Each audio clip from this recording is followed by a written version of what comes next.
I'm just gonna He don't know. He has something wrong with him. They think it's called glass wine. Got it. For real. You know, She said I'm special. Did you hear her? Hey, we could give Concrete $1 million and he would complain about the denominations that I gave him. I gave him too many 20s. I didn't give him enough hundreds. It wasn't any 50s. That's just Concrete. Now you mad? Did I file a formal complaint? You got shot multiple times by multiple people. All right, y'all. Dawson died. Dawson Street. James Andrew Peak died. Yeah, 47? 47? 47. Yes, 47. What's going on with you? The main character, damn. Yeah. I'm looking at it now. He had gotten diagnosed, remember, with colorectal cancer. I think when he was first diagnosed, it was already in. A lot older, but Catherine O'Hara, her death was, she also had rectal cancer, which caused whatever conditions. If it's in your family, you gotta get it early. You gotta get those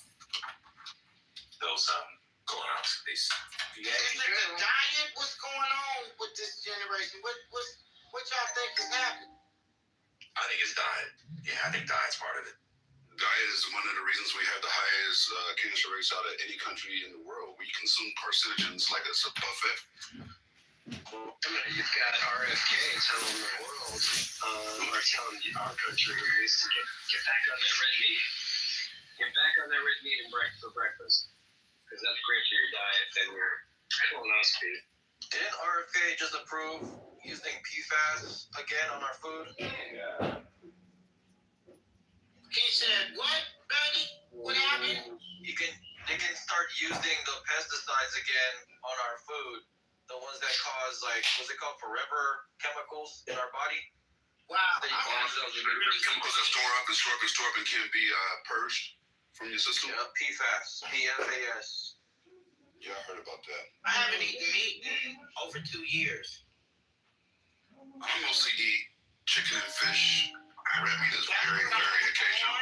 I was on chicken and fish, but the older I get, the more, it's things that I just can't eat right now. I got rid of diabetes. I lost like 20-something pounds. Shout out to And you. I'm feeling better than I've ever felt in my adulthood. Oh, wow. Congratulations. I'm glad to hear that. That's really good to hear.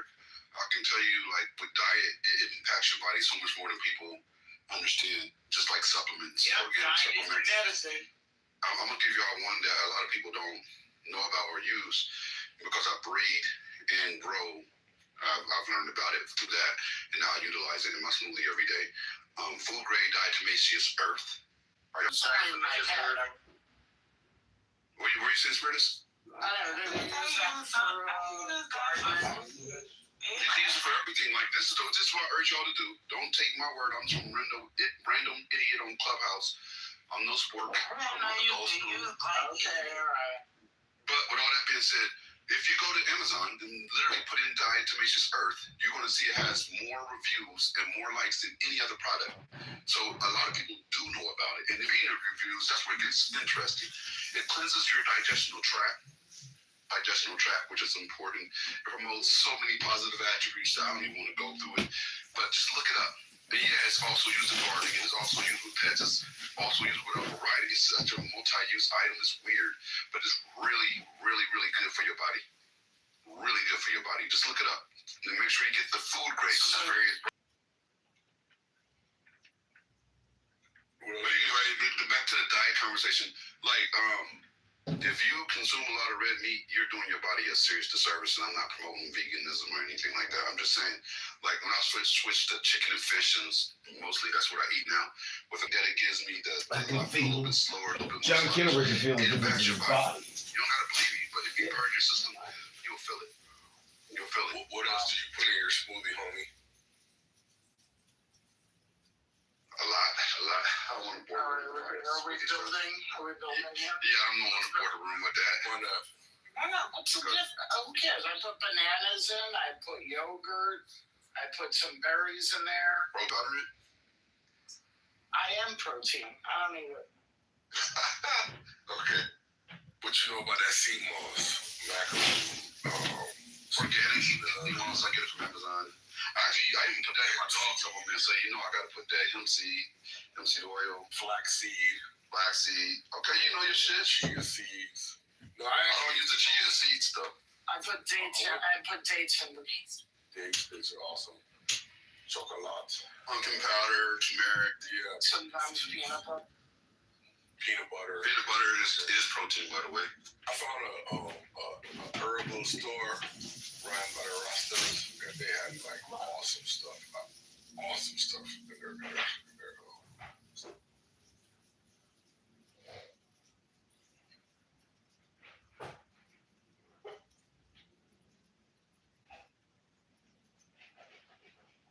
You should try my sea moss. It's the best in the world.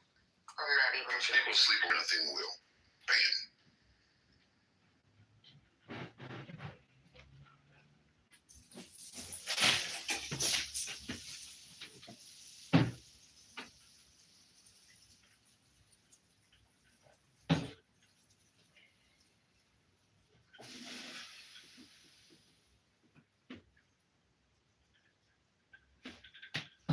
Wait, what did you say, Brooklyn? Because I really want to hear what you have to say. Hello? Jasmine Rocket and isn't she running against Rico? Hello? Tellerico?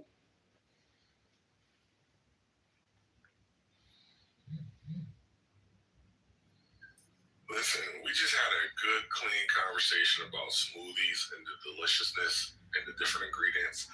And look at what Hurricane wrote. Not concrete, pretending his ass can teach people about diet. Stay out of the chat. Stay out of the chat. No. I just read it. It's already done. Thank you.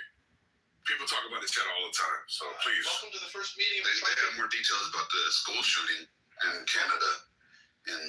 It's a Tumber Ridge Secondary School in Tumber Ridge, British Columbia.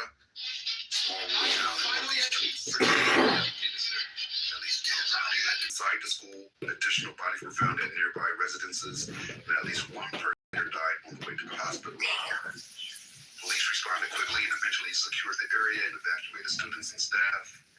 This is one of the deadliest school shootings in Canadian history, and especially where in Canada, which generally has lower rates of school shootings compared with the United States. The suspected shooter was found dead at the scene from what appears to be a self-inflicted wound. They described the suspect as female. Identity and motives have not been fully released and are still under investigation by the Royal Canadian Mounted Police, CMP. That seems very unlikely. A female? Like, has that ever happened? The school has about 160 to 175 students. It's closed for the rest of the week. The small town is in shock, and local, provincial, and national leaders have expressed deep sorrow and offered support. There it is. That's the details in full. Well, they do say America exports culture around the world, so there you go. Don't blame that on us, Spirit. There was no mention of America or United States influence that was mentioned in the article, sir. We're not going to apply that. We're not responsible for a random person's meaningless actions. But it does seem very American. Anyway, the point is, people need to go to their doctors, get their blood work regularly, get a colonoscopy whenever you're supposed to be getting it. I think they say 45. And don't be afraid of, like seeing doctors, seeing specialists and all that. Your health insurance will cover the regular visit. I'm hyper proactive. I'm at the doctor for anything. Man, I pay all this money for my health insurance, so I might as well utilize it. And I ask for my blood work. And additional tests that they don't want to ask for. I'll ask for myself. That's reasonable, though. Like I remember the last time I was getting blood work, I was like, I got HIV into that. They're like, are you worried about it? I'm like, no, but if you're drawing the blood, why not get tested? So I'll be for it. And everything.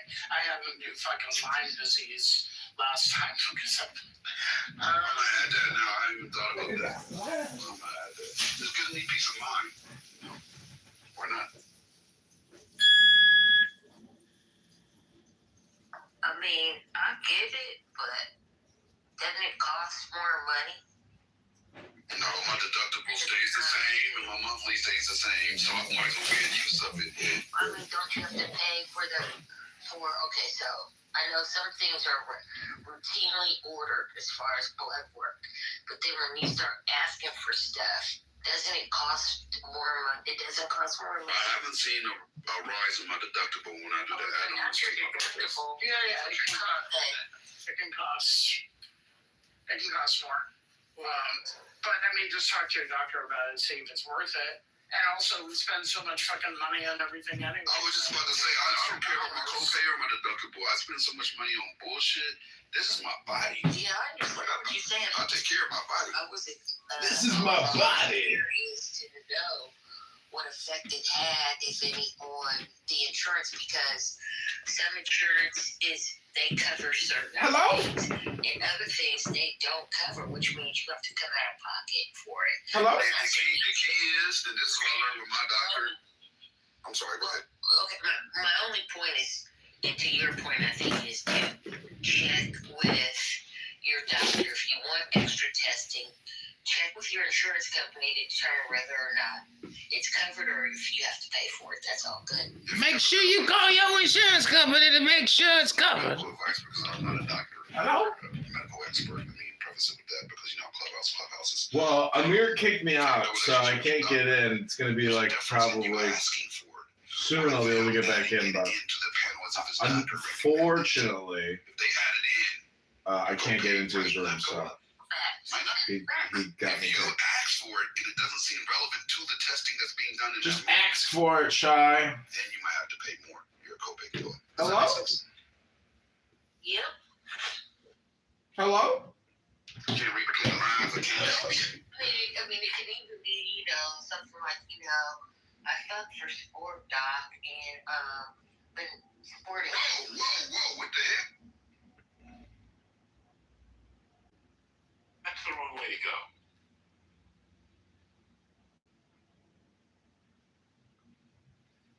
But it's okay. You get the gifts after you become lovers. Oh, is that what happens? See, it's been legal. It is true. I did get my first parent to Cobus after we became lovers, Kristen. I did. It happened then. It did. But I can't help it. It's magic and eye contact. I mean, what do you say? That's lovely. Gives you a good pair of boots. I mean, I look forward to that. But meanwhile, I need them like ASAP. So I can't find any that how they they rip off Yes. and then they go to belt.com, Kristen. Go to belt.com. Belt.com. Search the Lucky brand. I don't care. Search the Lucky brand and look for the sales and just have fun there. They might have a coupon online. Okay. I don't wear anything but those or Vince Camutos because they're most comfortable to walk on sidewalks. Thank you. And they're hot, they're sexy, and they're beautiful, and they're leather. They're all real leather, and they have good sales. So you'll spend a little, but I'm telling you, they'll last. And also they have Sam Eldrum in there, so get some Sam Eldrum. Oh, I like it. I tried. I know. By the way, if you're looking for a fun perfume, Sam Eldrum, I know it sounds crazy, but I just tried the perfume and it's actually really nice. And I am 6'4", so you can wear your highest heels for me. I know, that's so exciting. You like the perfume too. If you haven't tried it, just give it a smell.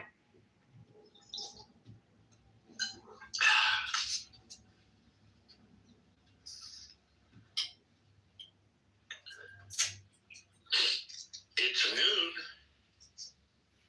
And I have a 12:30 chiropractor appointment. Oh, do you have to go there? Or she come see it? I go see. It's not a massage, it's a chiropractor. So you go there. Yeah.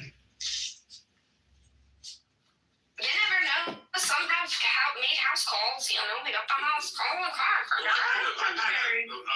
I've had a woman come and give me a massage in the house. Yeah, I've had that.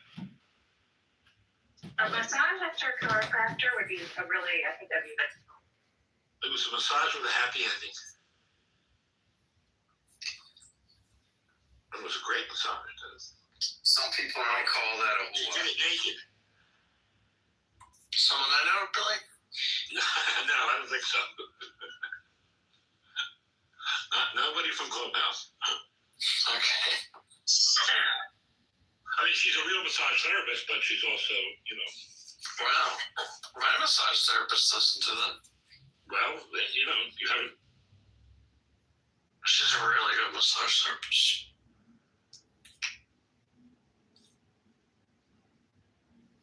Plus, she massages my waist afterwards. That would work in. So does your wife get a happy ending? No, she's like right there, but Are you two in the same room? no, I think she's like in the next room. Okay, so you don't know. Sorry, buddy. Oh, hey, Randy. How's it going? No, I mean, Bud, Hey. what have you been up to? Oh, God. What haven't I been up to? Yeah, that's what I wonder about. So I saw the movie last night. We talked about it yet? No, what movie? Something of Ann Lee, you know, with Amanda Seyfried. I keep forgetting The Testament of Ann Lee, the woman who's like the first shaker. Didn't we talk about this yesterday? I wasn't really Right, sure. there's some Did more. you guys talk to him yet? Oh, that was this morning. Just the people you were talking about. There's Thank you, three Miss lots. Jenna. When I forget what it was, they were doing some test on me, and I was being put under. And as I was being put under, I counted down and I was dead, and I woke back up, but I was bruised and like my cheek was swollen. I feel like somebody beat me up. And they told me it was like you had a rough time when we were bringing you back out. We had to restrain you when you were trying to fight us, and that happens in a lot of the men that are like high test or whatever. I feel like that was an excuse to beat my ass. Like, did I disrespect y'all before I got put under foot? Like, they literally basically were saying they had to restrain me and beat my ass as I was coming out because I was having a rough time coming out and I was aggressive. I think it pays to, do something like listen to, some music that's calming. Do something that's calming before you go in. I think that might have an effect on how you react, what your mind says. Yeah, but I've heard all kind of stories. Hey, that's my job, homie. Whenever somebody being rough and disrespectful with the doctors, I'll beat that nigga ass when they're on the nigga. That's me. I did. Concrete. You know what? This is where it's weird. I buy Krispy Kreme donuts for the office. I do that type of shit. Because some of the girls just keep their tips up. But yeah, I do that type of shit, bro. Well, what happened I'm is very respectful. Well, Dr. Schmickelstein didn't like the way he was talking to him, and that's why I had to fade you out. Fade while you knocked out is crazy. Getting knocked out while you knocked out is crazy. Like, you can't win that.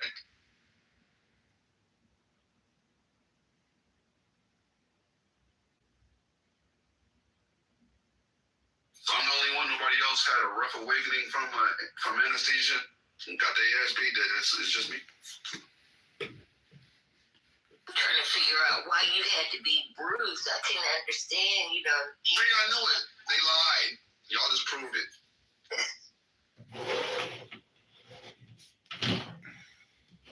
You must have been swinging on them or something. I don't know what They never gave me a full-on explanation. I wondered, like, the details. They didn't just tell me it's like sometimes it happens, especially in guys that, like, they wake back up and they tend to be a little aggressive. I don't know. They never said right with me.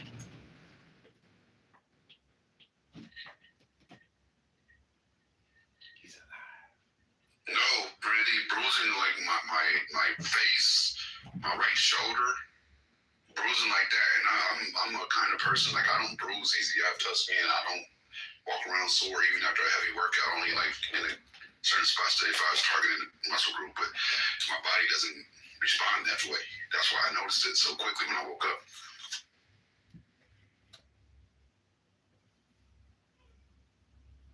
they beat your ass up.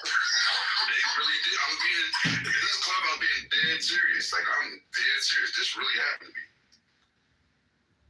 Only once. I've been put under more than once, but only once. But yeah, when I woke up that time, I was bruised up. It makes you realize you're at someone's mercy during that time period, like 100%. Definitely.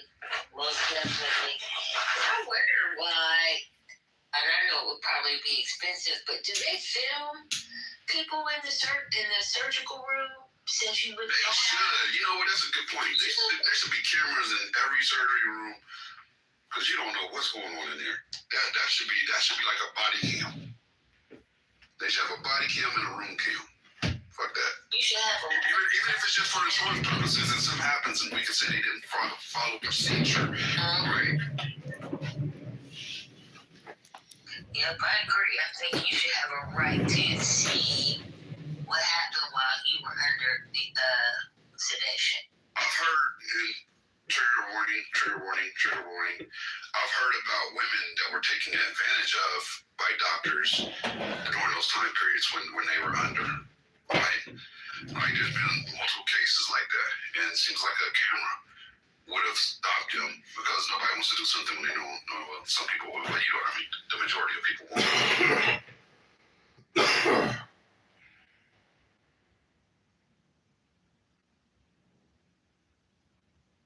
Yep, I agree. They should have cameras in the morgue too, because I heard some freaky deaky stuff be going on in there too. Why are you so dark today? You usually not just getting dark. Like, what's going on with you? Are you okay? Yeah, I'm fine. I probably do need to get off this Epstein stuff for a while because I've gone down a rabbit hole and it is very dark. So maybe that's. So, like, last night, were you in the room last night? We had that Epstein room. Could you go in there? I was in a room talking about, I can't remember, girl. Bree was, I was at Bree and Pink Pill. They were going down the road, and I fell asleep listening to them. And then they were playing Sasha Riley's they played that whole interview, and it went over. Oh my God, that interview was so insane. So I said to myself, too, I was like, I'm gonna chill. Because I'll be at night just strolling on TikTok and it's nothing but Epstein. I'm like, I need to chill on it because I have been having my little nightmares. Like, that's all I've been thinking about since then. Well, yeah, like I swore I saw the devil in my dreams last night. So yeah, I'm gonna chill too. I'm gonna take the rest of the week off.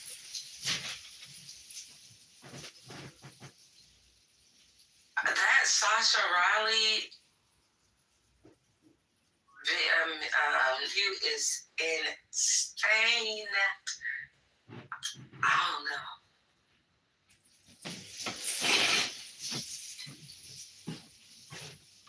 Hello?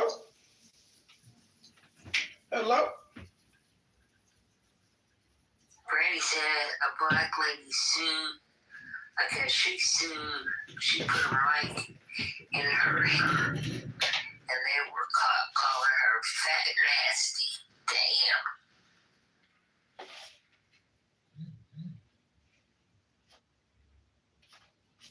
That point about the Sasha Riley thing, you know, it's hard to watch Jim Jordan up there now because he's one of the people that he prominently mentioned. Yes, from Ohio. Watching the day, yeah, it's literally just kind of difficult watching at this point.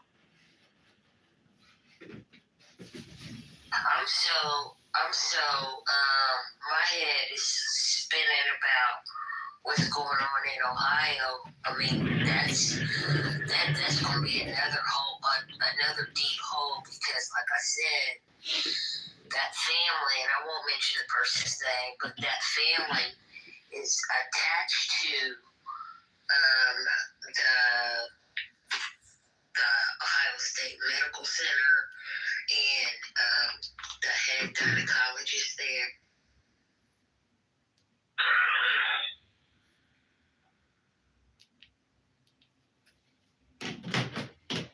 Okay, but there is a cute little pair of shoes would be so nice to wear in Miami by Sam Edelman, even though I'm supposed to be looking at boots. Let's keep going here. No.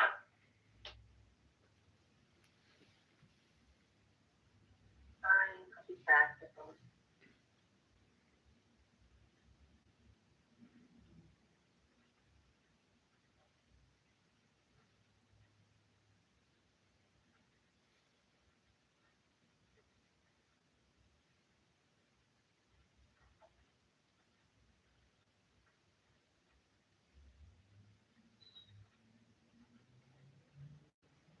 Hey Billy, wow.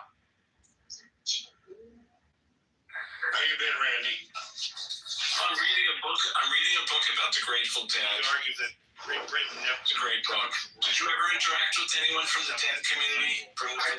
Bob Weir and You met them? Yes, they played. Bob did a 2-week stint, like a residency in San Francisco in 1980. They recovered to a certain degree, and sometimes the Bill Graham, I don't know what it was called. Yeah, I remember Wolfgangs. But anyway, so every night he would have one of the local San Francisco luminaries come in, like Santana, and then one night it was Jerry and Bob Weir. And the night before, we had stayed up all night getting high with Jim Drummond and Jim Keltner. I was putting out the coke, and everybody was having a great time. So now we're backstage after the show, and Keltner's saying what a great guy I am and introducing me to those guys. And then outside the door to the backstage room where we are, my wife comes and says, Billy, let's go. We're going now. You know, in a really frustrated, angry way. Man, and Jerry said we all have old ladies. But Jerry said we all have old ladies. What? Did Jerry say we all have old ladies? Yeah, exactly. Yeah. I love that story so much. Yeah. He was very insecure in love, Jerry Garcia. For a superstar, he had a lot of issues. He had a good relationship with Nam Girl for a while. Yeah, for about 5 years. Yeah. Yeah. His third wife is like a satanic figure in Grateful Dead lore because, he had when he died, his final wife, who he'd only been married to for a couple of years, she reneged on all his obligations. All the support for Mountain Girl, she stopped paying it. His guitars, the Dead sued and said the guitars were owned by the band, and she said no, they were owned by Jerry. I own them now. There's a lot of lawsuits involving her alone. That's right. You guys sound like all the old guys, like the cool old guys I hung out with in college, like talking about your Grateful Dead bootlegs and stuff, sharing your weed with me. Like you guys are. I would definitely share my weed with you. Yeah, you guys were cool. Like we would just sit on your couch, play with your dogs. You guys would like talk all this shop about. And the sound system, the sound wall was like incredible and all that stuff. Billy, did you mention the sound wall? I just did. I learned a lot in college. That's cool. Yeah, those guys were cool. They had Volkswagen all over the buses. They all had buses. My roommate had one. We named it Pump. I had one. Aren't they? I loved them. I loved it. I drove it across country, and it almost made it. We all did. Yeah, they almost all made it. Down in Elko, Nevada. We broke down in Gallup, New Mexico. We didn't have very big engines. Yeah, but we made it to Joshua Tree. And then when we made it back to Prescott, we just drifted downhill. It was easy. Just over. Yeah. Tennessee. Yeah. Shake it, sugary. Just don't tell them that you knew me. You'll need to unlock your iPad first. Serious? Okay. God, they always gotta ruin it. Bitches. Yeah. They always want what I have. You know what I mean? They're coming after it. I'm like vibing with you, and then here she comes. Oh, here comes the Tammy. Let's have a good time. Yeah, she's prettier, right? She's pretty. Go have fun. I'll tell you something else. Eat your weed and your bootleg. The Dead doesn't get enough credit for the great songs they wrote. They were incredible. They really did. They were a jam band, but they have about 10 killer songs. Uncle John's Band, Friend of the Devil, Trucking, Workman's Dead. Yeah, that album. Yeah, Working Man's Flag and American Beauty. They're as good as any. I also like Blues for All. Absolutely. All of the above. They had great hits. Fire on the Mountain. U.S. Blues. Yeah. This is hot. Can we go to the top of Thumb Butte under the full moon naked, please? Yeah, I was going to do it anyway. I love this. Who's driving? My friend. You guys want to go to Sedona tomorrow? I love to drive. I just got to be in Joshua Tree Sunday. That's it. I just got to be there on Sunday. We got a 2-pitch climb. That's all I got to be. Shake it, sugar baby. What's another one? Well, Fire on the Mountain. Well, what was it? There's something that goes into trying to catch sunflower. There was like a famous, like when they played one song, you knew the next song they were going to play after that. Maybe Morning Ginger, Alabama Getaway, Touch of Grey, Althea. These are all great songs. You know, when the Dead was inducted into the Hall of Fame, they all went except for Jerry, and they brought a huge life-size cardboard cutout of Jerry. That was a fun day. I could keep going, but I can't read the room. I'm waiting for Jeff to say stop, so. I think he's asleep. It's nap time. Don't say his name. Hush. I'm trying to gatekeep. I was just. Oh.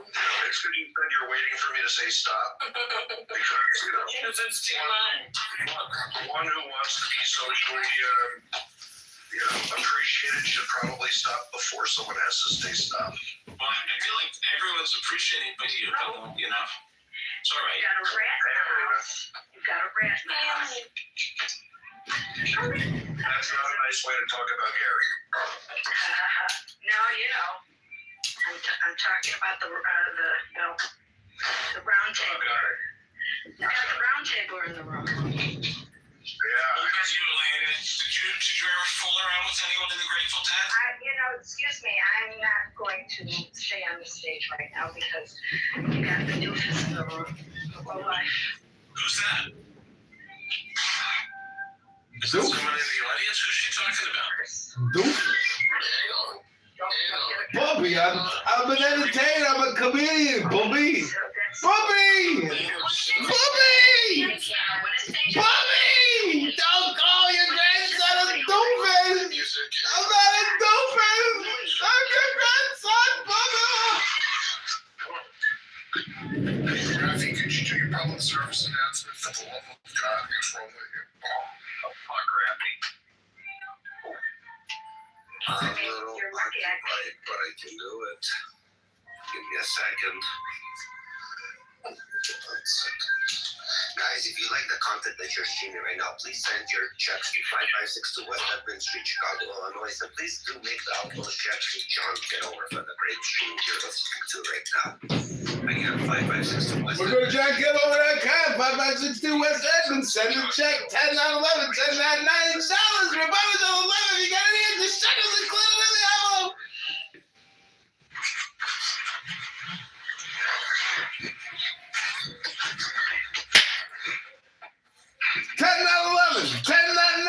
Music go.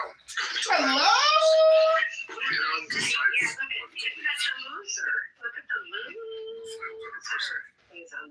Hopefully he'll go to prison. Uh-oh, somebody's projecting. It's like, yeah.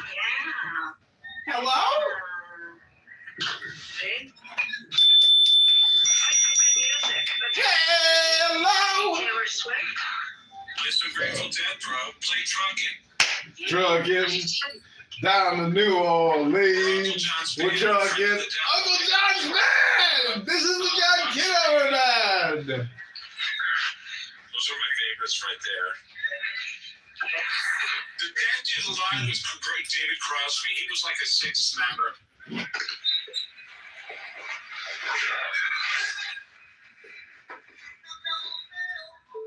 Every time I go.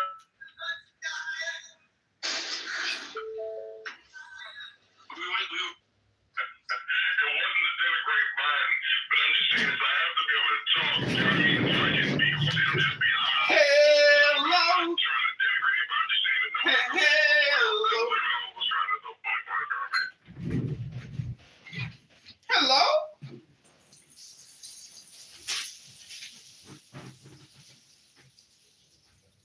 Shout out to the Red Hat Retard crew. Shout out to y'all. Doing the devil's work.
always said, she pleads the fifth and let's give him clemency.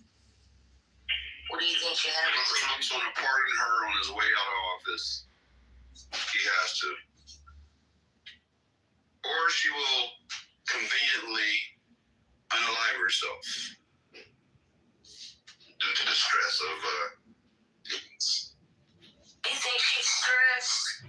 that was dripping with sarcasm. She only got 20 years. I mean, and they were trying to give Diddy life in prison. I think they gave R. Kelly life in prison. Hello? Like, how did she only get 20 years for that? Ain't that crazy? Hello? She got a sweetheart deal, and she's getting even more. Hold up. I think they let her have a puppy. They let her have a puppy.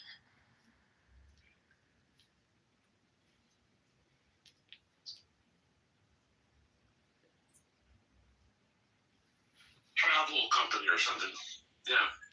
Yeah, I don't know what's that. Yeah, my entire life is lost. That's all right, Billy. You actually remember a lot more than you just, you know, you remember a lot of details, and I enjoy it. Thanks, Randy. I know. I'm about a few years away from being in your situation, Billy, so there's a special camaraderie between us. You know? No, you've got a lot of time yet. Okay, yeah, I'm being polite, yeah, you know, X amount of time. Is there something going on? Is there something going on with your health that I don't know about? No, I didn't mean his health. I meant his, you know, his memory and his stories and all that. Yeah. Now, I think it's safe to say that Billy has about 40 or 50 years of great stories. Maybe 60 for all I know. There's actually coming up to that. I'm just making sure. Sunshine Path. Hey, Billy, what's your future? You're not getting any younger. Okay, why is that helping you? She will distract you with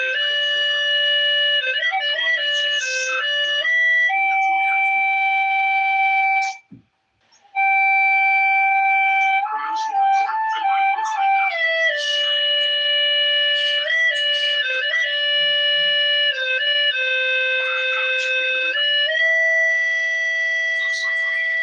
songs. They really do hang out with Cassidy. You know, Cassidy was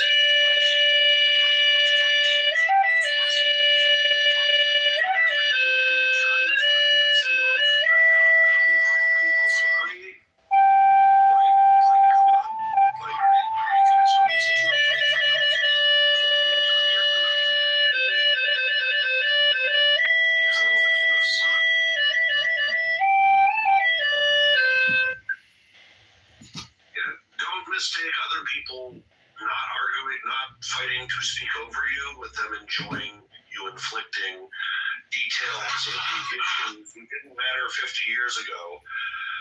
Especially at this point, 5 years down the road, you've told all these fucking stories. So don't. I just read the book today, so I don't see how I could tell these stories. Well, don't conflate their silence with their enjoyment, please, Randy. Okay. You're so bad. Silence is violence. Silence is violence. People don't like to speak up for themselves, but they do send back checks. Yeah. Okay. Right now. I'm getting them right now. Can you read some of the back channels to us, Chef? No. My privacy policy. Everyone should feel welcome to complain about Randy. I will not disclose who sent and what they said. Only Randy? They're not complaining about Billy? Okay. I've gotten one complaint about you in the history. I'll try harder. Yeah, and I've gotten a bunch of like, Billy lost his shit. What the heck? I literally just got a text that said ignore Jeff. Ignore Jeff. Randy, with respect, if you want to ignore me in my space, get the fuck out. I didn't send the chat. I didn't send it. Okay. Let me be really clear. Like, I provide a space that you're welcome in. Thank you. Maybe you have forgotten that this tendency that you have to co-opt the stage and talk about shit that no one fucking cares about is annoying to me. All right. And if you want to fucking disrespect me in my space, you can fucking leave. I stopped already. I stopped. Okay, good. Let's make this a long-term improvement, not just a short-term frustration on my part. Okay. They're already thinking about the future. So Let's make sure in the future we don't have this problem. Thanks, Randy. Let's confirm it now. So later on we can say, remember that time we had that convo? And we confirmed. I thought you were giving us some music. Oh God, not again. Hello? Hello? Hello? Yeah, Randy, if it makes you feel any better, you're less annoying than John. Hello? Come on, John. Bye, pal. But more annoying than Billy. Hello? We love you. Thank you, Jeff. No, really, I think I've gotten a total of one or two like complaining comments about you, Billy, and they always end with, "But we love Billy." That kind of lovable, but there's not much to do right now. You're very lovable, and I think you're, in spite of yourself, you're very well respected by people here. Where wasn't I here, Jeff? Very true. I doubt it. Very true. That's lovely to hear. Hello? Honestly, that's what I'm looking for. I know I'm likely to kill for you. You won't need to do that. I just don't know that killing Randy is going to help you. Please don't kill Randy. So you down with it? I'm afraid I won't kill him. Randy, I want to kill Randy. Yeah, please. Right here. I'm a fan too. I'm just trying. Randy showed up for my birthday dinner in New York. Hello? So you held it in New York. Yeah, exactly. Next year in Jerusalem or Miami. Hello? I think you should plan to do it in Miami. I think it'd be fun to get a bunch of people down here celebrating you. Yeah, that'd be fun.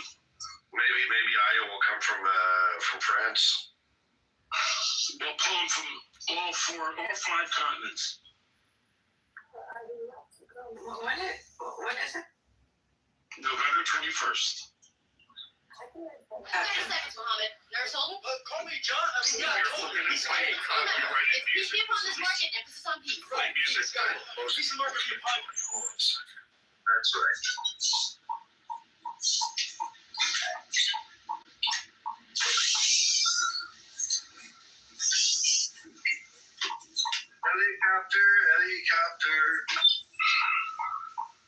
Helicopter, helicopter, helicopter, helicopter. Helicopter. Hello?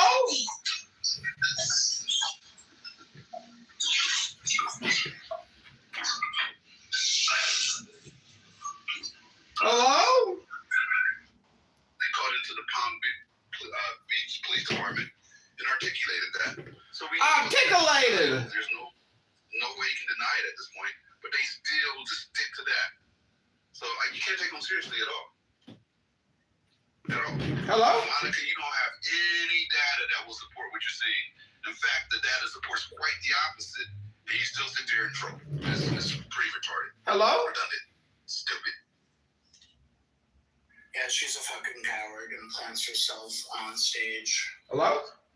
It's really fucking sad. Actually, you should be deleted. Forget about your comments. Alright, so she's gonna sit here and troll. Okay, guys, I'll come back when she's gone. Ernest, I appreciate the clips you shared today. Hello? I was going to say, Monica, Hello? you have the opportunity to speak, or you might be more comfortable in the queue, in the audience, unless you're just shadow blocking people. So I'll give you 10 seconds. Hello? Hello? Turn around. How about that? Hello? Hello?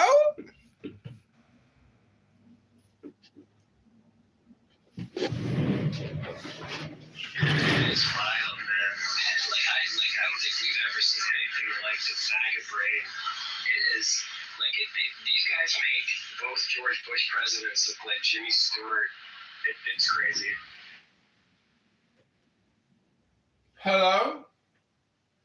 It just shows the Hello? cognitive dissonance. Hello? And you have to give Trump credit for knowing that he could literally, I think he said something, I don't know what his exact words were, but he said he could do basically anything if people would still be willing to do it. And it's just an indicator right there of people who will ignore some of the things just to be loyal to somebody who really don't give a damn about them.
Never had one lesson. Never had one lesson. Hello?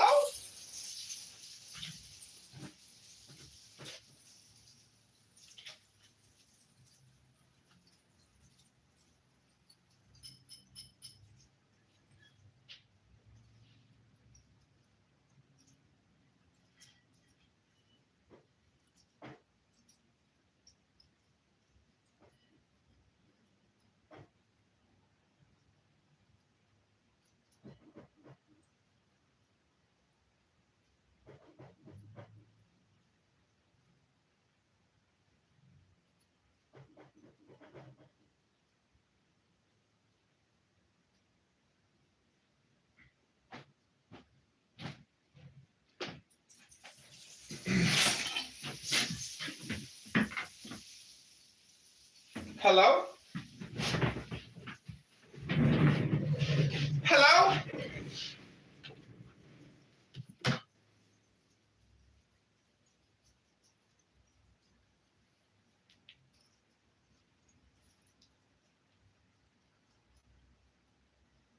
Putin, are you still in Morocco? Hello?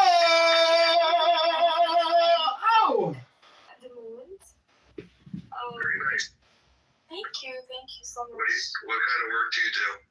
I have like a sourcing agency. Like I source products, mainly cosmetics and that stuff from China. That's what I do. Very cool. Thank you so much. Are you near Paris or somewhere else? I mean, I was in Paris, but then I moved some time ago, and I'm in the south. You know, the south region, Nice, Cannes, Montpellier, Marseille, all that place. Mm-hmm. And so right now, I'm Montpellier. Hello? You know, Montpellier. Yeah, I know it well. Very cool. Thank you so much. Yeah, I guess a lot of people are moving south. Two of my cousins moved south and didn't tell me. So I was in Hello? Paris a few weeks ago and planned to see my cousins, and they don't live there anymore. Hello? Yeah, it's crazy because the weather in the south is it's much better than in the north. Hello? That's fair. Even the people, oh my god, the people like in the north, they're so you feel like they're so irritable, like you feel like they're so you just need a reason to get angry and everything. Meanwhile in the south, everyone is like so smiley, everyone is like so friendly. It's friendlier. Not friendly, but friendlier. Interesting. It's been a long time since I've been to the south. The South is much better. I'm in Bretagne and Tendresse, and I really miss the South. You broke up a little bit. I am said that.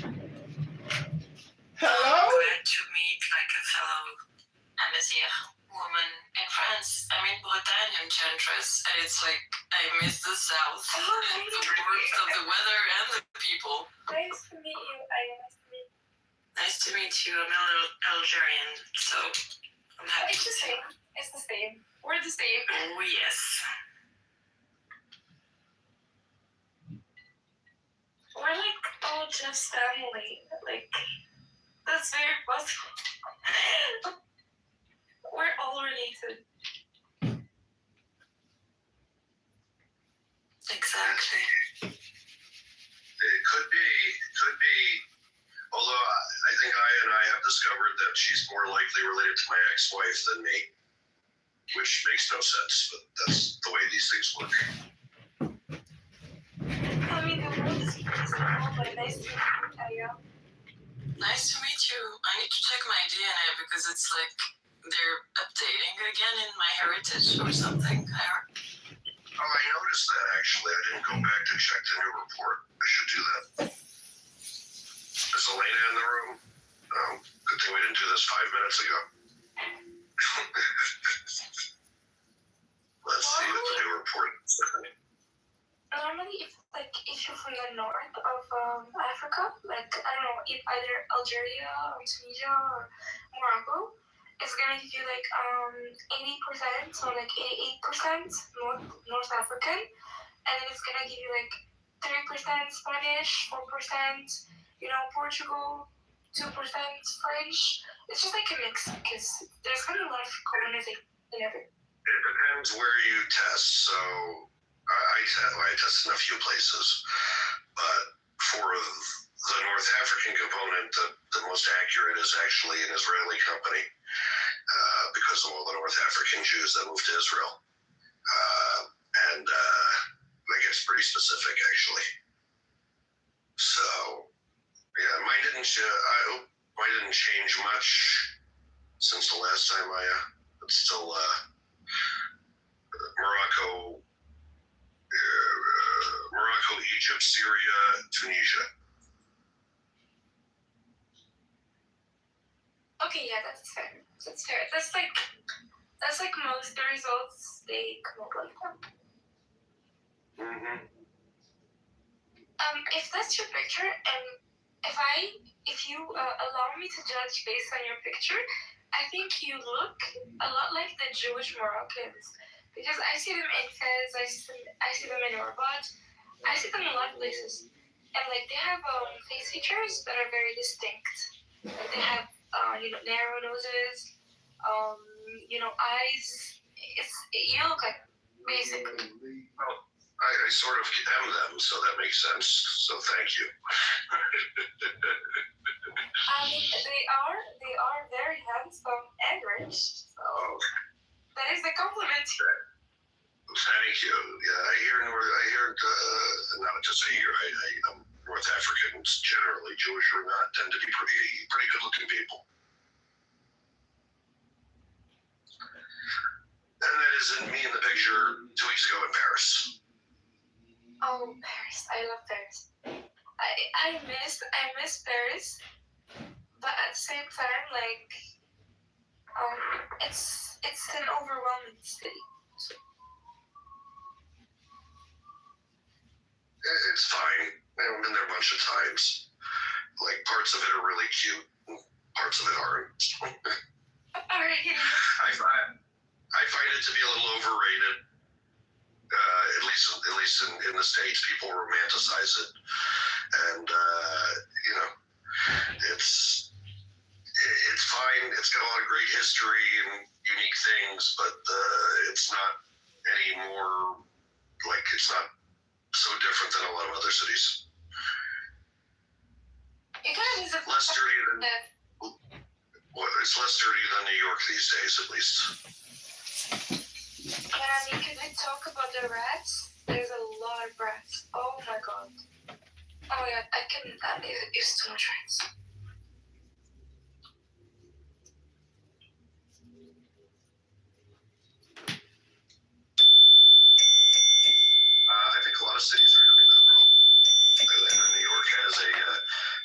czar that they Seth, isn't that right? New York has a rap czar.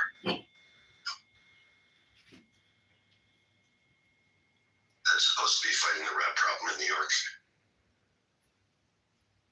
That's divine. I know you're busy, but do you see any headlines or you can't do it in the environment you're at? If so, that's good. I'm fighting traffic, but I did want to ask the stage. I'm fighting traffic too, so I hear you, brother. Yeah, I feel like they are messed because regarding Wes Moore, first they said Wes Moore was not invited to the governor's dinner, and then they said The Democratic. none of the Democratic governors. So I'm like, which one? Which one is it? You know what? You articulated exactly what I was thinking. Like You articulated. a racist thing, right?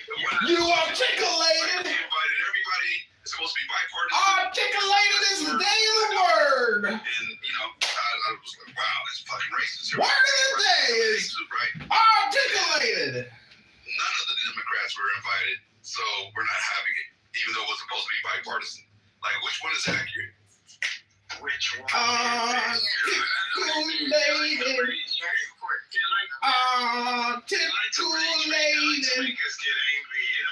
Articulated. Articulated. Articulated. Articulated. Articulated. Articulated. Who's supposed to be the chair?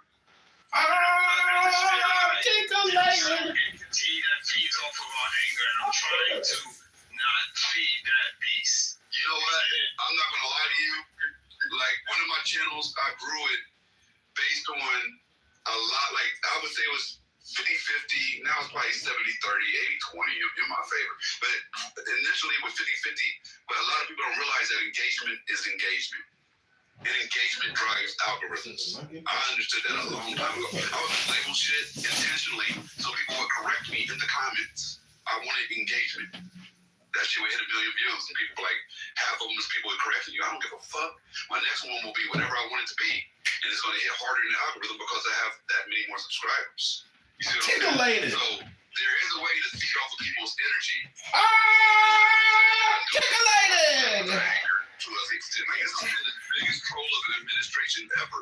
They use AI more than I do, right? As far as creating fake content. Did the plane dropping shit on the protesters, and he had the other one where he was arresting Obama, and nobody even really pushed back on that as hard as they're doing that on the ape shit. But you remember when he had him kneeling before him and arresting him?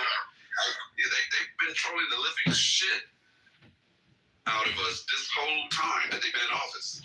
There's got to be some reason. Articulated. There's something behind it. Articulated. I mean, then you hear people say they want us in the streets like George Floyd. All right, Oh, Augustus is here. Yeah, well, I was out protesting, and then there were bricks could be. Augustus. Yo, what up, bro? What's going on? Man, just working. Yeah. Well, Working. everybody's got to work, but as long as your hands don't get dirty, it's not that bad. That's right. So what's up, man? Did you see any of this stuff with Pam Bondi today? Yeah. Crazy shit. Yeah. Oh, I the clip that I saw that I really liked was she was yelling at Jamie Raskin, that disgusting piece of shit. I saw a few of them there. It's bad. Well, the good news is, I saw what Massey did to her, and because she said, 40 minutes later we added wax in her back.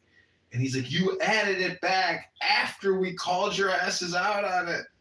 So, holy shit, this is like, the truth will always out. That you can almost always guarantee, because no matter what that means is the truth will always out, is that the opposite is always there, no matter what.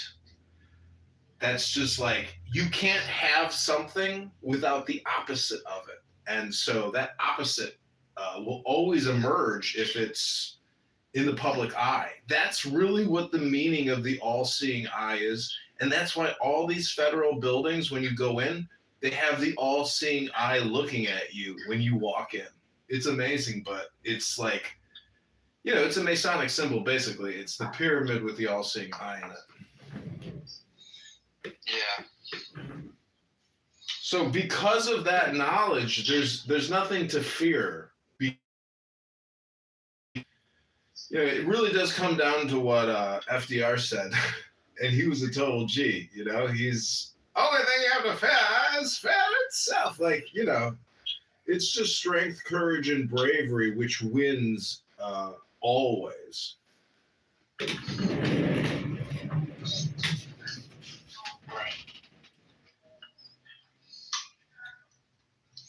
Yeah, man. It's like, I don't know, man.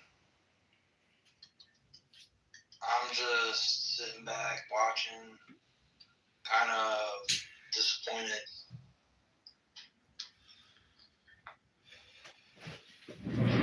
Yeah, but you can't be disappointed because the law is one day at a time. Everything is just for one day. So you have to look at it as in like 24 increments every day. And right now, the day is at 14.4 increments. So there's 10 more increments to this total day. But your whole life is basically divided up, with your sleep. So it is, like Groundhog Day. Right. You just have to think philosophically. There's nothing new under the sun. Everything that is has already been. So, just wait till Hillary and Bill give testimony. Like, they're going to have to speak. If they don't speak, I mean, I don't know what the repercussions of that are. Like, I don't think a grand jury is going to force marshals to escort the Clintons and their Secret Service entourage, to a Capitol office building. I just,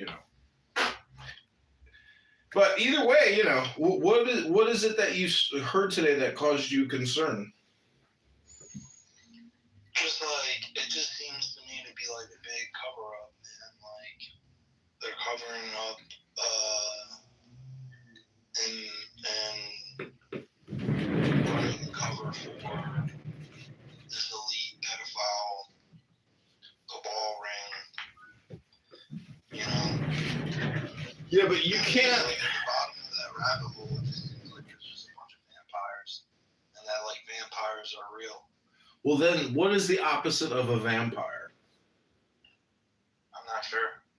It's Van Helsing, Dr. Van Helsing, who, is basically a knight. So, I went to a military college called the Citadel. And, there's West Point, and there's the Naval Academy, and the Air Force Academy. Those are basically, for all intents and purposes, federally funded military officer, training colleges, facilities with other military people that train you. So the whole thing about a military is this is all just like medieval stuff. There's knights that are out there that are not vampires. There are normal heterosexual Christian knights out there that, are in positions of power. But, that's the opposite to the vampires that are out there. It's basically like Star Wars with the Sith Lord, Emperor Palpatine. There are Siths out there. They're out there, that's just, there are evil, despicable lawbreakers, and law, basically, like I was saying, runs on these 24 increments. And it's a very slow process. And it can take years and years and then never even have any final adjudication. I don't know what to tell you, man. The law is unfortunately like the Matrix. But what that gives is basically the status quo, which is the consistency of continuity. And it's very important, but it's unfortunately, nothing is based on the founder's principles. So that's the disappointing part. You'll never get your satisfaction because it just takes too long. Yeah. Yeah, justice and the law is the biggest complaint. Like, I knew this very wealthy guy who worked at Citibank for 40 years and made it big time, had hundreds of millions of dollars, island house on an island, multiple houses. He's at the Greenbrier in West Virginia. And he introduced me to a guy who made it, even bigger, billions and billions. The guy with the billions of dollars, he had an entourage, but he was still like a kind of an angry prick, but it didn't matter because he had made other men into multi gazillionaires.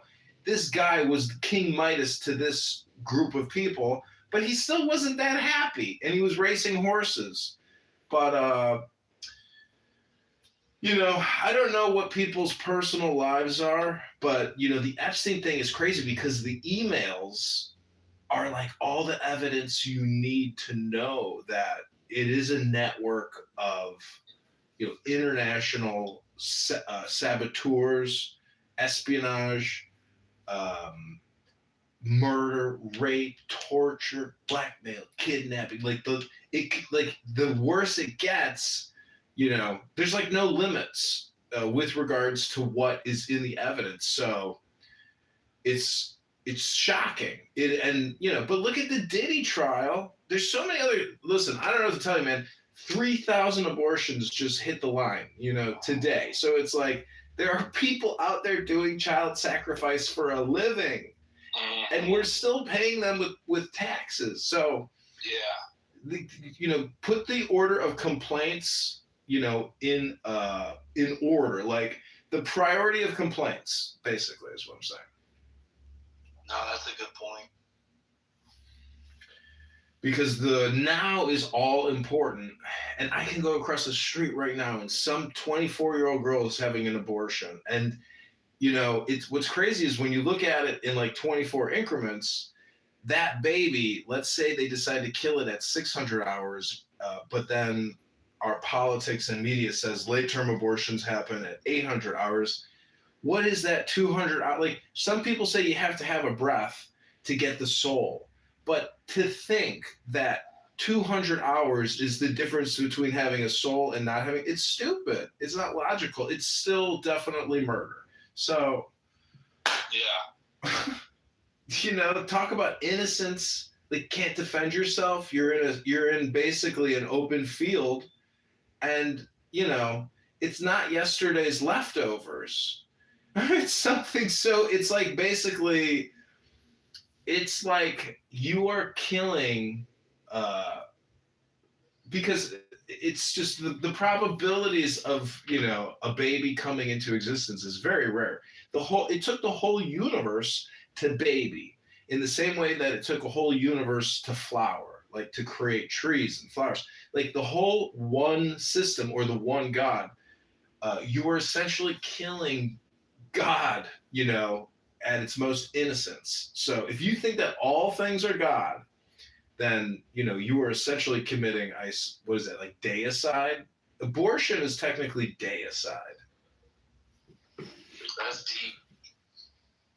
Yeah, my friend Angela Stanton King runs a pro-life organization that gives women an option to keep the baby.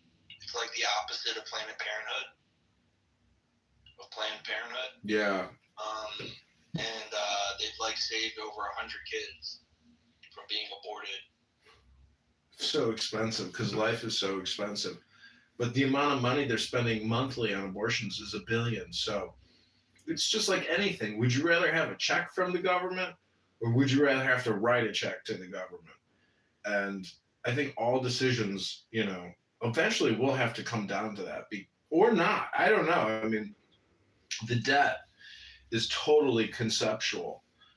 So. Hold on real quick. Hey, Dave. Hey, come check this out. I'm just going to get her to look at this proposal I just wrote. I'm on with a cheeseburger. Say hi. Howdy. Hello. Stephanie, right? Yep. How's your baby? Little Augustus Jr. He's pretty good. Strong kid. Big kid. He's getting big. Wow. So what'd you pull me in here for? Hello? Do you want to check out this proposal? Yeah, why are you spelling Instagram like that? It's really weird. And Facebook. That's weird. TikTok is 2 words. Are you guys using Sora at all? Nah. What's that? It's AI videos. Actually, Oh, yeah, I've seen that. Yeah, no, I bought this one called Free Pick, and it's got like every single AI built into it. So you get like Nano Banana, Gemini, VO3, all that shit, all in one. Is it an app or no? No, it's a website, Free Pick. Oh, I see. FREEPIK. And it's got a bunch of shit built into They it. do have an app, Free Pick AI Video Generator.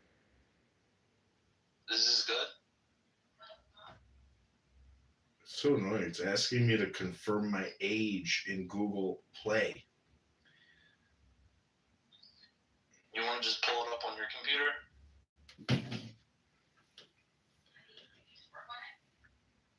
What do you want me to work on? What do you want me to do? Monthly ad spend budget per platform. Oh, really?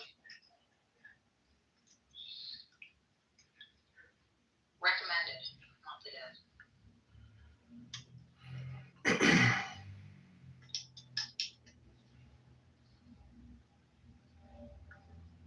I don't like the word fee. It looks like we're charging them fees. Everybody, when they see the word fee, they rage.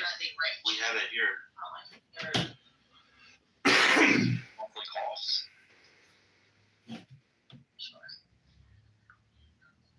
I used to work at a company called Dealer.com, which is automotive advertising.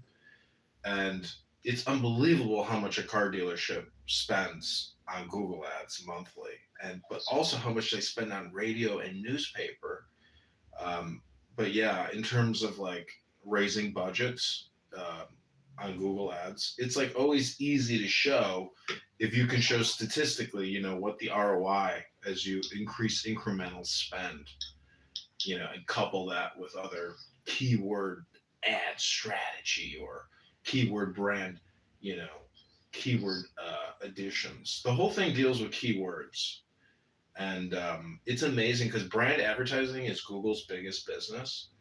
And for example, Ziploc or, Raid or just think of any brand name like Samsung, Apple, etc. Those keywords, those mega corporations always buy the number one spot, and it costs them a fucking fortune because it's an open marketplace. Constant calendar and scheduled posts. Their competitors like Samsung, are constantly trying to bid for the number one spot, but because it's basically like blackmail, Google, will always give you the number one spot if that's your brand and you're willing to pay, and they pay. It's unbelievable how much they pay per click. They run it at a huge loss, but they just don't care because it's an annual quarterly budget.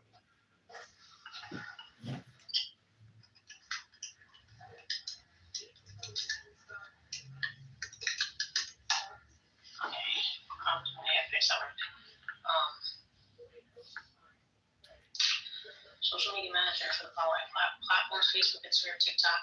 And I think when it says recommended monthly ad spend budget per platform, 500, then put in parentheses, $2,000 total.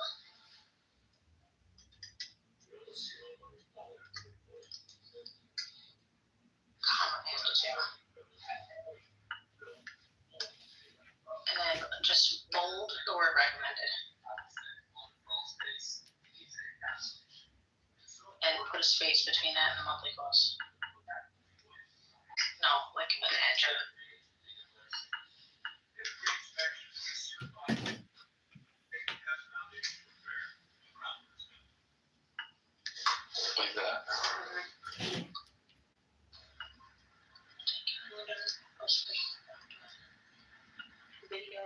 So we can't guarantee videos. So let's say videos. And a lot of Trump is closer to the end than he's at the beginning. But like, you know, like Ben Bonnie's middle age or whatever, like Cash Patel, Marco Rubio, like Ted Cruz, all these fuckers or whatever that, you know, got 40, 50 years of life left or whatever, they need to wear that shit for like the next 45 decades. Yeah, unfortunately, reality is they'll always have jobs, they'll be employed, they'll always make money, they'll never be poor. And that's it, because there's a segment of society that will always hire them. And, you know, there won't be any shame, there won't be any punishment for them. Sorry, I'm cynical, but this is the reality. No, and I'm with you, Spirit. I hope we get your wish though. And like again, when people do this and get tricked or whatever, but it's like I hope we do get an American like Nuremberg, our version of some kind of trial or some kind of accountability when all this shit is done. Center. Get rid of the.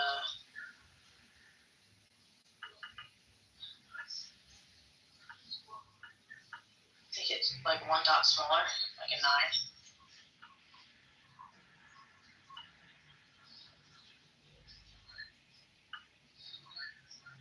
What happened to the italics?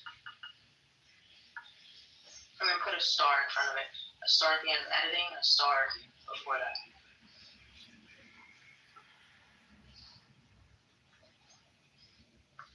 Using content creation in accordance with J. Townsend.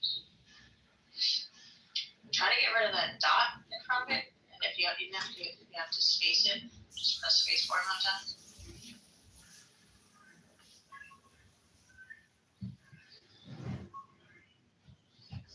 No, back it up a little bit. Yeah. For you? Yeah, serious.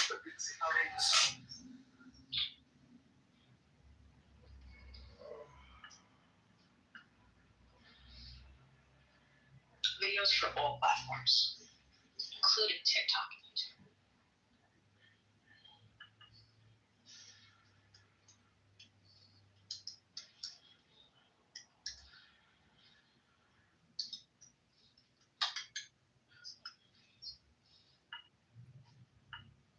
Platforms, comma.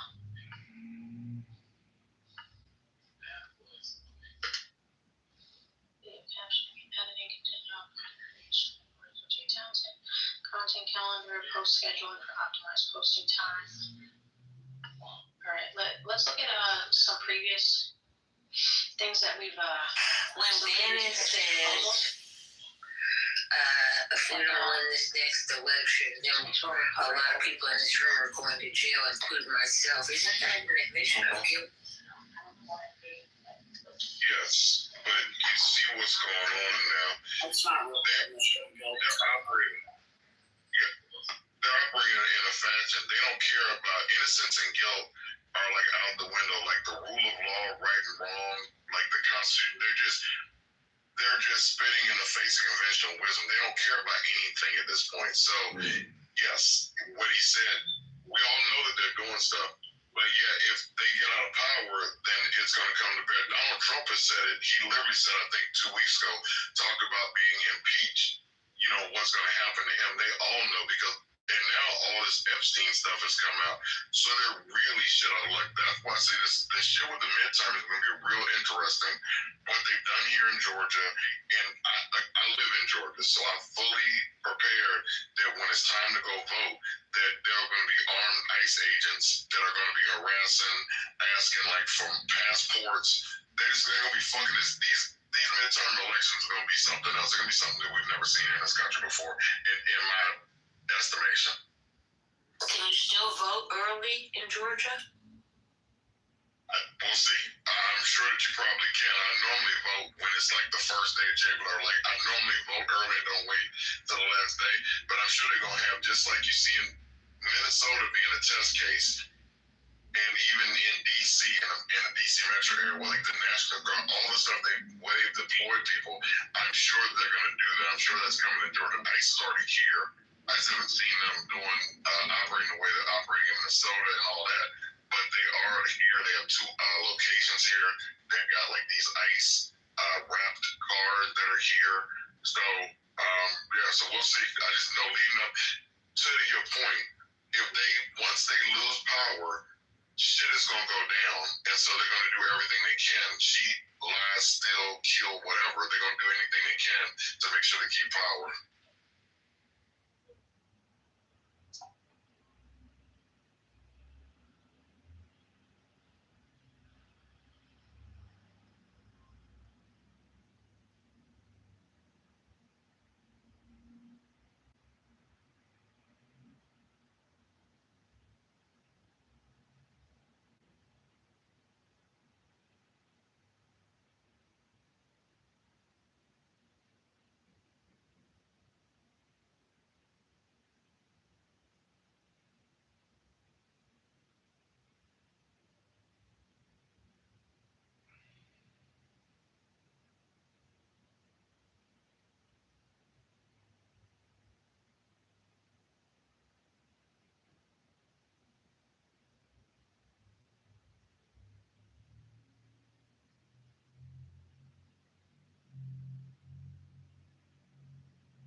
guys hear about them removing the brochures and Medgar Evers' phones because they list the person that killed him as racist? Did you guys hear about that? Yeah, we talked about it briefly, but you can wake it up if you want. Well, did you see that they actually brought the brochures back? Yeah, that's what I predicted. I figured it was, who was it? I blanked them, the Tuskegee Airmen. Remember when they made those changes in the Defense Department and there was backlash and they brought it back? I figured it was going to be like that, so they brought it back already. Yeah, literally hours later. Yeah, I can have the Medgar Evers, who was shot and killed in Mississippi by an open Klan and White Citizens Council's member, whose words we can have them tell us how that's not racist. I met up Notorious and some other maggots and tell us why the Trump administration wanted to erase that history, all the while saying that the Democrats might be from. All the while, the importance of keeping up Confederate statues. Let's see if any maggots here. Let's see. We got a hand up.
Okay, nobody wants to come up. All right, cool.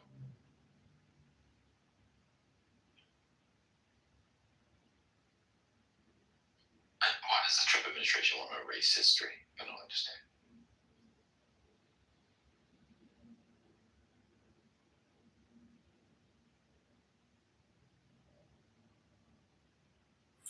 There's probably dozens of examples of this in the last year or two.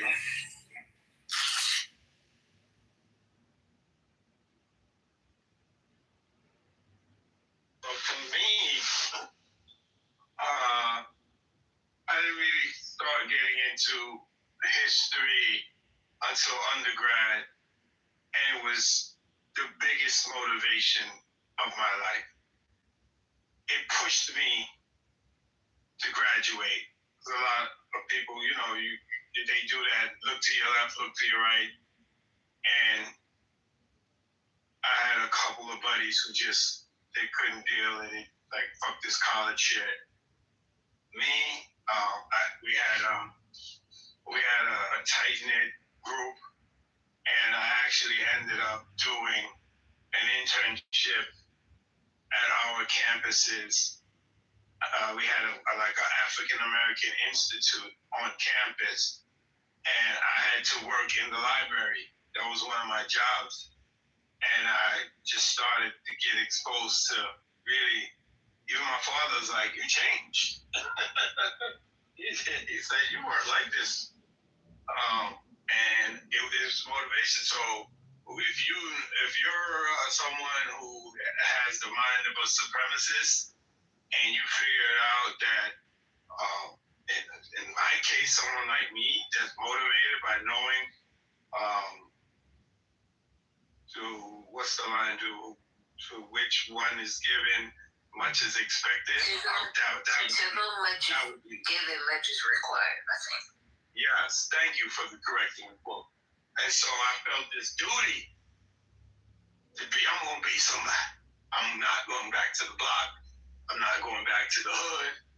It was motivation because you start to learn about the sacrifices, the trials and tribulations, the bombings, the killings, the terrorism. And so, again, if you try to erase this from someone like myself and what has been done to people that look like you, maybe some people, it might not affect them whether they know this history or not. But for me, it was the battery in my back, and still is.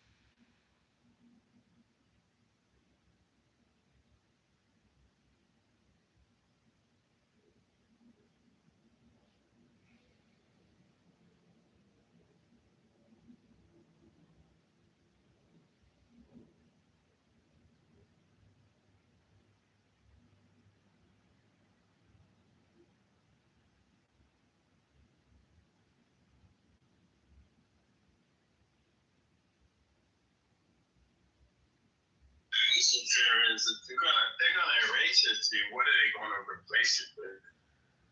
That's even more concerning. Define the version that they wanted to be. Like this man was an overachieving racist. He was a part of 2 organizations. One wasn't enough.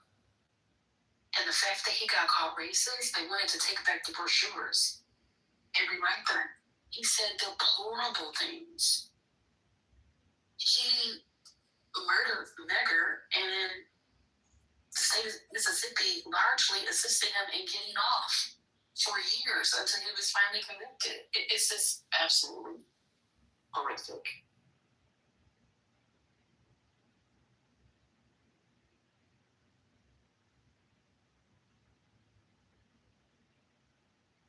Yeah, he ran for lieutenant governor or something. I remember when the stories came out. I can't remember exactly right now, but he ran for stuff, and he was open about it. I think he was eventually convicted several decades later. I think he was open about it, but that's stuff they want to erase. But the statues of people who wanted to enslave others, those things need to stay up. It's pretty incredible stuff, man. Pretty incredible stuff. I don't know, man.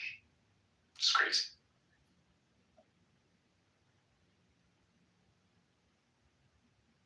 I'll invite up some of the magats and see what they think.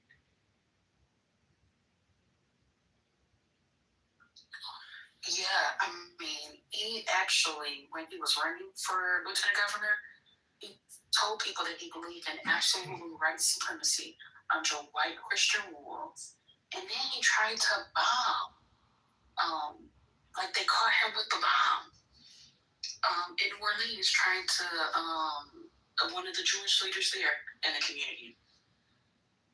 Deplorable person.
So just as a quick point of note, there wasn't a single Republican that asked about the Epstein files.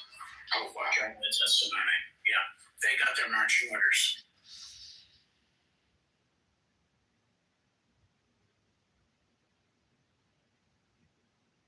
I should say accepted Massey, to be clear.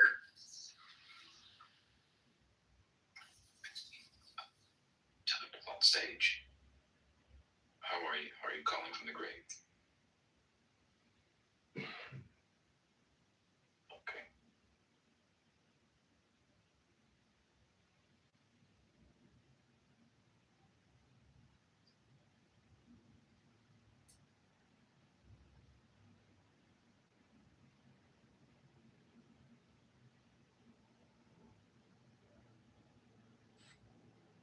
Oh, why is so quiet? Everybody voted for Biden? I did. I voted for Biden. It don't matter who you vote for. You don't think so? Nah, it don't matter. It's already, I live in Mississippi. We got, 5 electoral votes? That shit don't mean Mississippi, you guys have. I think when I get through sipping IPP, I'm from the South. It's a cold world, but it's hot in the South. I think Mississippi has more than 5. Let me see. 6, might be 6. It ain't more than 10. 6 or 7.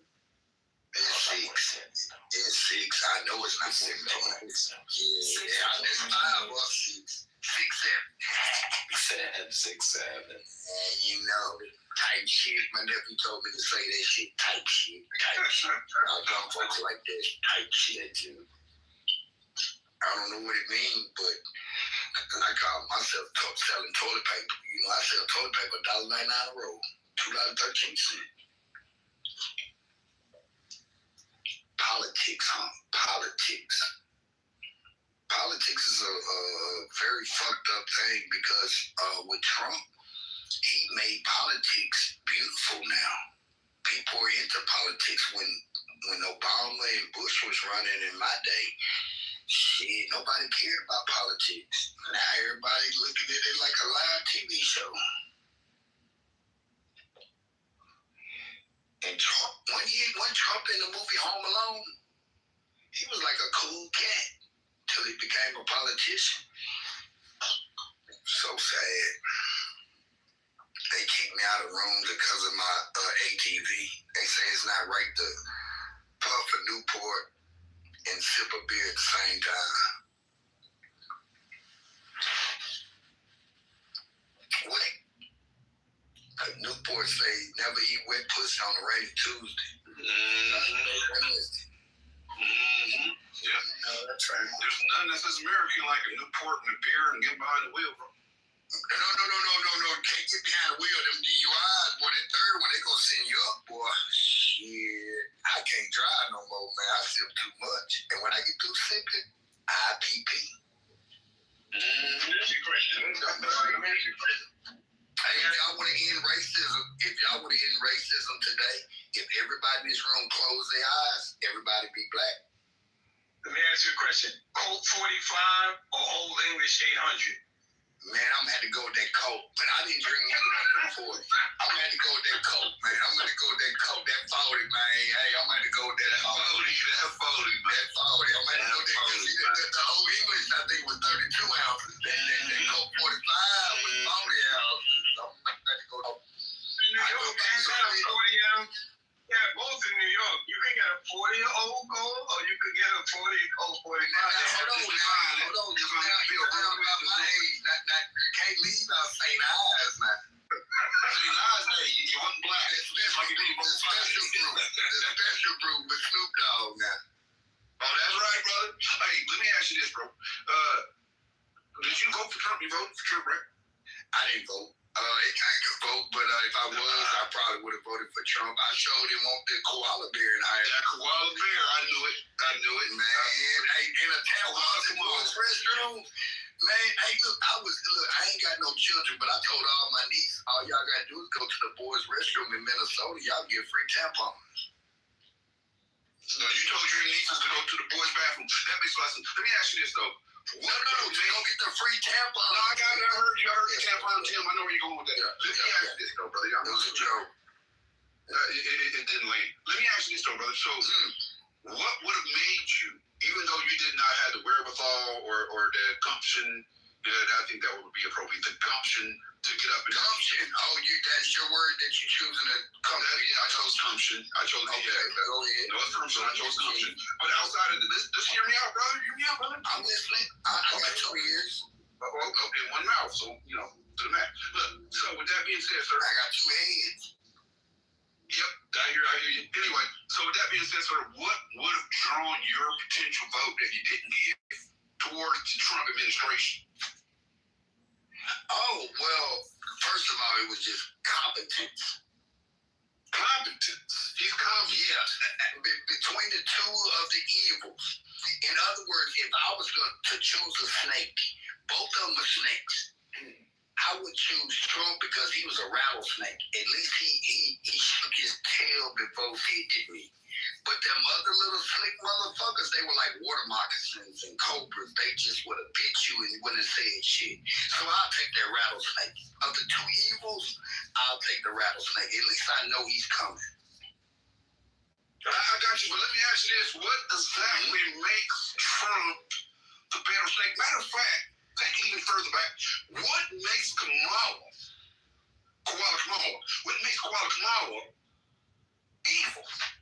Well, it's not that she's evil. She wasn't competent. She wasn't ready for the job. It's just like I live next to a college. Are y'all familiar with colleges?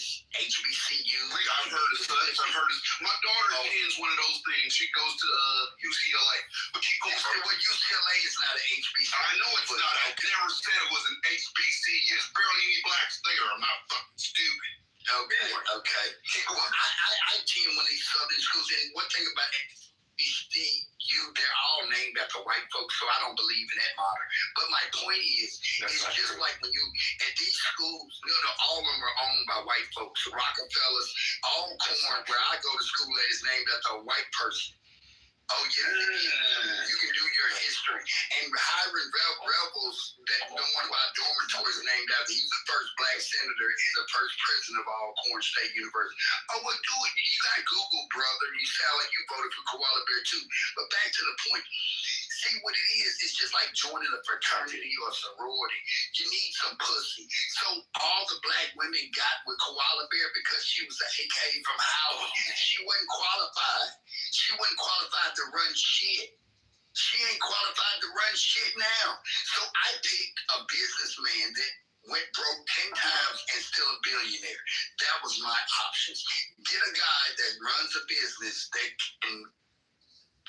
is well qualified or buck their way up to the top.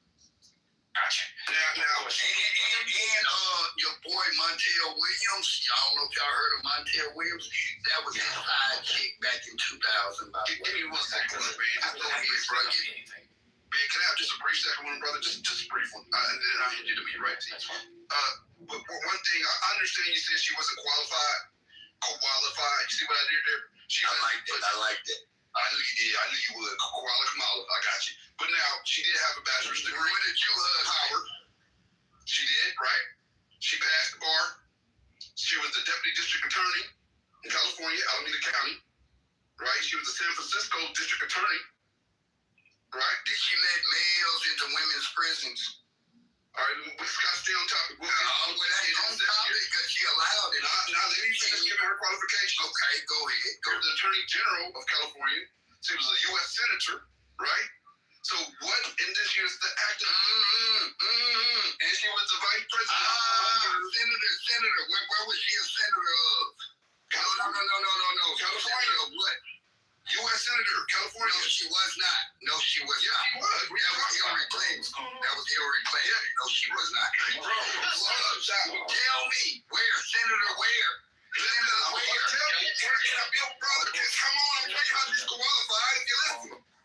Come on, man. I'm finished. She was a U.S. Senator in California from 2017 to 2021. Okay? She was the first black woman in the U.S. Senate. You didn't know that? She was also the first black woman. She's not black. Well, South Asian and black, if you want to add that in. She had a little spice. Okay, no problem. She wasn't the first. But it goes a step further. She was the vice president. How much more qualified do you need to be, brother?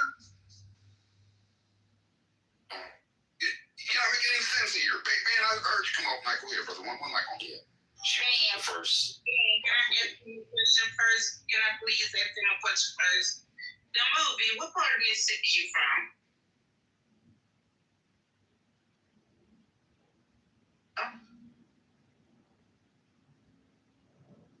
Okay. He's probably Googling. He's probably Googling. I was Googling. Yeah, my bad. I had to go look that shit up. Sorry, bro. You don't believe I had to go to California, Senator? Well, shit, that Super Bowl in the gayest city ever. Shit. Okay. I think the Super Bowl was in Santa Clara, wasn't it? San Francisco, wherever. It was in Santa Clara, which is about 40 miles out from Frisco. Brother, you got to stick to the facts. So, yeah, go ahead with your question. Are you wondering what promoted me to look at Trump over? No. Let me ask the question. Shut up. Hey, don't tell no grown man to shut up. Just say. I told you, you're not a grown man. You don't have your teeth. Shit, I can tell you don't have teeth. I can tell. I hear your tooth. You was raised by your mother, what? No, I was raised by my father. You would have more respect than that, but go ahead. No, he told me to respect thinking people, not dummies. He told me to have standards for men. What side of the river are you from? I'm from the side that showers. That's not the side you're from. Yeah, I'm saying west side, east side. I'm from the south side. West side. You're from the dirty side. Yeah. Y'all get a lot from us. You know a lot. I can smell your house through the phone. I know what you're I live in a trailer. I know you do. It's a double wide. No, that was a big accomplishment in your life. And so you live in Cali? You sound like you're from Cali. I don't live in Cali. Says she's from Cali, but she lives in Cali. Es un animal, the iron like little concern one time. Say one bad buddy. What's your favorite rapper? It's me just a stuff.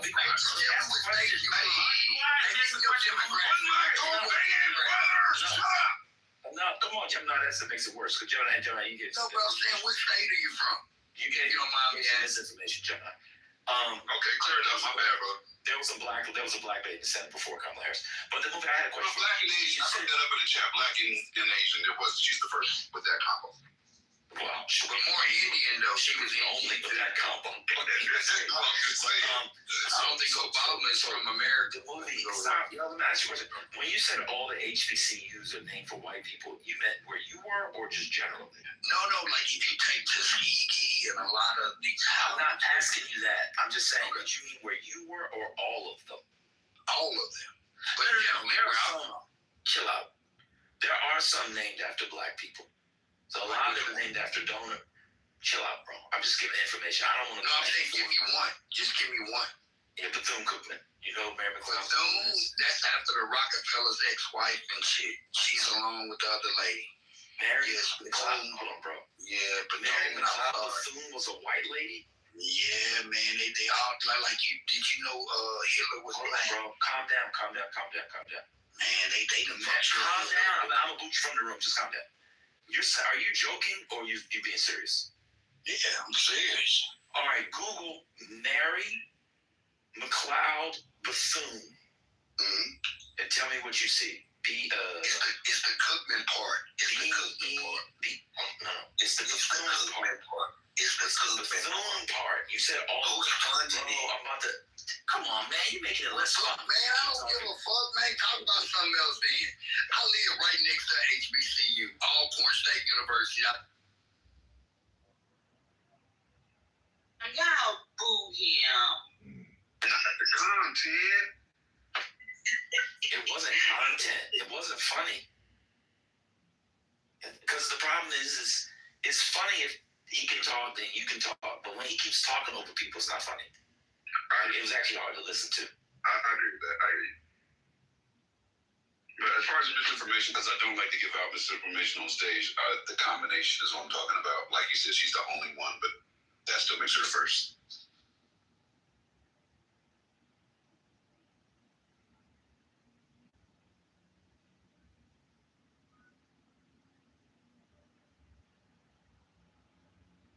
Those two brain cells were struggling to come up with a conversation. They were struggling. My apologies to you all. Everybody from Mississippi ain't like that. The funny thing is, he thought band was the one from California. He sounds nothing like a Californian. Give it, I don't, and didn't during that moment because I was influenced by his southern drawl and it was infectious and I adopted it for a brief moment. But being in California, that's crazy. To be fair, I am currently wearing a piece of clothing from California. I was just thought you were insinuating that you usually don't wear clothing at all. I didn't know you wore down. Interesting. Dan has been cosplaying all this time. I don't forget. As someone from Maryland. The niggas from Gardena, y'all. Gardena? Mm-hmm. Say it ain't true, man. I thought it was the Inland Empire. The IE? You're from the IE? From Fontana, Gemini. Fontana. Man, that's fighting words they say you from that. Yeah, you gotta know, you don't know what's being said. That big. Fontana is, oh my God. Man, just listen to my voice. Swing first, ask questions later. Just trust me on this one. I can't. I'm in and out because I keep getting kicked off. What did he say? I said you're from Fontana. Fontana, brother. Oh, Fontana, California? Yeah, you gotta swing. You gotta swing on them. Don't ask me any questions. I'll explain to you later. Just swing on them right now. Trust me. Gemini, I lived in California for many years, bro. That's another thing. I didn't know you lived in California. How would I know how? I don't die for people, man. I don't die for there. Everybody's lived in California. It's a big state. Well, everybody should, but I would have no idea where you've lived previously. I don't know. Yeah, but man, have you been to Fontana? I don't remember offhand. Have you driven through? Yeah, he hasn't. He hasn't because he's trying to throw. I don't know if I've stopped at a stand. Yeah, like most people drive through Fontana. It's not the kind of place you go to unless you have reason to go. Right. If you're going to San Bernardino and Palm Springs, you may pass it. Yes, the key word is past it. And that's why I said I didn't know you were from, because when somebody says that, you got to just smack the shit out of them. There's no talking no more. You've crossed the line. It's like in the days when you just threw your handkerchief on the ground. They threw the handkerchief on the ground when he said that shit. Yeah, nobody claims Fontana. Nobody. People from Fontana lie about being from Fontana. They don't even claim. That's a fact.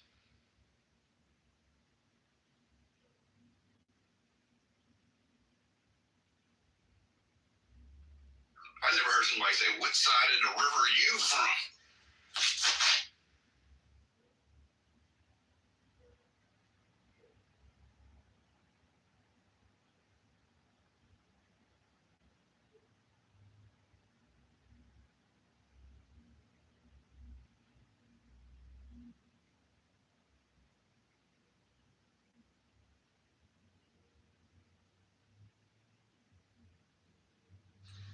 That's a fact, Andre. Going to Vegas is about the only time you're going to go past Fontana's on the way to Vegas.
precisely because it can go either way. Wait, what is the chiral load? In other words, if you were an alien species and you had chirality, how many things in your body are chiral? And how many things do those things depend on? It depends, because you could have like microbes that are capable of metabolizing like common achiral compounds, like carbon dioxide or water or something. Euro, that any gut bacteria used to digest food would probably be chiral, but they would come with their own gut biome, so that gut bacteria will produce the correct chiral, but their gut bacteria will have a problem, which is that they may not be chirally aligned with doing that work.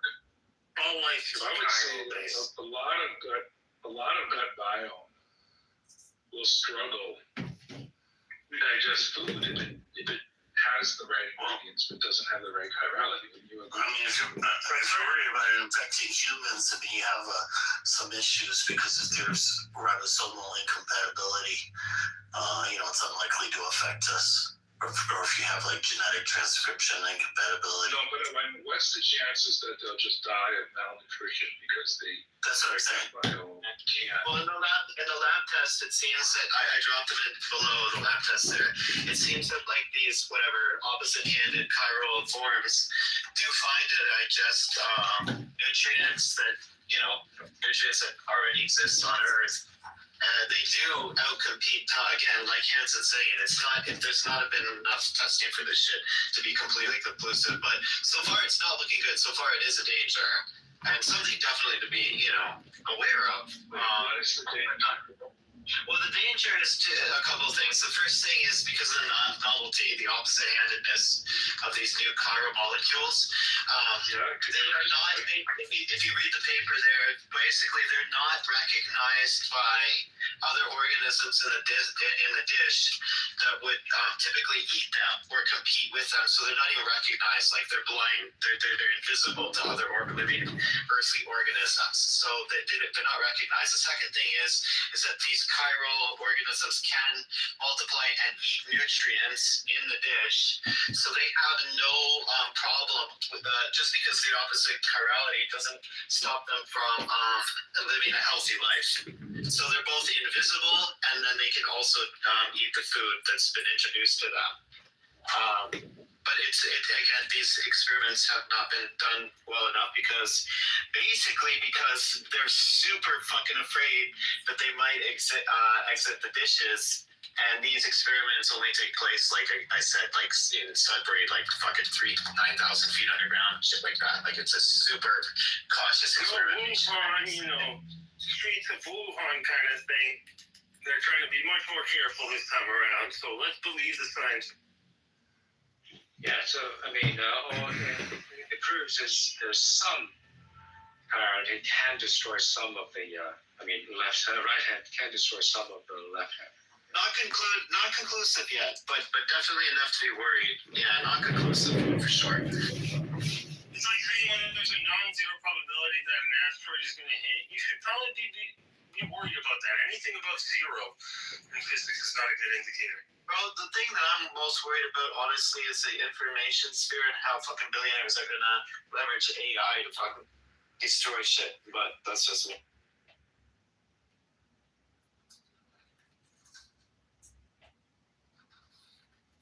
I'm firmly in Eliezer's camp, 100%.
you're saying. Like, there's a little bit more to it. Okay, that's fine. I don't need to actually get into leads. Definitionally, it's very simple. The price of a thing in a properly functioned market is equivalent to the price people in the marketplace would be willing to pay for it. Okay, so this is now, if you want to move into the should be willing to pay for it, then you get into things like past pricing, earning per share, a bunch of other things if you want to estimate what that price is supposed to be. But the literal definition of pricing in a market is the answer. The price is what someone is willing to pay for it in a perfectly liquid transaction, I believe. So in other words, a transaction that doesn't have anything slowing it down. So this is kind of what I understand. Like, can you tell me for one? So when you have an IPO, which means you're just selling those shares for the first time, the company decides what that share is worth, right? Like, we're going to sell 100 shares, and I'm going to value each share at $3,000. I'm sorry, all the shares are worth $3,000. So every share. They set what's called the par price. Yeah. And then what you see is when it actually gets released to the market, usually there's a substantial gain or drop within the first couple of trades. So that $30 or that $3,000 that goes to the company, that's all capital they're allowed to use, correct? Well, I mean, a portion of it's going to the financial advisory firm that's helping them put it together, to lawyers like Mick said, but some net amount off of that $30 per share is going to be capital that goes to either the company or the shareholders that are selling out some of their stake. Okay, so the company is issuing the shares, and the par value is like their actual amount, right? Like 10 cents or nothing.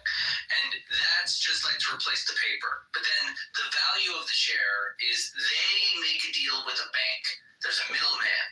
And he says, you know what? I agree. I'm going to finance this IPO based on the belief that you'll get like X amount. And that's why they want like the high valuation from the independent banker financial advisor.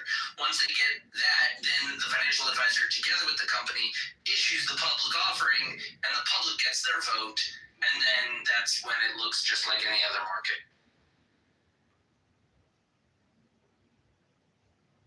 Yeah, okay. And then once the IPO happens and the shares are out there, right, I decide whether to hold them, to put them back on the market, and I get if I sell a share, right? Yeah, once it's on the market, it's literally like a stick of gum. It's like $1. It's in circulation, and you can trade it freely with people around. It's just under a regulated system that like pulls all these different organizational structures into one regulated system, and then now you can trade a stock for dollars and go through a dozen different companies all in a day. Okay, so now the vast difference on the market of Bitcoin is that they have a registry that isn't done through traditional means, right? They have a registry that's done through the, what is it called? You've already got your head up your ass if you are trying to compare Bitcoin to stock. Well, that's what I'm saying. It's not comparable in the sense of the way they do the registry, right?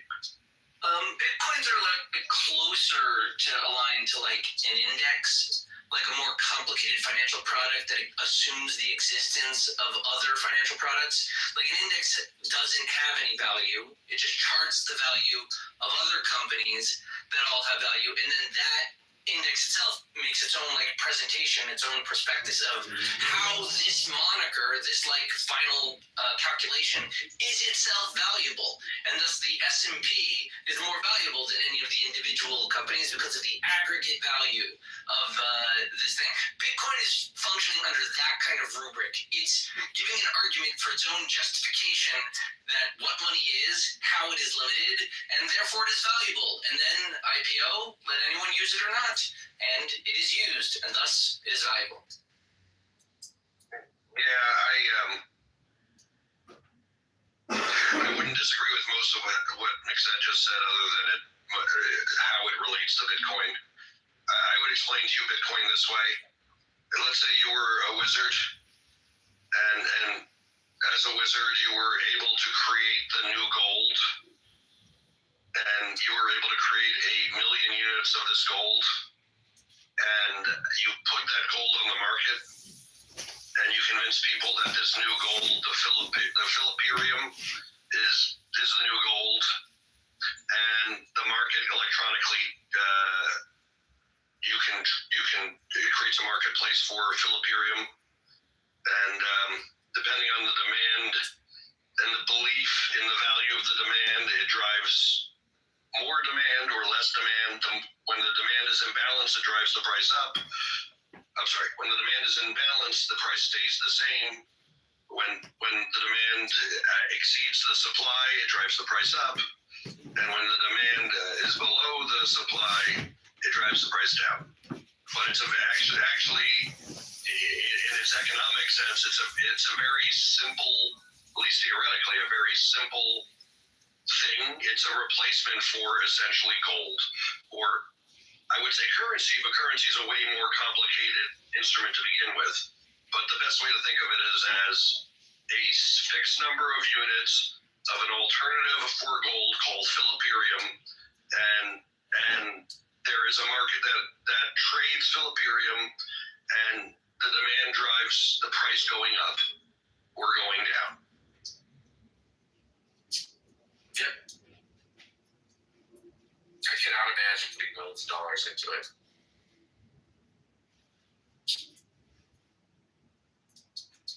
How much money you got in Bitcoin? Oh, nothing. Just like a few bucks. Just to chart it. To watch it as it grows, right? I see it more valuable in terms of the information it provides, less how much it's actually valuable, right? It's like holding a bar of gold. Like, okay, you've got it. I get exactly. I get it. But how good is that? Somebody's gonna want it. Yeah, and the reason, you got to get into the reasons the Bitcoin world convinced mostly very young new investors that it's valuable, and some of them are real, right? With gold, you have to traditionally you have to actually store the currency, or someone else is storing the currency, and that storage comes with a cost. Right? Philipperium doesn't have that.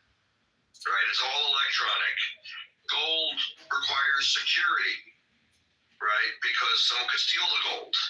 Supposedly, the cryptocurrency is immune from that, though we've seen that there have been times where people lose access to their cryptocurrency, or we've even seen exchanges that where malfeasance actually had currency disappearing. But the theory is that these sorts of things are impossible with Bitcoin. It turns out the only real differentiator is the capacity to use Bitcoin for gray market and black market transactions. In my estimation, that's the only natural marketplace that Bitcoin actually has real advantages over other options. Which is why I've said since the beginning, I think ultimately Bitcoin will end up being around, I don't know, 10,000. The value is far less than what it is and what it was. Yeah. Well, I always thought it was funny that, it was self-regulated, and I thought that was like when I used to talk to these people that related to Bitcoin, it's self-regulated, the government's not going to be involved, they can't manipulate the market, it's worth what it's really worth, this and that, and now, like 5 years later, it's exactly the opposite, it seems like. Very much regulated, the government's very much involved. It just shows the naivete of those who embrace Bitcoin for that reason, right? Yeah, you can have this ecosystem and this exchange that isn't subject to any state's laws. That's doable. But anytime you want to convert real currency or real securities into Bitcoin, you have to do that on an exchange that is subject to various states' laws. Right? So to the extent you already have money in that sphere, like Iran has a bunch of money in that sphere, they can do all sorts of black market, they can buy nukes, they can do whatever they want, in theory. You know, because there are exchanges in countries that don't regulate them at all. But anytime you want to take U.S. currency and put it into that entire ecosystem, you either need to somehow get that currency to someplace, I'll make up Madagascar, who theoretically doesn't regulate them at all. Either you got to like transport pallets of cash to Madagascar in order to get it into that exchange. You're going to leave a signature to try to get your money into Bitcoin in order to do black market transactions. And also the taxation piece. Obviously the United States and most countries want to be able to tax gains on this sort of, can't really call it a security, but this sort of investment. Yeah. It's funny, like there's part of the regulatory market that actually makes it very secure for me. As part of what? That's the regulatory market that secures my finances, right? It does a pretty reasonable job of securing your finances. Not your finances, but your investments. My investments, right? Yeah. That's part of the reason so much capital is driven to the United States, because both our self-regulatory elements and our governmentally regulated elements function pretty harmoniously and tend to minimize malfeasance. I also think it gives you more visibility to information that could and more standardization of information. Well, that's not an also, that's a because, Yakov. Yeah, I mean, right. Because of the regulations. What you're talking about is the nature of the regulations that make us safer. Are things like the required, exactly, yeah. the required information in 10Qs and 10Ks. Exactly, yeah. Things like insider trading information, like these things are required. Yeah, I know. It's really nice to be able to, it's like you can't get away with much now, just like we were talking about yesterday with the video cameras. It's like, it turns out you can actually kidnap somebody, same as mom. Blowing my mind. Of course, yeah. Philip, you're doing it again. Bringing up topics you don't want to talk about. It's not bad. I mean, I was just I'm still blown away right now. Did you guys see they investigated somebody and they released them? No, it's good. I don't actually give a shit about the topic. That means he wasn't involved. Yeah. Well, or they don't have enough on it to get anywhere. And I looked again, it's a pretty remote area where they were. I doubt there were cameras like you described.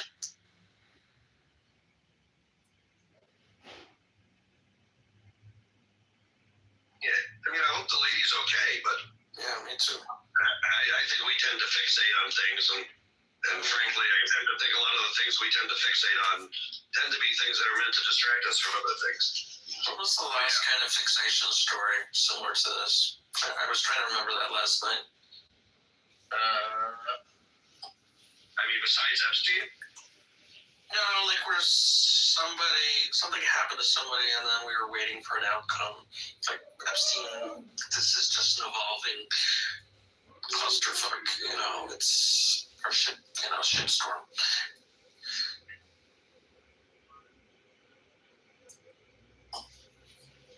I mean, there is a lot of this shit that goes on that is distracting. I just don't know what else is in the news right now besides U.S. military continues to move a bunch of fucking assets to the Middle East right now.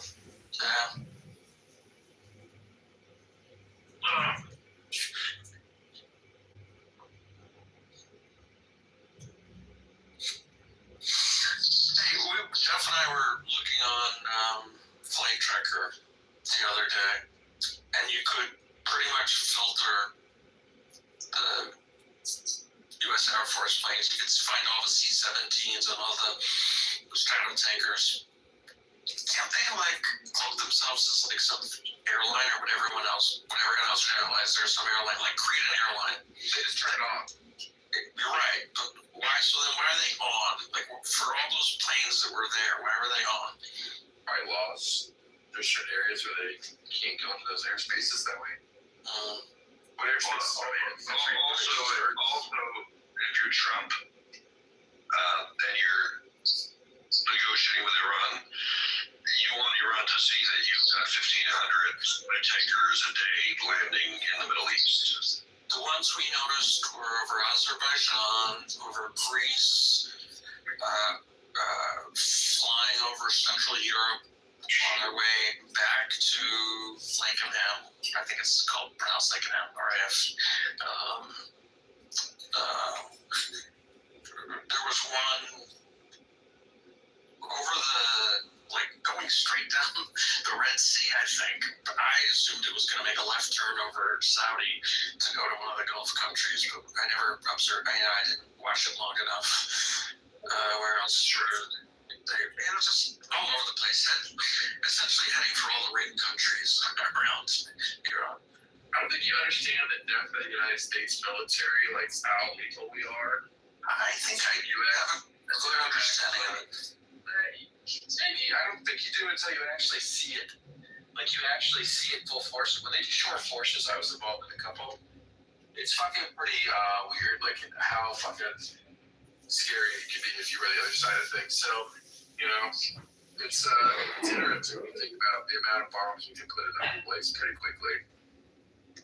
Yeah, I mean, I got a taste for that when in Syria, just 2-3 years ago, when someone took pot shots, what I consider pot shots at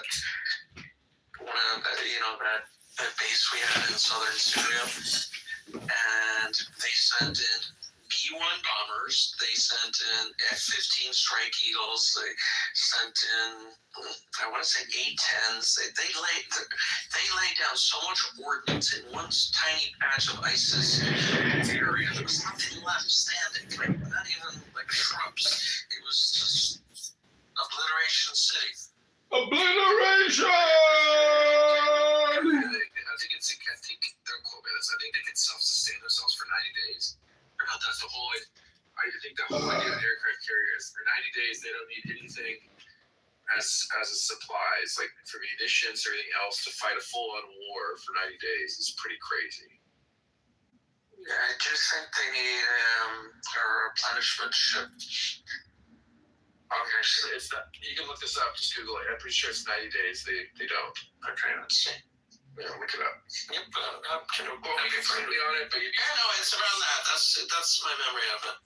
Yeah. But it's kind of when you think about that, right? It's like holy crap. And then the other idea is they have a full force of different aviation assets, everything from fighters, bombers to reconnaissance to everything like that. Jammers. It's everything you can think of. And then other ships, so not only is it an aircraft carrier, they have battle group ships that go with them. So it's pretty, like I said, pretty interesting and scary when you are another country like Iran who doesn't have anything.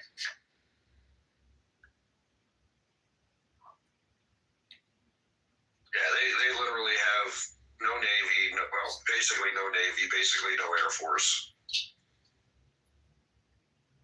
I guess they got from Russia 24 MiG-27s, I think. So you're talking about 40-year-old fighters. Yeah.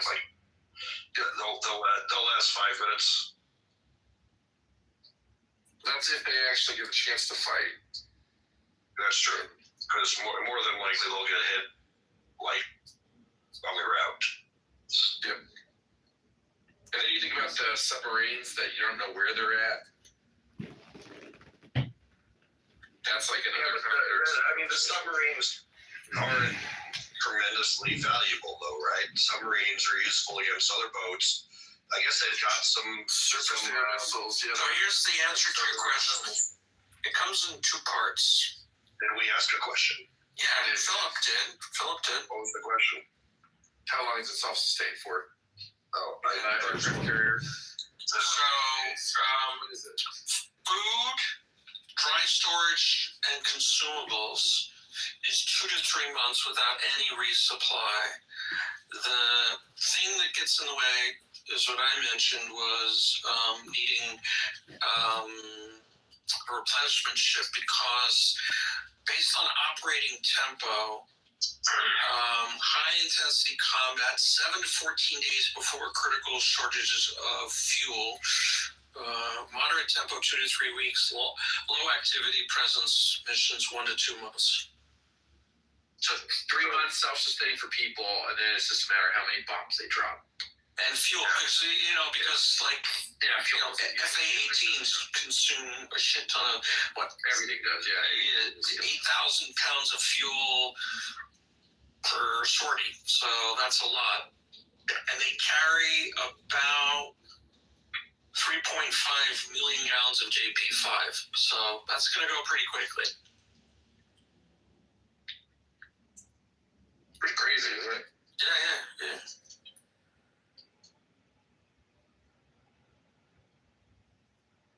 So high intensity, 7 to 14 days. Who would have ever predicted that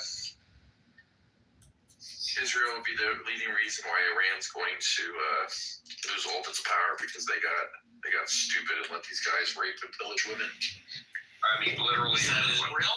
I don't think that's Israel. Why are you ascribing that to Israel? Well, I'm not as sure because they literally got zealous of Israel. It screwed them. Oh, I thought you were saying Israel was the reason why. Their hatred of Israel is literally going to be their downfall. That's right. Pretty predictable. October 7th never happens. It's probably all this stuff never happens. Trump's probably negotiating some kind of nuclear agreement with them, and we're all upset about it. Who's stalking you, Jeff?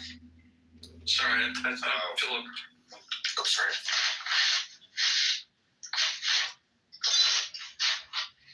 No one in particular. Hey, Jeff. Hi, everyone. Hi. Hi. How you guys doing? Good. How are you doing? Good. How you doing? Oh, how you doing? How you doing? Go ahead, Jenkins. How are you guys? I'm good. How are you? I'm doing good. You look so handsome in that photo. Oh, thank you. I love it. Yeah, it's a great photo. What are you guys chatting about? Iran? More specifically, yeah. I mean, Iran, but the Carrier strikers. Oh, okay. Okay. Of the Obamas as apes.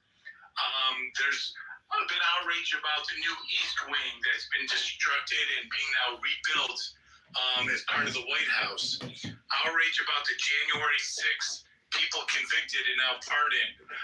Outrage about Bad Bunny, God forbid, and look what happened there. There's outrage right now about the new Southwest Airlines and their new policy about people who are overweight and additional costs there. Outrage about the different tariffs and how tariffs change. Outrage related to Sudan.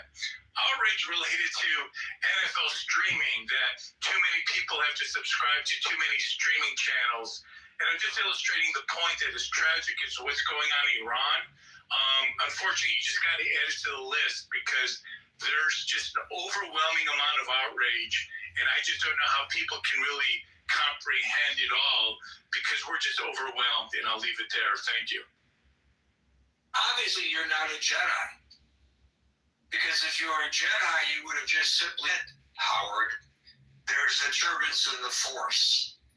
And I don't know what that is. I don't. Now, there's somebody very close to me who's extremely religious, very traditional, Christian, religious person. And, he says this is all preordained and predicted in the Bible. And, of course, every generation thinks prophecies are coming to pass during their generation, and then they don't. But, as I said earlier, things are RFU. And you're absolutely right. There is fatigue. And I find that there are two different kinds of people in this world right now, at least in my circle. There are those who are like the folks who are attracted to this room, who are really engaged and curious and want to know what's going on and are striving for understanding. And there are those who are just saying, fuck it. It's not healthy to even consider these things. And they're ignoring the news. But hear me out. I guess, out of mind means that to them it's not happening. They don't have to be stressed out, and maybe they are healthier than we are. Maybe this is very unhealthy for us to be concerned about things. I think also, Howard, there's a common denominator to all of your examples, and I know there are a multitude of more that you could have reached into your bag there and pulled out. And that is, people are frustrated because they feel there's seemingly nothing they can do about it. So I think you're right, there is fatigue. I think some of it is just because things are happening organically, but I think some of it is perhaps, and I don't know whether you're implying this or not, that may be by design. That so many things are purposely being thrown at the public by certain people who are in a position to do so, that we become so overwhelmed when we tune out. Every time something comes up, at least domestically, people say, well, this is done as a distraction so that we don't focus on something else that's happening domestically.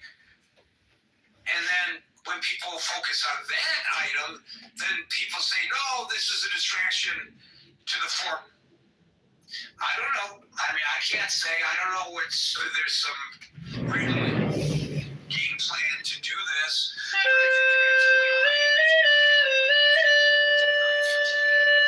Frustration. But I think when certain things hit a certain level, when certain instances occur, now here's the thing. Let me give you an example. And we don't discuss this here because it's really in our wheelhouse, but this is an example. I think Rick Sanchez pointed out a text a couple days ago, and I have no reason to doubt his figures, that 700 Americans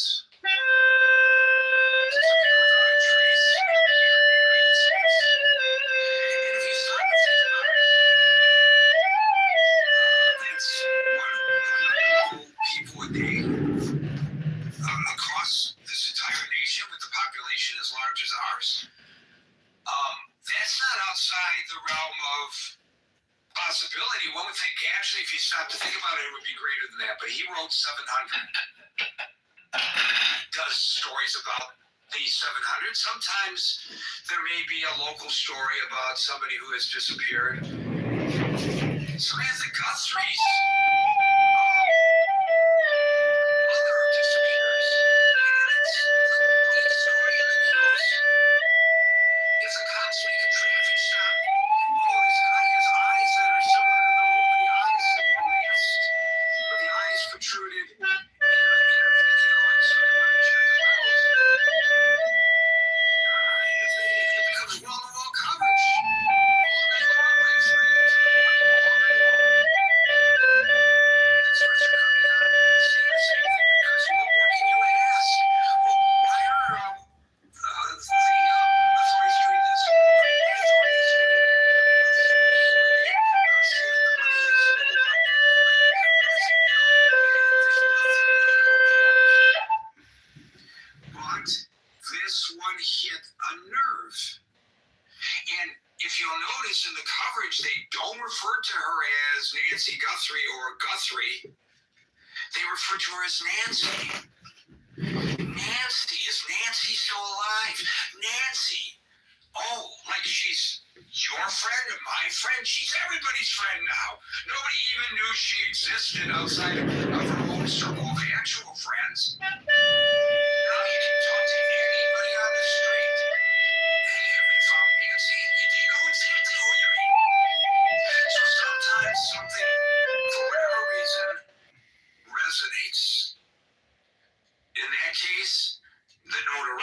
the people involved.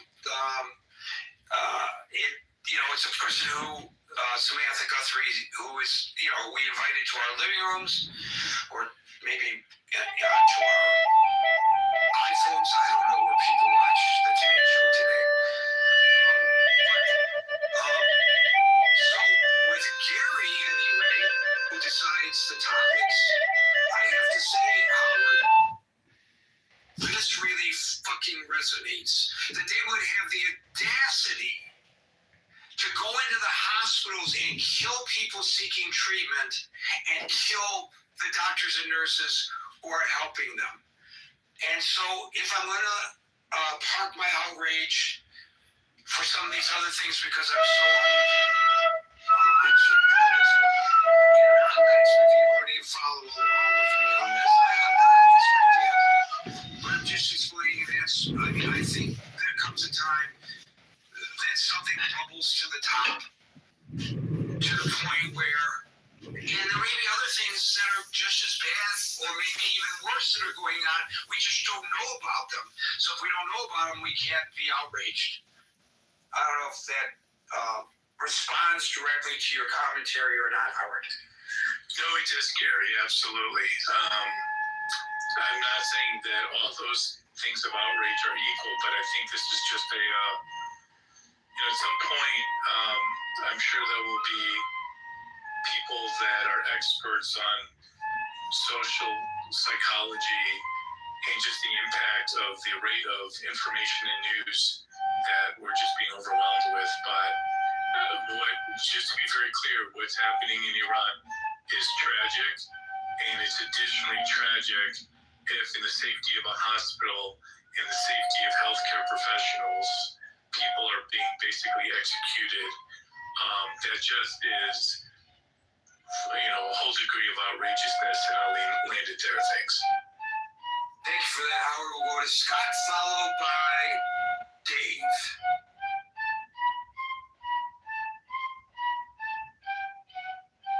Scott, our cleanup hitter. I see your microphone is on, but I don't hear you, buddy. I left Scott speechless. He doesn't know what else to say. No, I think he's open. His microphone's open, but he's got a tap.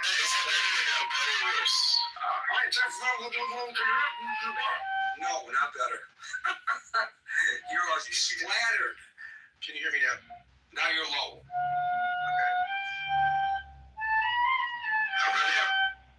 Okay, that's optimal. Optimal. We're optimal now. Okay, perfect. I want to say that Bring it down just a little bit more. It sounds like you're eating the microphone. Did you not have dinner today? Don't eat your microphone. Gosh. Good, you're good now. You're good now. Yeah, so I think regarding Howard's comments, I agree. There's so much outrage and so much fatigue. But I'll tell you something that doesn't outrage me, and I never get tired of.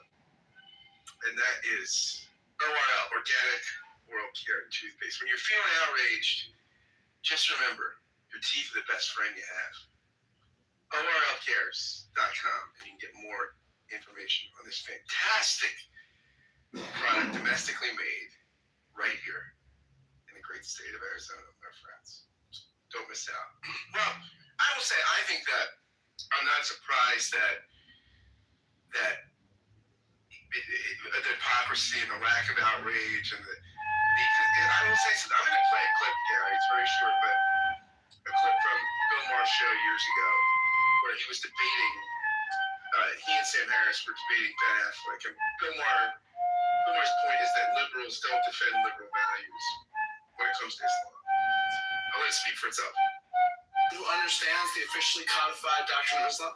You're an interpreter, so you would say, this is what... I'm actually well educated on this topic. I'm asking you. So you're saying if I criticize you're saying that Islamophobia is not a real thing. That if you're critical of something... It's not a real thing when we do it. Right.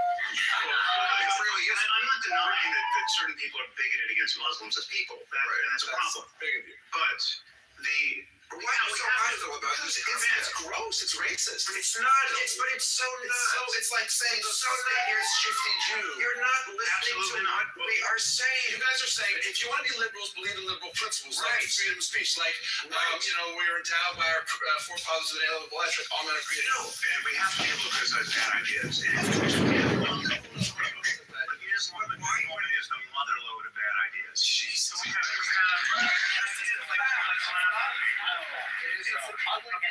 It is basic liberal tolerance. But not for intolerance. Of course not. The picture you're painting is to some extent true, but is hugely incomplete. It is certainly true that plenty of fanatics and jihadis are Muslim, but the people who are standing up to them, Malala, incredible Muhammad Ali Gadak in Iran, in prison for 9 years speaking up for Christians. A friend that I had in Pakistan, he was shot this year, Rashid Rahman, for defending people accused of apostasy. How about more than 1 billion people who are fanatical, who don't punch you, who just want to go to school?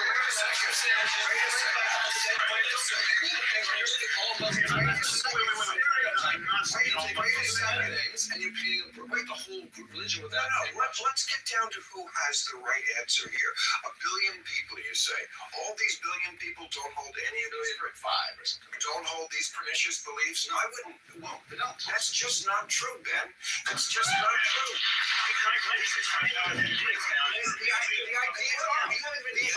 You're trying to say that these few people, that's all the problem is, these few bad apples. The idea that someone should be killed if they leave that's horrible. Wait. You're saying the idea that someone should be killed if they leave the Islamic religion is just a few bad apples? The people who would actually believe in an act that you murder somebody if they ask Islam is not the majority of my... That's right. How many people, let's do a vote. How many people think that if I was in Miami and I went to the ocean, I was like, good night, Jeff, let's swim.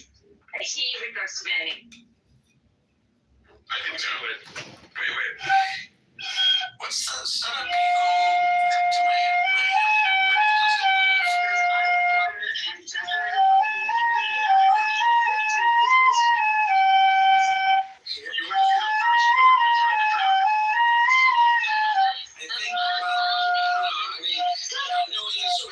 but I think if he's Wade, at least Wade, but I think he might go swimming up to his neck and maybe occasionally go under the water. I can see that happening. But then again, I don't know swimming, so who knows? He's really silent right now. He's fighting the love so hard, and you seem fighting the knives. I think he's scared for his life right now. He's sitting on in the audience. It's not the amount of the audience.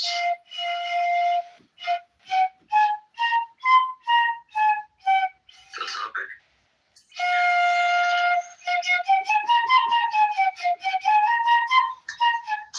It's the love in his heart. It is not love in my heart.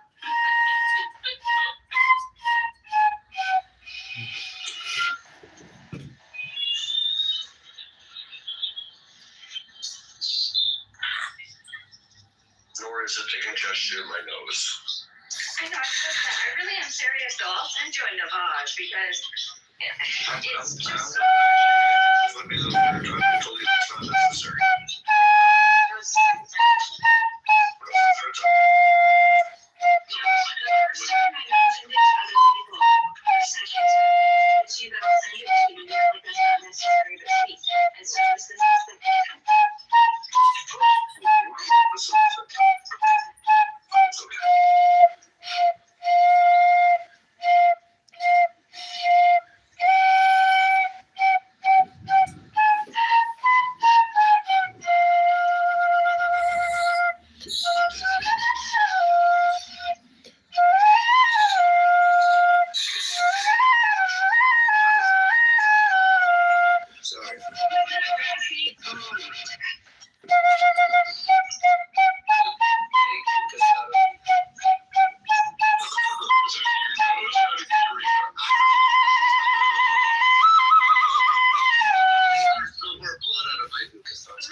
needs to go to the hospital and get that taken care of.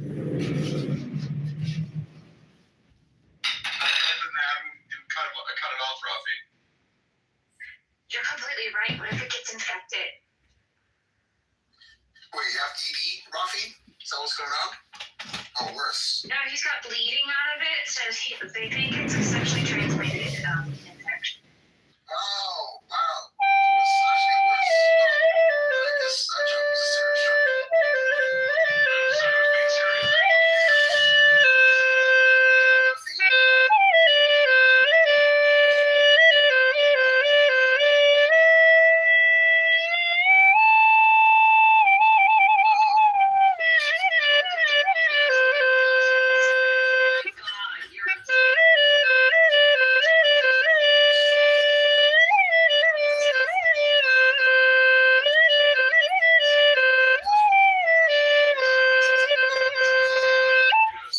Never had one lesson.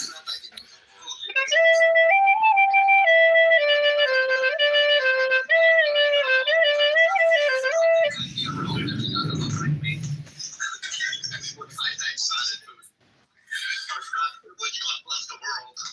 God bless the world, indeed. God bless the world. There's a bald child around sunglasses over there. There's a what? There's a bald child with sunglasses somewhere out there. You need to change my fucking diaper, man. Actually become deactivated when released into the pool. What do you mean? One got released into the poop hole? Pool. Oh, I thought I released one inside the poop hole. Is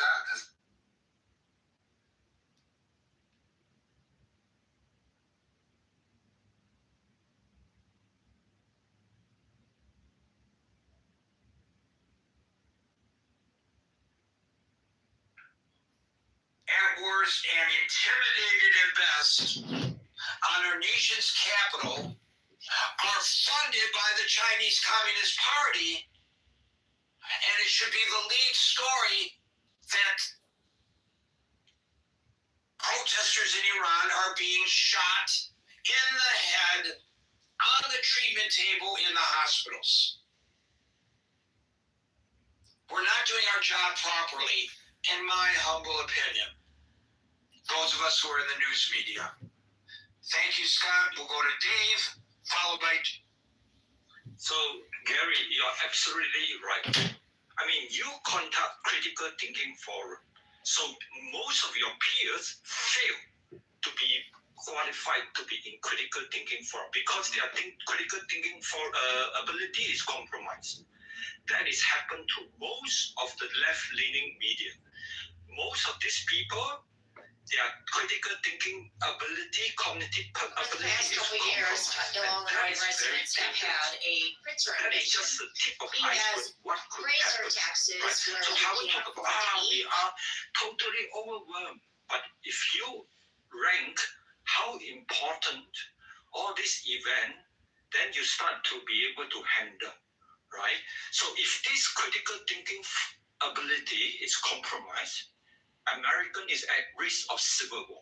This is why I'm here every day, right? If this critical thinking ability is compromised, the world order already compromised long time ago. So once you rank all this thing, then you start to ask the question, should you stay silent?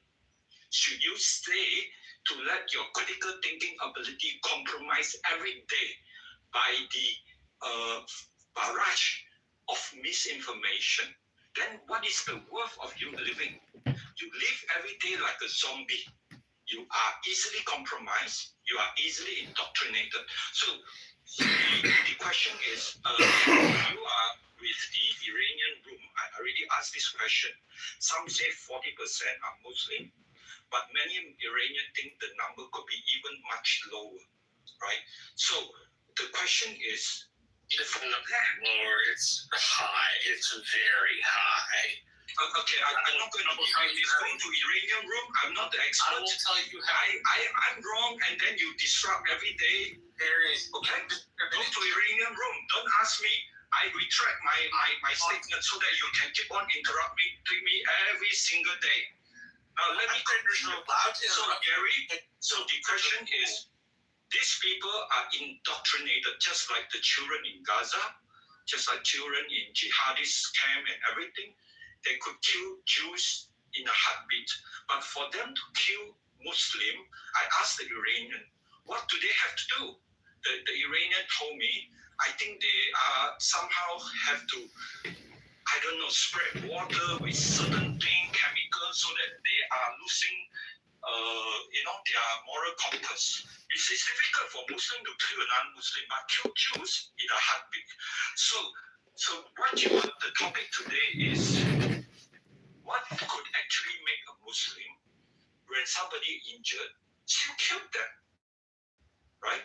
So we are just touching the tip of the iceberg. It's serious indoctrination. I debate a lot with pro-Palestine, pro-Hamas. I recognize the cognitive signature of indoctrination. Unfortunately, what we observe here in Critical Thinking Forum, many people are indoctrinated, working like a zombie without realizing. And that's why when Scott shared this, right, I fully understand. This is very serious. I debate a lot as well with lefty people. When I ask them, created by Israel, the truth, speak the truth. Created by they couldn't speak the truth. The lefty, just like what's shown in the Scott sharing, they couldn't speak the truth. You force the truth out, they're stuck in your throat. You can kill them because they are indoctrinated. The truth cannot come out. And there are many participants here. And that's why yesterday when I speak to Rob, I say, Rob, I'm so sorry. I understand your situation, but we are facing global indoctrination, and journalists, once indoctrinated, they are no good. They are damaged goods. They are walking around supporting more misinformation. Thank you, Gary. Thank you, Dave. Just a quick note, because somebody jumped on the mic there. We have a lot of new people on the stage. In the critical thinking one at a time, and I call people in the order in which I see them. I'll get to everybody. Here's the thing about all of these issues and the prism by which we look at things. Statistically, and I'm not going to argue who is and who is not a Christian and who goes to church and who doesn't go to church and all of that. Statistically, 65 to 70% of Americans identify as Christian. So when it comes to analyzing things, I'm going to make this with a great degree of trepidation because I'm not a Christian.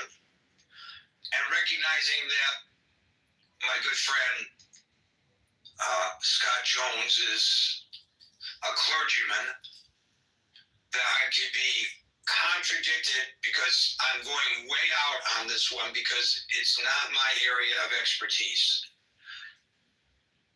But I believe in, and I love, so that's my get out of jail card. If the source I'm looking at is wrong.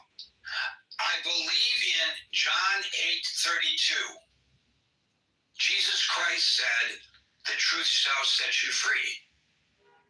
So we should be, for those of you who are Christians, and even those of us who are not, we should follow that advice, seek the truth. Sometimes the truth against our preconceived political agendas. Well, too bad. The truth, we can have our opinions, but the truth is the truth. So I'm going to admonish Christians in the room, on stage in particular, to seek the truth and try to express the truth. If you are part of that 65 or 70% of Americans, then most of the people here are American, not everybody is, and I apologize to those of you who are not, then shouldn't that be something that you strive for? Strive for it. I don't want to sound like I'm a religious expert, but strives for. Alan, are you in a position to speak, Alan? I am always for you in the position unless. Well, I don't want to take you away. I don't want to take you away from your business, and I understand. No, they already did a great job before you even tried it. I know you never did. You always been help and inspire, and you always understood my situation. But unfortunately, somebody else took all the customers. I don't know where the heck they are anyway. But you need to add something on the top, Mr. Gary. Iranian kills the protester and jailed the doctor in the hospital. They tried to help. Killing some of the doctors and nurses, killing them. Of course, they take him to jail after they rape him, the women especially, and then they killed him. It broke my heart the other day. I was going to jump in and say something, but I said I better quiet. I don't know. You probably knew. I don't know if I told you or not. It's last 2 years.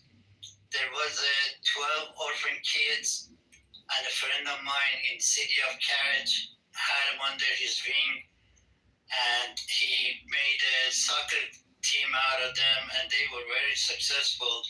And I helped them, support them, financially, because I don't have any other way to do. And he sent me a picture. His name is Castro. He was 13 years old, and he got shot in the heart. It destroyed me, man. It's so bad. I've been miserable last 3 days when I heard that news from him. Well, they're having a WhatsApp. But that's what the situation is. And they doing it. And they put Germans way behind of these action, what they did in World War II with the Jewish people. If anybody can feel our feeling, it's the Jewish, they are the closest. I mean, come on. They burned 7,000 people in the city of Rasht in the Bazaar area. It's unbelievable the way they do. But still the evidence, it says by March, these guys going to be done. The final attack is going to be, there are so much news comes in, I don't know what to believe anyway.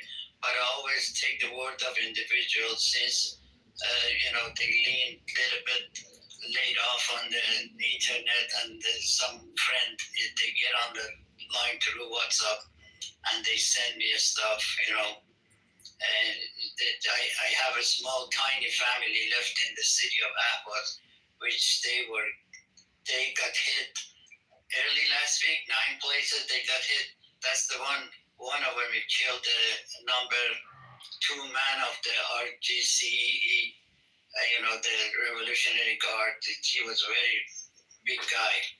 But the news that comes is very scattered.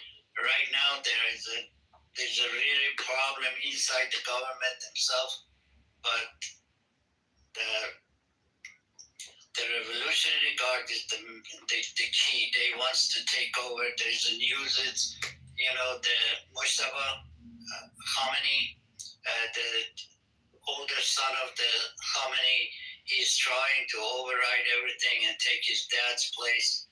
Hopefully he get hit, and one of these hit Israel does. So they probably after him too. But none of the news is good, Gary. It's so much, and I have no idea where the heck are these human rights organizations, why they are so quiet, why the liberals and the left, it's so quiet. 57 country, they shut their mouths and they sitting quiet.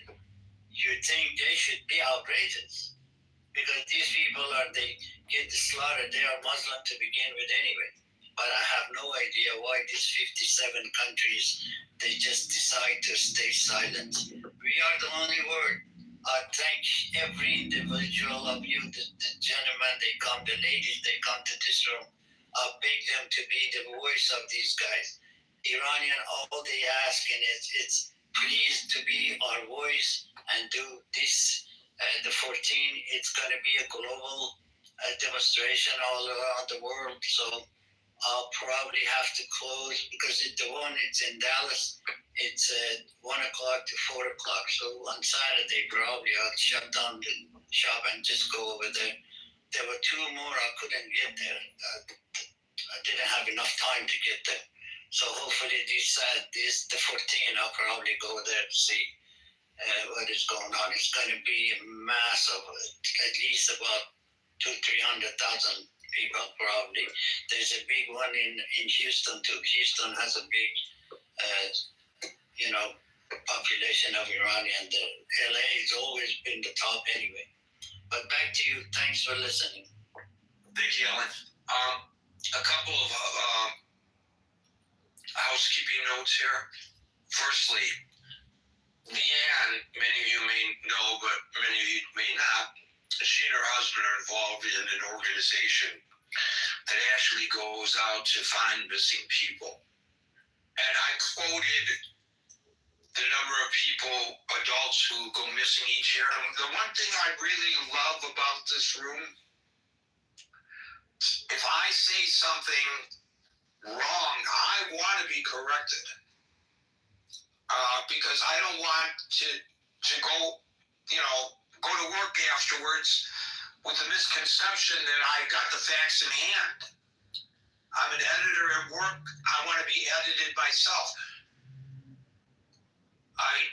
When I first became an editor, an old-time editor said to me, even an editor needs an editor. So Leanne hosts in the main chat. There's an estimated 600,000 people per year, 600,000 people per year that go missing in the United States. So I stand corrected and I appreciate it. The other piece of housekeeping is we normally stop inviting people on the stage at 5:55 Eastern time, but there's so many on stage now, I'm going to ask the moderators to not allow anyone else on the stage, but at the top of the hour we will go into extra time to try to get to everyone on the stage. We'll see how far we get, and with that in mind, I expeditiously go to William, followed by Daniel. Hello, everyone. I have 4 points. Number 1, where's Greta Thunberg? You were talking about outrage. Where's Greta Thunberg? Exactly. Number 2,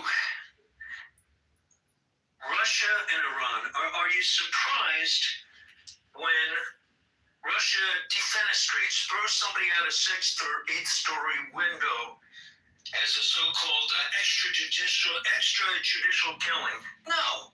Are you surprised after Masa Amini when the mullahs and the IRGC and whoever their operatives are on the ground go out and murder people for protesting? Are you really surprised? I'm not. I mean, this is what I've come to expect from the Islamic Republic of Iran, not the Islamic people, not the Iranian people, but the basically the fascist theocracy that oversees them or rules them without their consent. The third thing is the USA response is crazy. A month ago, Trump said, help is on the way. This is around the time where the Abraham Lincoln and some other battleships. And William, he did not just say help is on the way. He said, if you hurt any of the protesters, there will be hell to pay. Correct. And then, after he didn't deliver any help, after the protesters were hurt, then there was this schizophrenic business about claiming, well, we're helping because we're renegotiating the Iran nuclear deal, which nobody was asking for. Nobody was asking for that. Right, and last night, Vance said in our Azerbaijan, during a gaggle, he was asked about this, and Vance said, if there's going to be regime change in Iran, that's up to the protesters. That's not our business. We're interested in, and I'm not quoting him directly, but we're interested in retarding their nuclear weapons capability. So that's in contradiction for what the president was indicating, as you correctly just pointed out, William. And then today, following his meeting with Netanyahu, he sends out a Truth Social. I'm sorry, Scott, a truth. He out a truth in which he says nothing substantial resolved, except I made it clear that we want to negotiate further on the nuclear issue with Iran. And the thing about Iran, as I pointed out in Salvo, William, and I suspect this is the direction you're going in, and I'll step aside and let you finish. This is their tactic: negotiate while rebuilding. Negotiate while rebuilding. Hamas's tactic as well, by the way. Go ahead. Well, I mean, the negotiations are bullshit. It's like negotiating with Putin. If you negotiate with Putin, all it's going to do is have him retrench, rearm, and attack again after he gets more troops in there. And hire some more North Koreans. It takes time to transport the North Koreans. That I mentioned it'll take a little time. But, Russia's right next to North Korea. They've got train lines that run all the way. Down in that far part of eastern Russia. But the negotiation part, negotiating with Putin is not going to bring peace.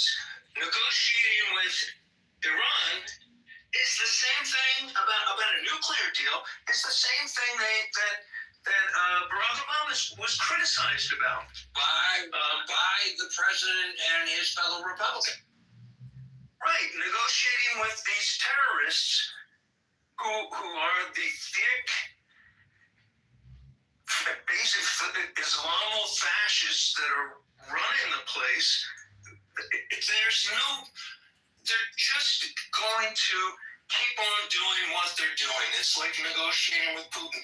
It does not. By the way, the Islamic regime and Putin are allies. They have similar recalcitrance to actually negotiate in good faith. I'm not sure that what our government is doing, because Lindsey Graham, and this is from in the chat, from Iran International. Senator Lindsey Graham once again voiced support for the protesters on Tuesday, warning that U.S. action could follow if the Islamic Republic resists change. So Lindsey Graham is saying, we want to have regime change. He's not talking about nuclear. He's encouraging the protesters, yet Vance is saying, no, this is on the protesters. They've got to do their own change. It's just crazy. It's like a schizophrenic American response to the situation, misleading the people on the ground.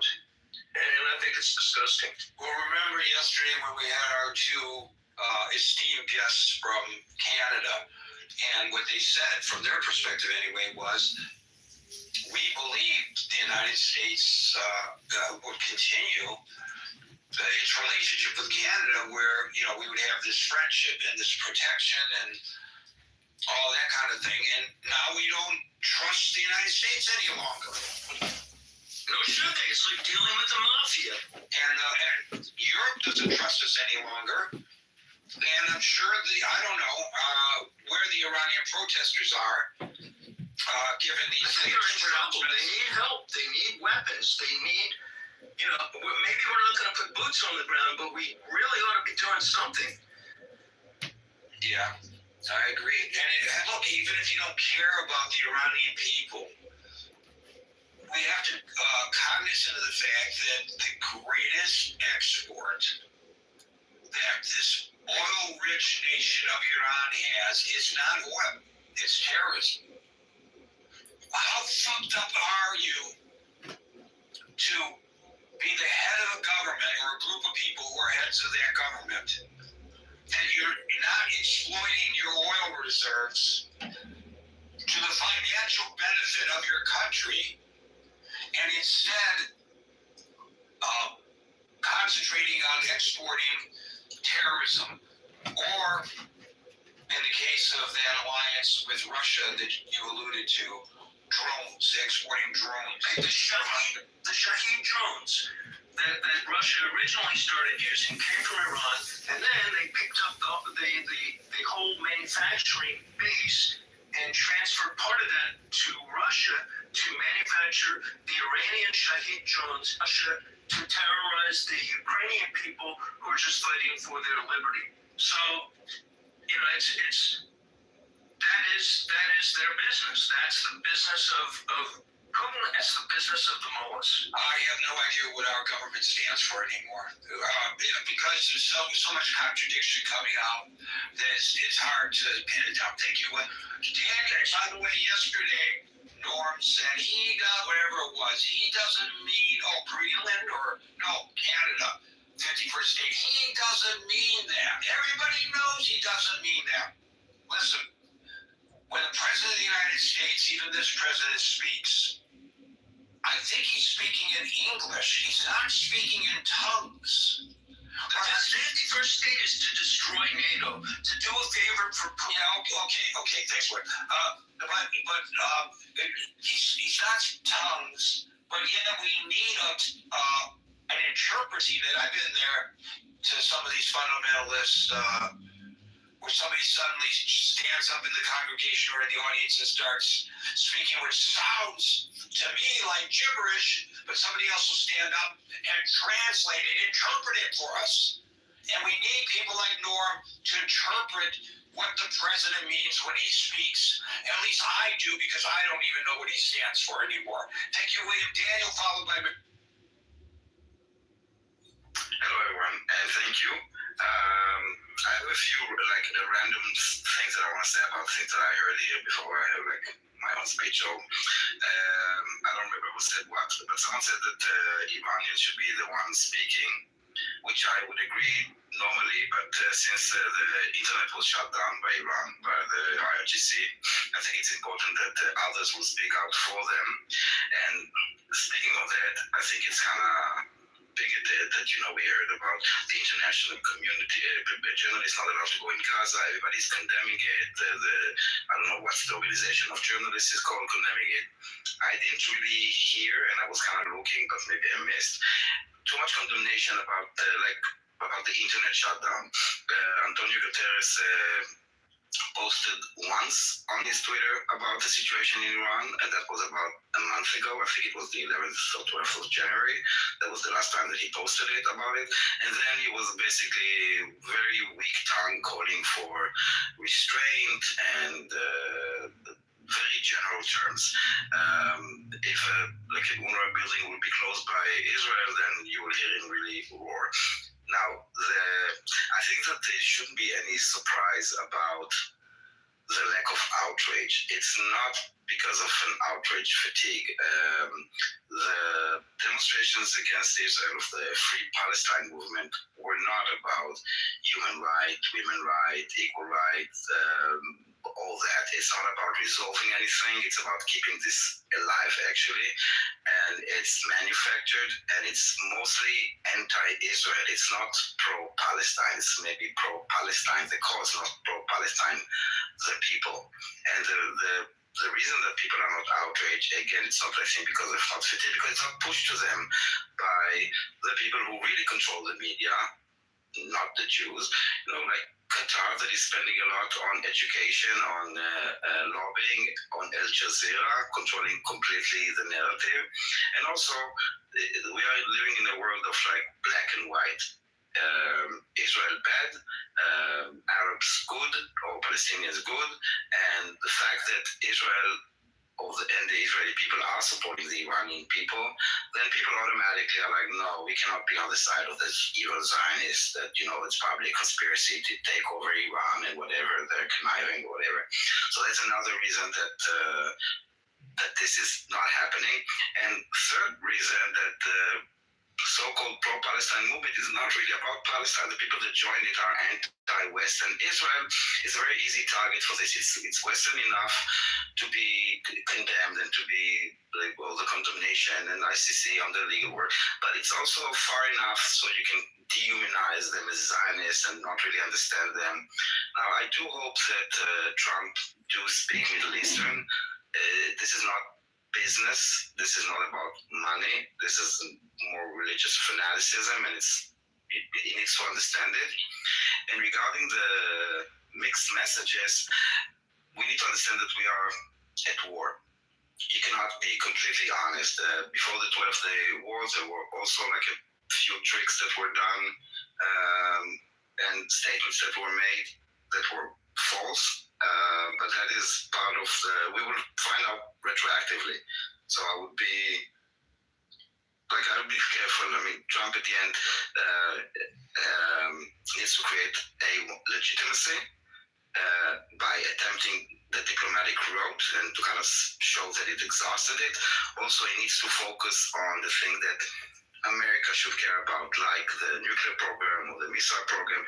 The Iranian people is not a legitimate cause for United States or Israel to intervene. It would be amazing if it would happen while they attack, and the Iranian people will do it. And I think this was a hint for the Iranian people that when this is happening, you need to be organized and to mobilize, because that will be the time for you to take down your regime. And I think that are the points that I wanted to say. Thank you. It may not be, and there may not be an appetite for the United States to get involved in any respect with Iran. And if that's the case, I don't think the president should have said, if you hurt any protesters. Let me say this. This is a president who gets pissed off if somebody says something that hurts his feelings. He told Iran, if you hurt any of the protesters, they'll be held to pay. And Iran thumbed its nose at the president. A little out of character. I don't that he's avoiding an action. Again, I'm not advocating an action necessarily, but I think Brian in the text in the chat has repeatedly made this point, and William has repeatedly made this point on the stage. You can't, it's not proper for the United States of America to give people the false hope that we are going to have their backs and then not have their backs. I don't understand, maybe somebody on the stage will explain it to me.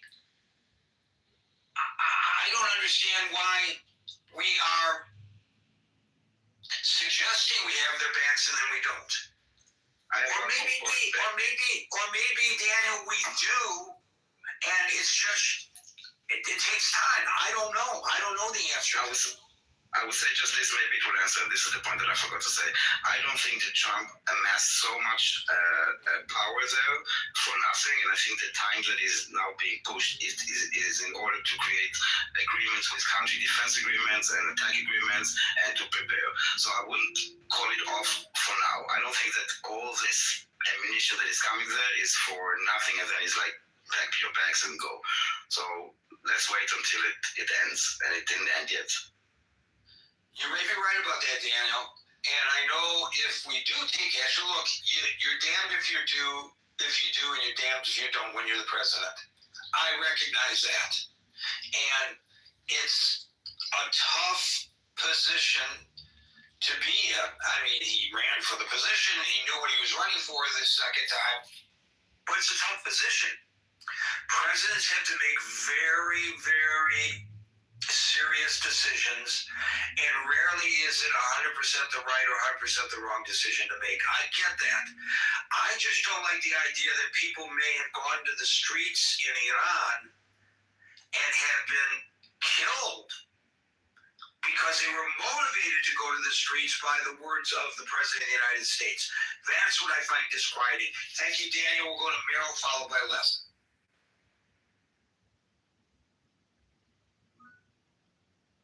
I'm sorry. Can you hear me? Yes. All right. I'm quite outraged. I've been outraged for a while.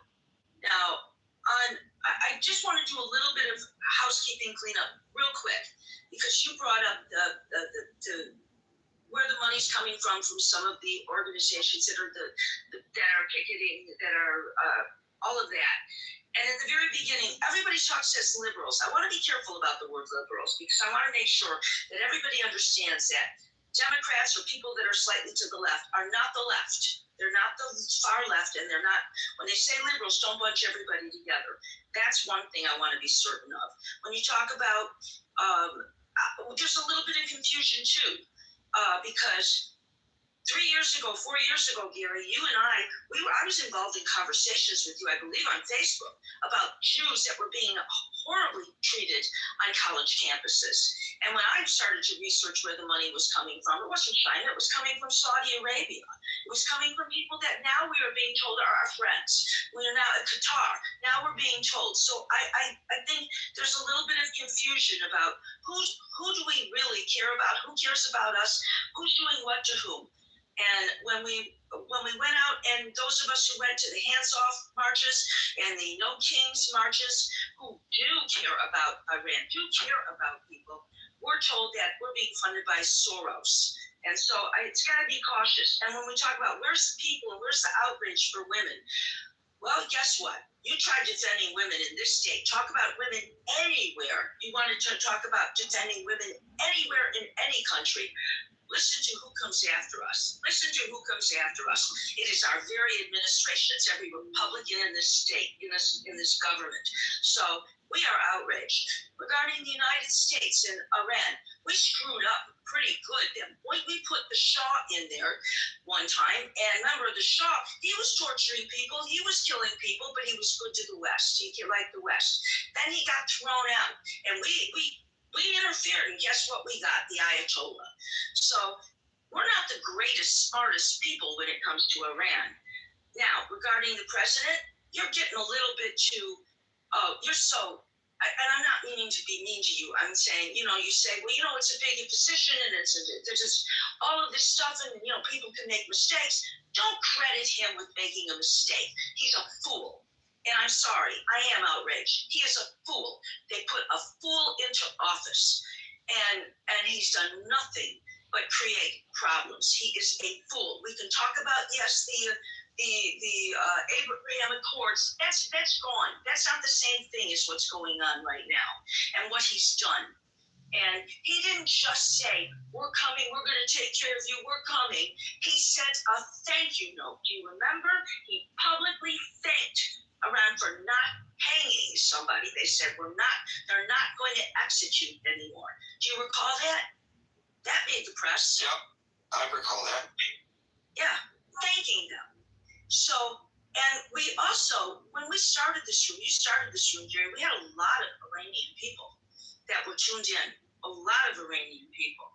And there were some who took the stage, one in particular who took the stage and tried to point out at that particular time that a lot of the Iranian protesters, a lot of people don't protest because they don't have the weapons, they don't have the will, they don't have all the different things that were wrong. And then he said there were so many who didn't protest because they didn't care. He said he really knocked the Iranian people as being stupid or ignorant or whatever. But the one thing he did point out is that they should do this alone. So when we have a president who comes out and says, like Mighty Mouse, we're coming to get you, we're coming to help you, that is the most absurd, awful, horrible thing he could have said. And right then and there, I know in my mind, I thought about all the people that are going to get killed. And every time he does this, he has to remember, Iran looks at the protesters as being pro-Western. They care about us. Iran doesn't care about us. And I think it is unforgivable that I don't want to make it something that, we misspoke. I don't want to make it something where, presidents have a tough job to do. I never said he misspoke. I just said, I never said that. It's the second time you said that. I never said that he misspoke. I didn't mean that. I'm referring to someone else who always says that he misspoke. Or there are a couple of people in chat that always, he was kidding, he misspoke, he didn't mean what he said, he always says stupid things. No, irritated me. The only thing you said towards the end was, it's hard. Presidents have difficult decisions to make. Sometimes they don't always make a right one. That's not true. I mean, it's true that they do, but that's not true of this president. This president is not the kind of president that thinks hard and sometimes makes a mistake. And presidents just big decisions to make. This was the wrong president to ever get involved. Ever, ever, ever. He was not the right president. And there's going to be much more problems now. And the other thing is, we hear every day, we say we're not covering the protesters, but every day we're reading about the ships are being moved here, the ships are getting to the Middle East, everything is going there, and we're always being told he's on that. It's imminent. This is the weekend that we're going after Iran. This is the weekend that the president's going to do this. Who in the world broadcasts that anyways? When they finally did go after the nuclear weapons in Iran, nobody knew they were going to do it because it wasn't announced. Now, all we're hearing is all of this stuff. They're going to do this. We're on our way to do that. There's all this speculation. And I don't see where that has helped one bit. I really don't. And am I outraged? I'm outraged. I'm outraged about every single thing. When Howard talked about the things, those are things, they're legitimate things to be outraged about. And on top of that, the things that go on in our lives that we can't control. There's a lot of things that go on in people's lives that are not within their control. And we are used up. Our energy gets used up.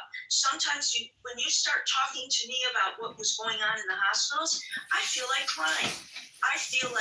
It's one more thing that's god awful, that is not within my control. It's not within our control. And the people who can possibly do something are stupid. They just aren't qualified. They are not. I apologize for being so angry, but aren't we supposed to be outraged? Thank you. No need to apologize. I just want to point out again, the example that I use is a result of a State Department report to Congress, which says that these two organizations, specifically, who were organizing the protests against Israel and Jewish students on campuses, the People's Forum, which I have previously revealed to this audience based on my reporting, is a Marxist organization, and the Pink Group, a Code Pink group, and I've known the organizer of Code Pink for decades now, and I can tell you from personal conversations with her that she clearly is on the far left of the political spectrum, being funded by the Chinese Communist Party. I didn't say that all of the organizations protesting are funded by the CCP, but this is according to a State Department report to Congress that was handed over to Congress yesterday. With regard to Saudi Arabia, very interesting. I've yet to see any direct evidence that Saudi Arabia, the government, is funding or has funded any of the college anti-Israel demonstrations. It is true that the KSA, the Kingdom of Saudi Arabia, is a major financial contributor to U.S. universities. And the fact that they are a contributor to U.S. universities may influence some of the decisions that those universities made, which were not particularly beneficial to the Jewish students. Or it may not, I don't know, but it may. But I don't think there's any direct evidence that the Saudi government is funding any of the demonstrations, unless you know something that I don't know. That's not what I'm saying. I'm trying to. You didn't say that. You didn't say that earlier. No, I'm trying to point out. No, I was talking about previously. They funded not the organization. They were funding the colleges. They were certainly funding Harvard. And this was during. Yes, definitely funding universities. Absolutely. And it was during this president's first administration that he never did one thing about how the Jews were being treated then. And Gary, you know that Jews on campus were being treated very poorly long before this president in this administration decided to go after them. That's my point is my point is that there was a time when Jewish kids were always being and the professors, because there's no rules about how the professors have to, what their protocol has to be and what they teach. That was going on then. And now there's a confusion here. Now these groups are our enemies. Those groups, I'm sorry, they didn't do anything, and this president didn't do anything for the Jews then. That's my point. That's what I'm saying. And I don't want there to be any confusion that, and you didn't say this, I just don't want any confusion when people say liberals or this or that. I want to make it very clear that people that go out for the no hands or no kings, those people aren't funded by any organizations that are enemies to us. They are not George Soros. They are not, and I really want people to be careful when they use the word liberals, because I don't think everybody digests that word the same way. Thank you. Thank you, Beryl. We'll go to Perusian, followed by Murdoch. Hello, Gary. Hello, everybody on the stage, also the listeners in the audience. Nice to be on your stage. First of all, I want to share my feelings, my condolences to the people of Iran, to those mothers and fathers who have lost their loved daughters and sons, family members, those brave people who have fought for their democracy, for the nation they want to build and live in the future. And I'm sure that a lot of us want to live in a better country, democratic, more civilized country, for which we don't have to shame around the world, because we actually really are a little bit, nice and proud people about our history, about our literature and poetry. And these people who are doing this misery to our people, to our nation. A while ago, William was saying here on the stage, if we are surprised that they were capable to do that act of unhumanity, or that, you have to excuse me, my English is not that good as my German. You're doing fine, so, don't worry. I think we all understand you. Thank you. William, I am surprised. I am surprised that sadly people of my nation are able to do that much harm to the other of our own. Same language speaking, believing to the same God. They have done a lot of harm to the soul of Iran. We will never forget this act of murder, what we have witnessed. But of course, sometimes, somehow, we have to look into the future. I'm in Germany, also a member of Social Democratic Party, and I try to be diplomatic. I don't want to say something that I have to shame for myself for that later. And also in the room, there are some reporters of Iranian IRGC who are listening carefully what we are talking. So I have to take also a little bit, be careful, because I still have family members in Iran. The future we are planning is not with this murderous regime. This regime it is not qualified to rule such a huge country and wonderful people, kind people.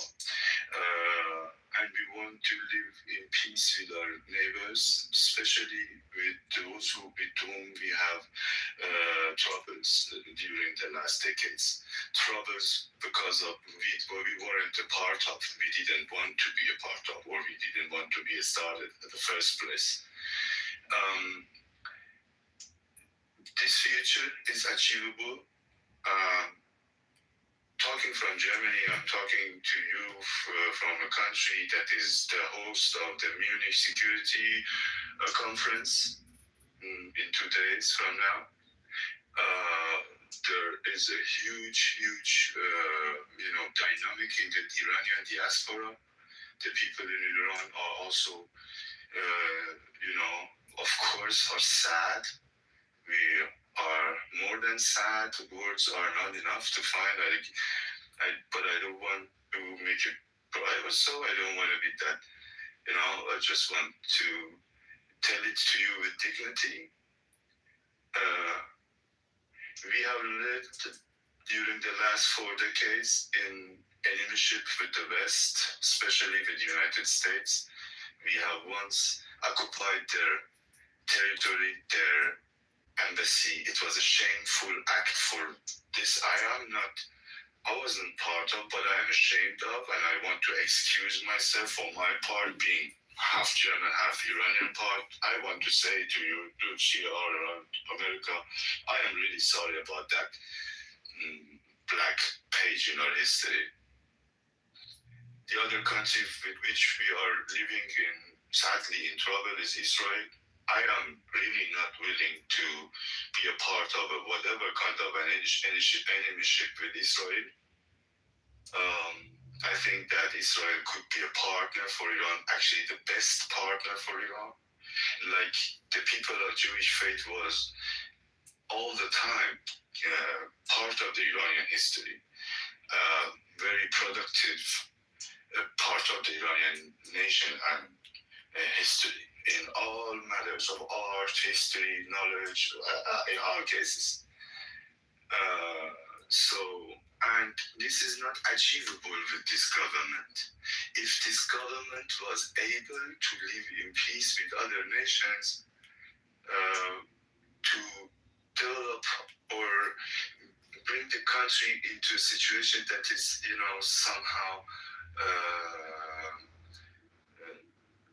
somehow possible to live in, the Iranian people wouldn't be at this point right now.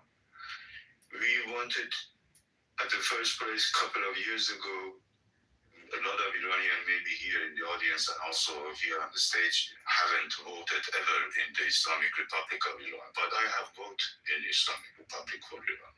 Indeed, I have voted 2 years ago. Sadly, I have voted for the president that has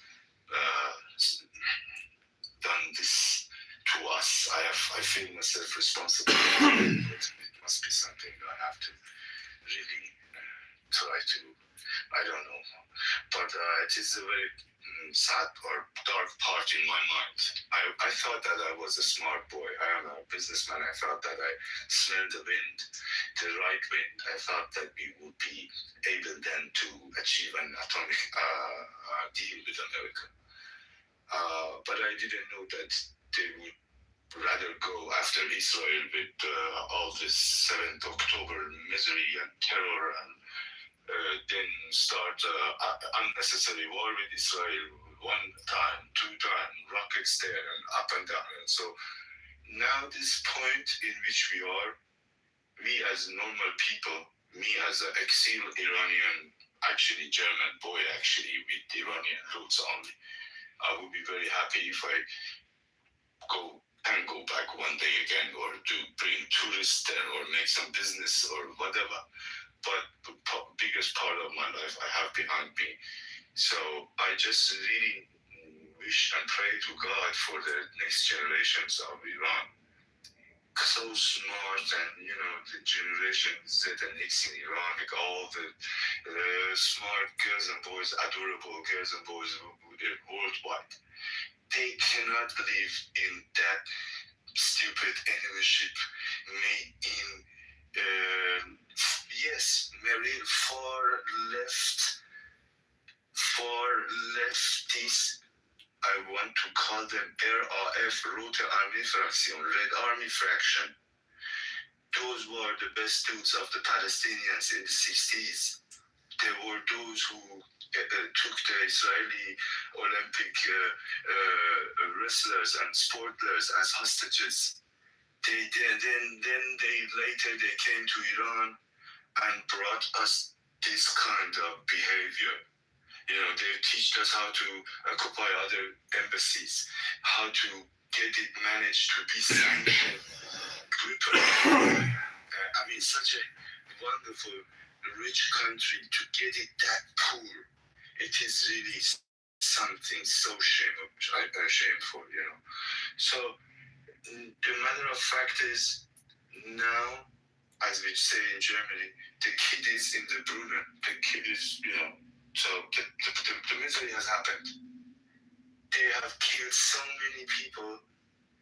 No Iranian normal people can, maybe, okay, I don't want to say no Iranian, but most Iranian cannot imagine to live with this kind of murderous regime ever in the future, because there is no trust anymore.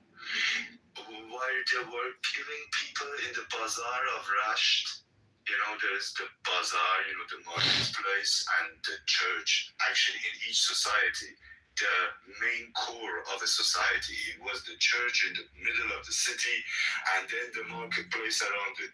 There was a relation between the church and the economy. And in our society, to act like that, burn the properties of the people down and killing other people simply in fire. This we cannot forget from our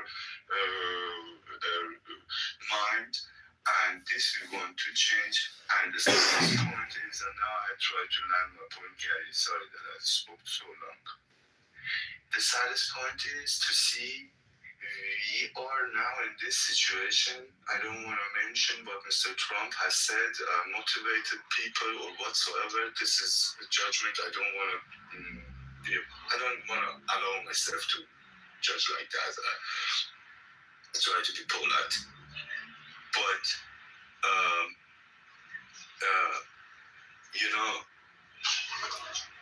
to see that you are not that united in your decisions around, important decisions has to be followed, to be taken.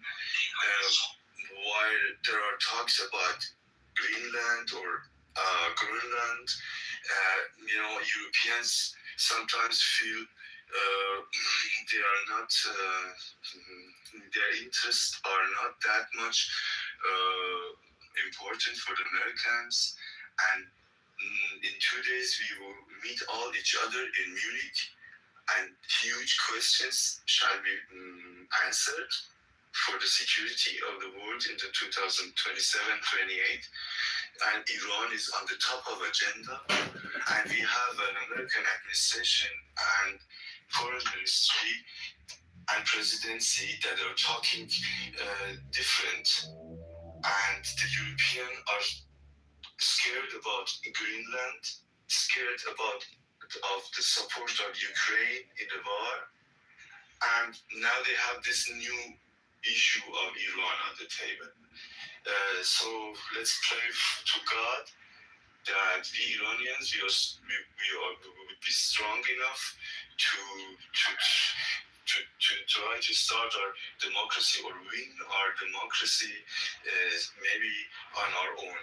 I know that countries or regimes like this who are dealing like that, they are not to be, they cannot be overthrown so simply. But after what all the American administration and all the Oval Office president said, it would be a pity to let the people of Iran now fall. I wish you all the best, and I'm thankful to have had the opportunity to talk to you. If my English wasn't that. Thank you. No, I think we managed to understand you very well. You mentioned a lot of things. One of the things you talked about is like when things change in Iran, you want to go there. And it's interesting you should say that. Now I know somebody's mic is stuck open. Howard, that's you. Your mic's stuck open.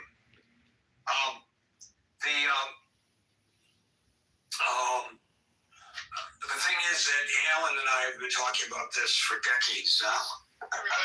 He and I going to Iran when it's a free and open society. And maybe what we need to do, and I'm saying this with an optimistic look to the future, is think about a critical thinking forum trip to Iran. The new Iran. The new old Iran. You know? You know? That would be a lot of fun, I think. Get a bunch of people from the critical thinking forum. Can I ask you please something to research? You are so good researcher. There was once a lot of city friendships between, for example, I know Los Angeles was this partner city of Tehran. Maybe if somebody is interested to find out which cities was once partners of American cities, maybe there would be opportunity to let them live again once the time is right. Good idea. Thank you. Perugia will go to, let's see who's next. Mirzad, followed by Murad. Mirzad. Hi, everyone. First of all, Gary, thank you for having this topic. I greatly appreciate it as an Iranian. I'm going to talk about three things. First, it's going to be very quick, and I'm going to get a lot of option that I want to talk about. The first is answer Howard as far as the evidence of killing people in hospital. There's multiple news outlet that they talk about it. If you want, I can personally share with you a very graphic image of people. They have EKG electrode attached to them and they've been shot in the head. It's in their eyebrows. That's on that topic. The next, one of our friends was, I think was Scott, was talking about, I forget his name, about Iranian believe in Islam. So correct, the majority of Iranian are Muslim. We have Jews, Zoroastrian, Christian, and other minorities. But what happened in the last 47 years, the number of people that I would consider as agnostic or atheist has increased, and thanks to Islamic Republic showing the true face of Islam to us. And now I want to get to your question about Trump talking help is on the way. So he said that, but you have to consider that the U.S. has 19 military bases, a permanent one and 11 temporary one around Iran. And he has to have some sort of protection as interceptors in order to defend his, soldiers. So if he would do anything at that time, he would be very vulnerable. So the first thing the United States did to bring those interceptors to their bases, make sure that they can secure their own soldiers.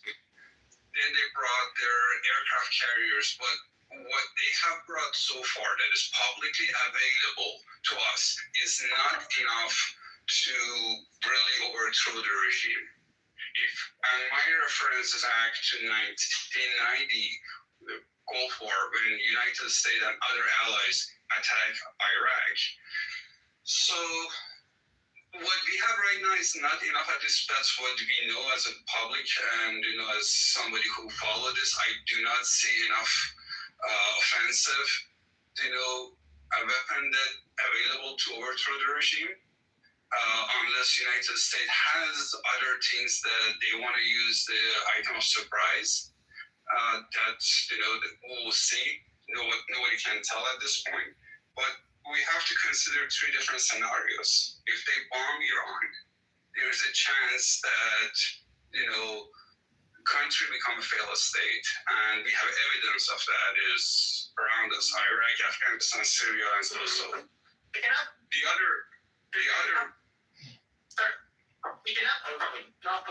Beret, your mic's set on the open, man.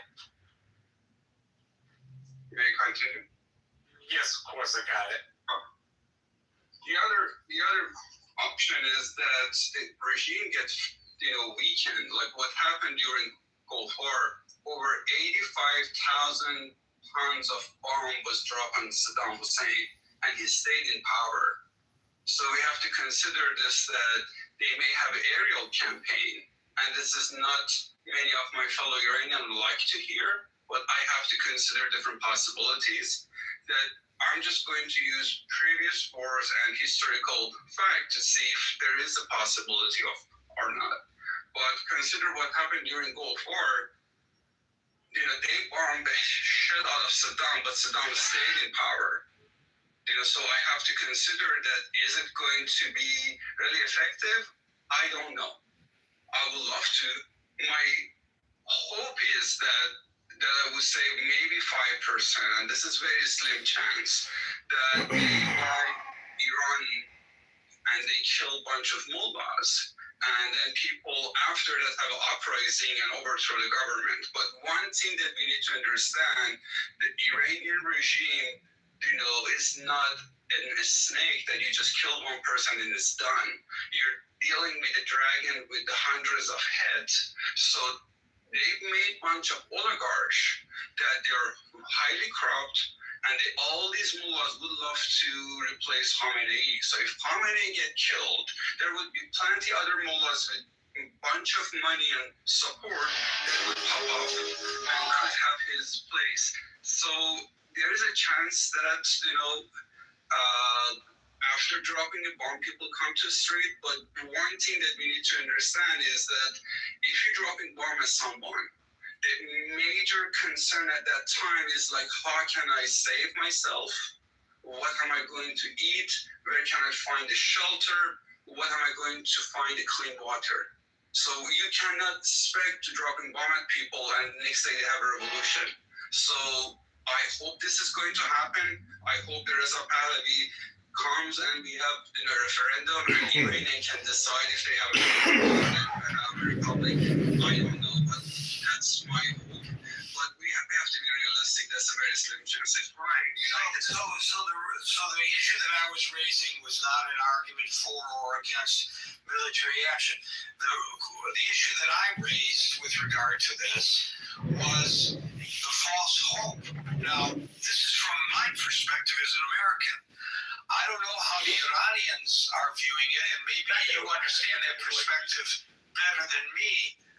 How do they view the fact that the president made these bombastic comments, and then the Iranian government ignored the threat, but they went out on the streets because they were motivated to go on the streets in part by the rhetoric of the President of the United States. That's the issue that I've been raising. I understand what you said, and so I think Iranian government was not in the street. Even I think Reza Pahlavi was not even could expect in his wildest dream that this many people come to support him. I'm personally a supporter of him, so just want to be in parentheses explain that to people.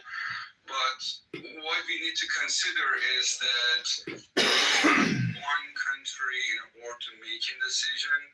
What I see a lot of people who do analysis, they do not talk about China factor. Chinese government, they use about 16 billion barrels a day of crude oil, and we provide them 1.8 million barrels a day. So we roughly give them somewhere between 11 to 13% of what they use on a daily basis. And because of these sanctions, we give them oil very cheap.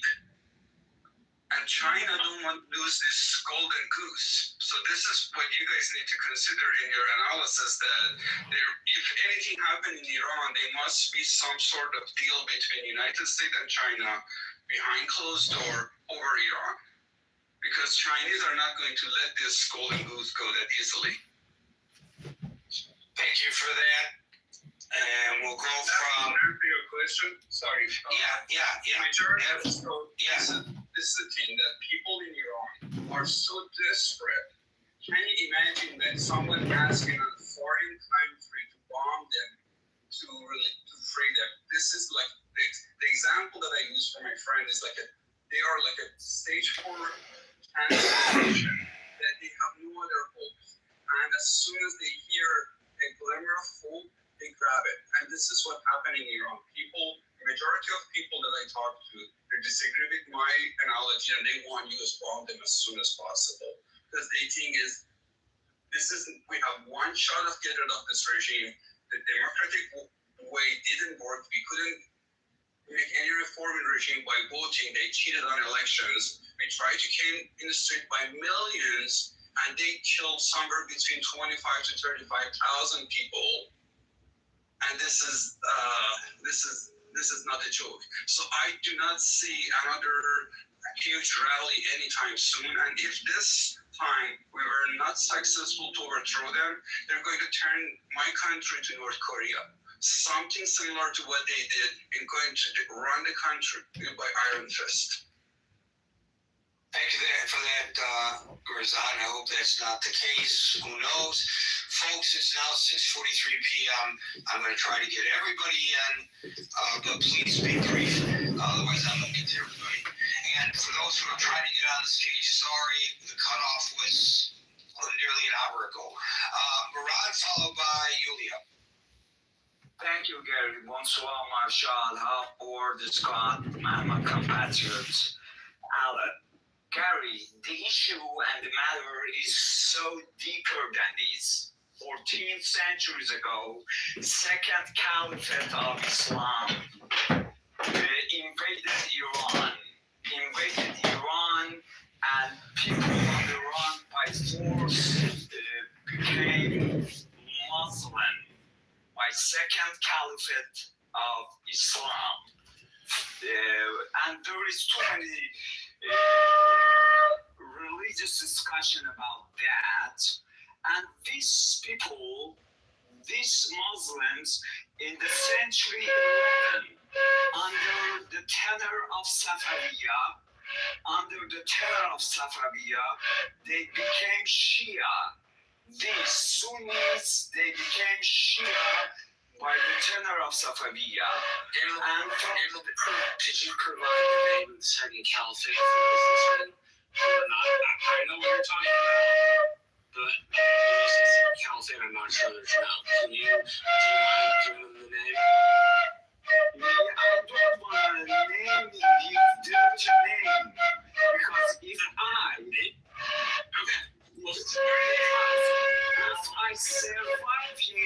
survive second caliphate of Islam, I will kill him 10 times. 10 times. So, these Sunnis became Shia century by the tenor of Safaviya. This Safaviya distorted the whole Islam, and a great anagram in Islam, and the Islamic Republic is the follower of Safaviya, and they are enemy of the Prophet Muhammad. They are the utter enemy of Prophet Muhammad. And they are anti-prophecy, they are anti-Jewish, they are anti-Semitic, they are anti-Christian, and they kill people because they are ill-gotten, because their criminal supreme leader from 30 years ago in his house in Tehran, he picks up Lebanese Mediterranean girls, and he has got prostatitis now. They are ill-gotten. They are son of a bitch. All of them. And these repressive forces,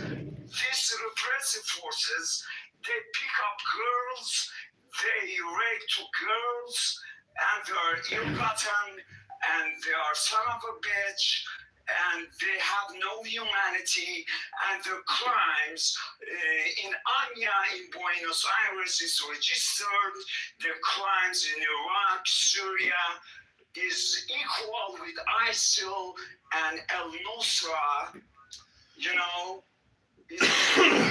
ISIL and Al-Nusra, because they killed Syrians. They made addicted Syrians and Lebanese packetable tablets. And now they're killing Iranians. They are not Iranians. They are called Nawali. Nawali means those who became Muslim by second caliphate, not by Prophet Muhammad. And they are anti-humanity, and they have no humanity in manner. And you know that it is 5 years that Iranian drones is killing Ukrainians. And this is the regulation. This is the regulation of nature. The disaster comes back to Iran. It is 5 years that the Islamic Republic drones is killing Ukrainians. But people of Iran, inside Iran, never protested against Islamic Republic. Why the Iranian drones is killing Ukrainian generation? And they propagate that Ukraine is a part of Soviet Union, is a part of Russia in the governmental television. But firstly, they must prove that Soviet Union was an authentic country. Soviet Union was a free country collected together by too many different nations, too many different authenticities. Okay, now off the track of Iran, and also I'm running out of time. All right. Okay. The lesson is the quote of Sir Martin Luther King Jr. Free at last, free at last, we are free at last. God bless America. God bless Iran. God bless Ukraine. Back to Gary. Thank you very much. Thank you for mentioning Ukraine as well. Somebody earlier, when I pointed out the stalling tactics of negotiation for the purposes of rearmament by Iran, made the comparison as well to Russia, which clearly has no intent on letting up on the Ukrainians, but that's not getting the kind of coverage it did in the beginning either. I'm going to zip right through Ben, Barang, and Dude. Ben. Yeah, I'll keep it quick, Jerry. Thanks for hosting the room. I just want to say this really quick. I've been openly critical of the Trump administration. Cam Bondi, Kash Patel. Donald Trump got offered a $400 million airplane from Qatar. Qatar dumps millions and billions of dollars into the American educational system. So I have no problem calling out the Trump administration. However, when they drop bombs on Iran, basically destroying their nuclear facility, there was barely a peep out of the mainstream media other than to say, I mean, it was, let me put it this way, you had people like Tucker Carlson saying that it was going to be the start of World War III. Tucker Carlson is an outlier, and he's clearly no longer mainstream. But there was a lot of coverage of that military action, and all of the coverage that I saw was positive in nature. Let me just finish by saying this. People like Charlie Kirk died for the idea that we should not only have the ability to speak freely, but we should call out bad ideas. So when I'm hearing people within the Democratic Party that refuse to go after their own far left, I'm sorry, it's a little too late to the degree. The far left now runs this party. You've got people like Zohran Mamdani and AOC who are now mainstream figures. Yeah, let's not lose sight of the fact that Zohran Mamdani is a Democratic socialist, not really a Democrat. Sure, but my point being is, like a lot of Republicans are calling out Tucker Carlson without the Republicans, I would urge Democrats to do the same. That way, when you actually do have things like what's going on in Iran, you actually do have a base that you can actually call on. That's an excellent point, Ben. Thank you for that. It's an excellent point. I endorse it. Ryan, follow my dude. Hi, Gary. I'm going to be quick. Iranian people are disappointed from President Trump not following through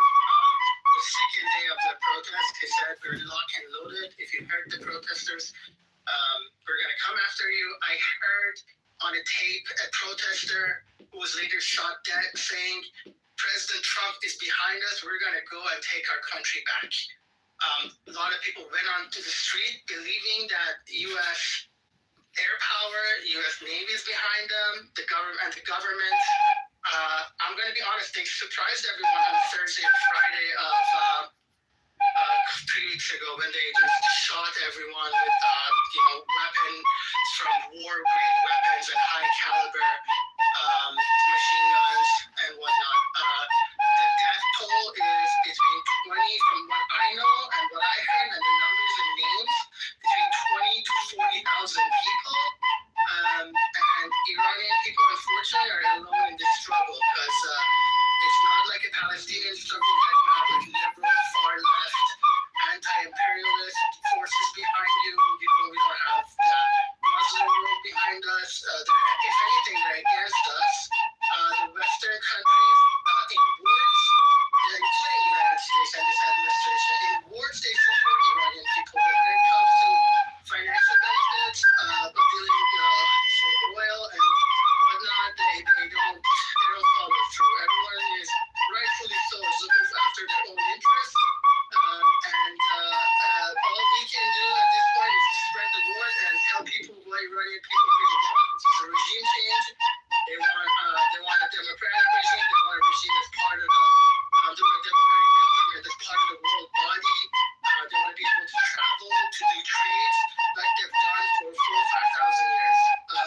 So very disappointed that President Trump, if he does something that helps overthrow this regime, I will admit, I'll say he's the best president that I've seen in my lifetime, even though I voted against him 3 times and I've donated my time and money against him all 3 times. Thank you so much. So there are pressures, and it would be inaccurate to say that there are not. The United States is leading the sanctions war against Iran, in particular the mullahs and the Revolutionary Guard. And I don't think that we should be discounting of that. And before I leave, those sanctions, they call them the merchants of sanctions in Iran. Revolutionary Guard actually benefits from all of those sanctions because it keeps their monopoly on black market of goods coming into Iran. I'm not saying the sanctions are not good, but they're not effective. I don't know anything about that. I'm not going to argue it with you because I don't know. It's the first time I've heard that they're counterproductive. But I just want to point out that the UK, France, and Germany triggered in the United Nations what they call this snapback. You're familiar with it better than I am. It's a mechanism under the UN Security Council resolution, and this was back in September, just a few months ago. It ended the 2015 Iran nuclear deal, the much debated JCPOA at the UN level. So it's not just Trump talking about what Biden had put into place, what Obama had put into place. The UK, France, and Germany, known as the E3, the European 3, they have done so as well. That's fantastic. What I meant to say is there's so many holes in this sanctions. I'm not saying that they're not. I'm not saying that they're a panacea. I'm just saying that it's inaccurate to say that none of these nations are doing anything. The international sanctions were in place until 2016. They were lifted in 2016 by the JCPOA, and they are now, as of September, just a few months ago, 6 months ago, or whatever, I don't know, they're now back in place. So I just wanted to put it in perspective. Thank you, Maureen. Jude, you get the last one. How many people have died in Iran recently due to the protest? And how many people have died in Gaza since October 7th? I'm not really 100% aware, but what I see here is 70,000 in Gaza, and more than 30,000 in Iran. And this comes from Time Magazine. Let's stop you right there. I'm going to tell you why I'm stopping you right there. That's a total bullshit comparison. And we're going to play the numbers game. Let's look at the genesis of it, okay?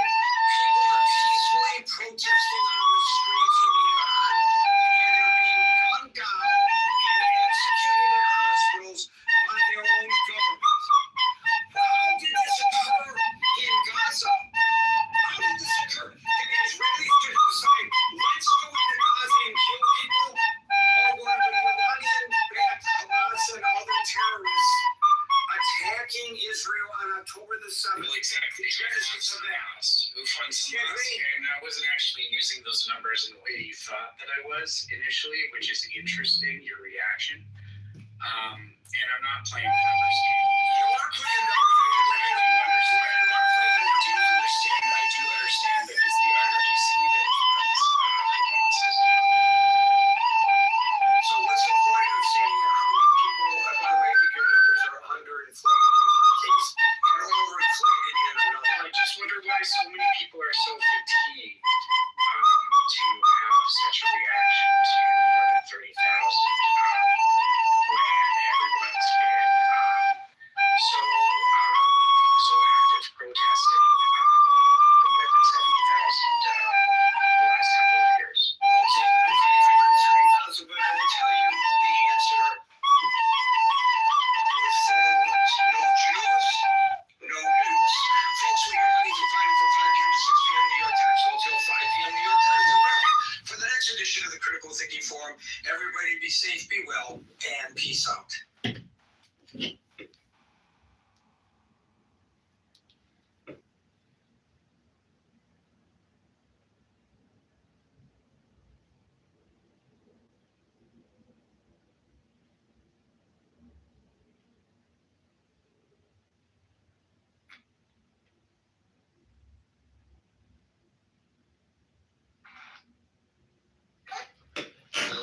You hear me though?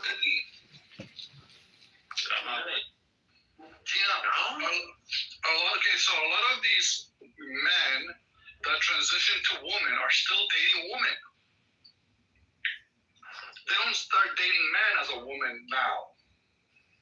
They only feel like a woman, but they still want to. Most of them actually still date females. I think these transgender people, they're confused. They're confused people.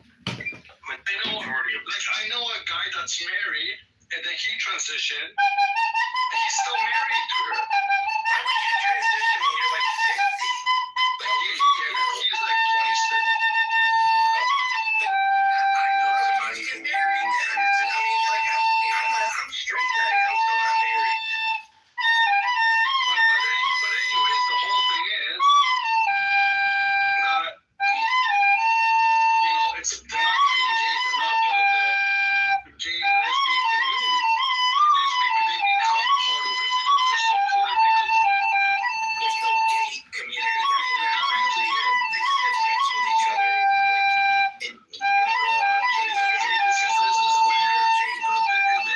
This is where I'm just like, shut the fuck up, Jacob. All right, sorry. Because it's just like everything you just said has no point to it. And it's inaccurate. Extremely I had to make a stupid comment once a day. Dude, you make it every single time you open your mouth. Yeah. Anyways, so the whole thing is that when this occurs, right? It's like they don't belong to anything, and then when they start calling, like there's 45 or 46 pronouns. Like what the? By the wind or something. God, Jacob. What? I'm just saying, the wind would identify something. Damn! Woo! Oh my God, Jacob. Yeah, but I'm saying, like, is it that hard to just...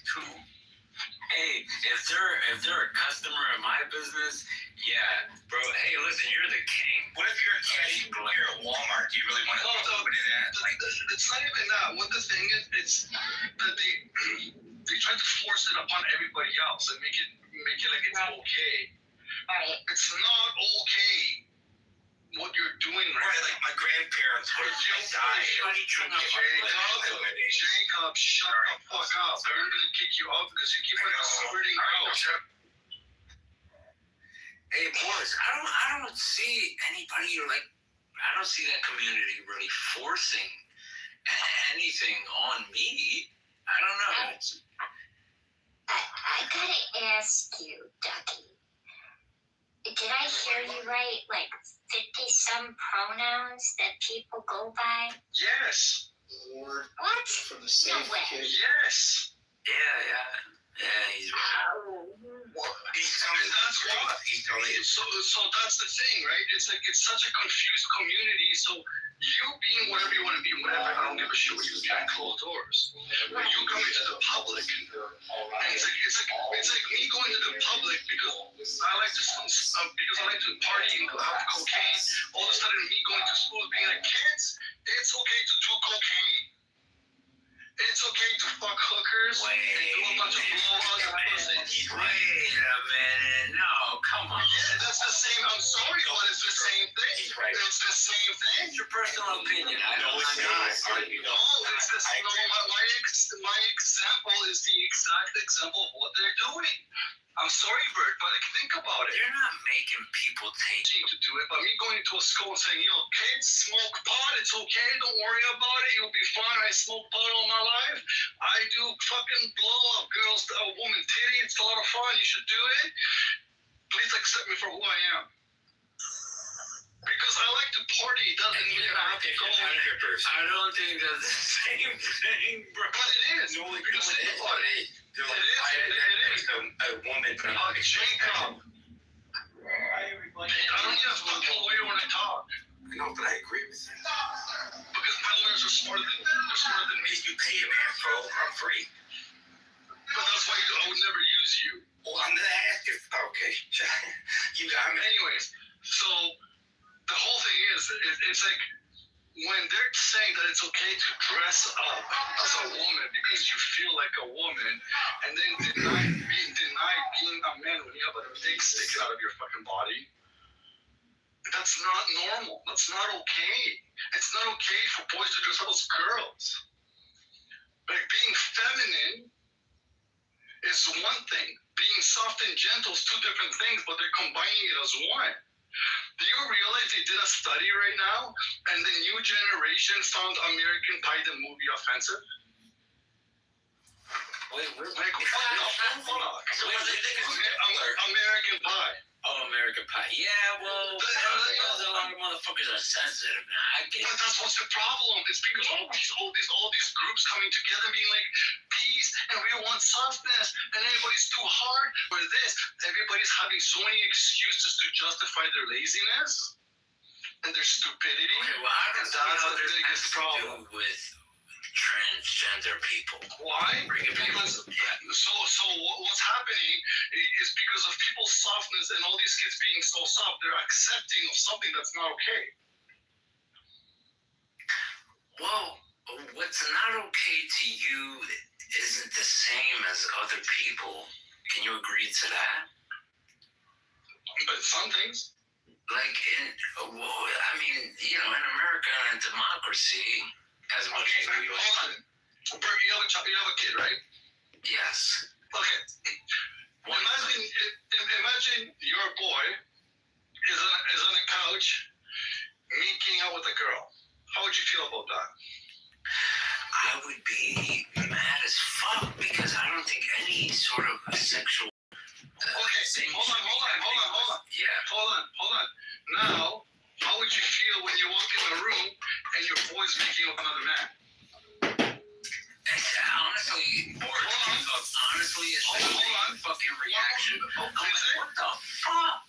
And then next, imagine you walk in your living room, dressed up in a wig as a woman with a bra and panties on, making out with a man.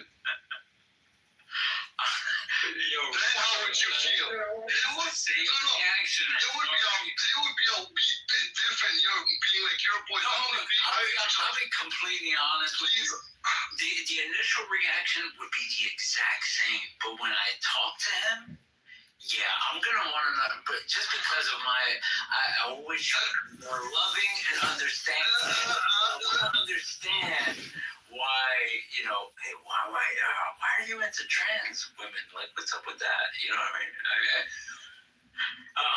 I'll give you that.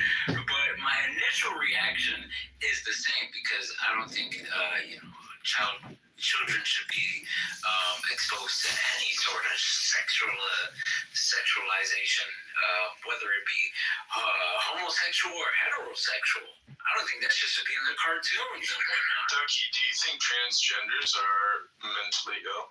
Yep. Do you think it's an illness? I think it's a form of, yeah.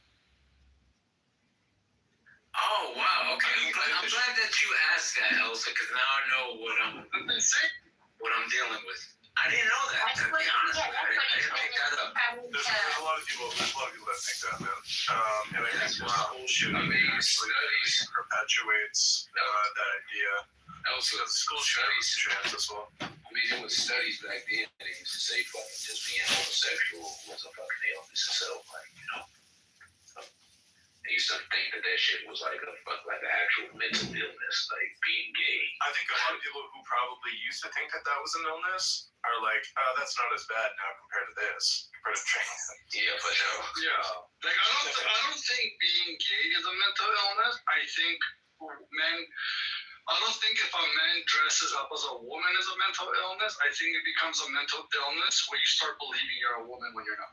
Right. I feel like that same illness that the niggas like to dress like a shooter, not to be trans, also caused the person to shoot at the school. Like, this person was just all around unhinged.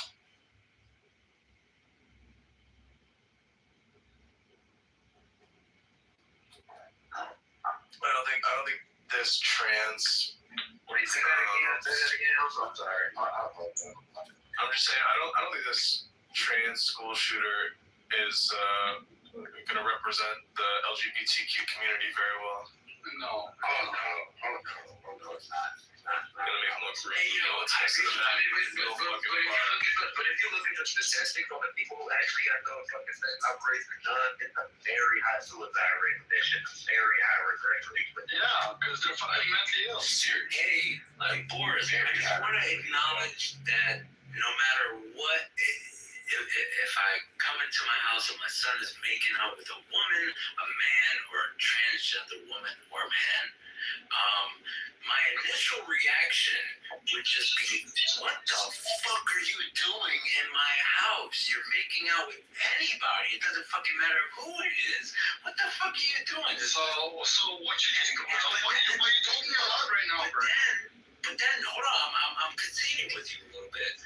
But then, if it was like a transgender or even a man, I would want to have that conversation only because I try to be, every day I try to grow and be more understanding and loving. So I really want to know, like, what is that about? But look, take for example, like how social has a big impact on my folks, right? So like, take for example, what if we don't understand those people that were actually like hit or targeted? Those are people who made that person initially feel so like fucked up that they got that sex change or whatever the case is, and now they regret it, and now they're taking that shit out and want to move up.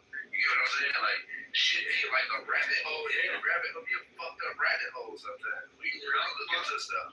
But you gotta take into consideration, Bert, right now, how for the last 10 minutes it's been on his head saying, "It's my son, trans." Okay. Yeah. Well, what are they doing? Yeah. He's like, hold on, I'm gonna go talk to him right now and see what's going on. Yeah, I need a little bit more clarity. I want to understand more. Like, what is it? It could have been a woman, but it's like, for example, I even think in Thailand the lady boys are a bit off, right? They have some mental shit going on in their head, right? But at least they're honest about it. Hey, no, I'm serious. My bad. No, the reason I'm saying that is because I just saw a fucking video. It's crazy that you brought that up. The dude, I was riding on the scooter with the girl. Yes. oh, I saw that. The first one says I'm a lady, and the other one lady boy. I know that. Yo. Go ahead, Dougie. The thing is, I spend a lot of time there, and I'll tell you, not once have they lied. They'll tell you they're a lady boy. They don't have a problem admitting that they're boys, would dress like ladies or feel like ladies, but they're no matter what, they are mad. They admit to it. Yeah. In America, they have this weird psychological fuck up that they actually feel like women, where they talk about trying to put tampons so they can wear tampons when they don't menstruate. They're trying to fucking have babies when they can't have fucking babies. Like, it's some weird fucking shit going on. That's where the mental illness comes in. I'm lady boy. Have big dick. Yeah, dude. And a lot of them look better than the woman. Oh, Well, I don't know. What you were saying before. I'm saying it. Bert, I guarantee you, if I did a lineup of women, you would not be able to tell which one's a lady and a lady.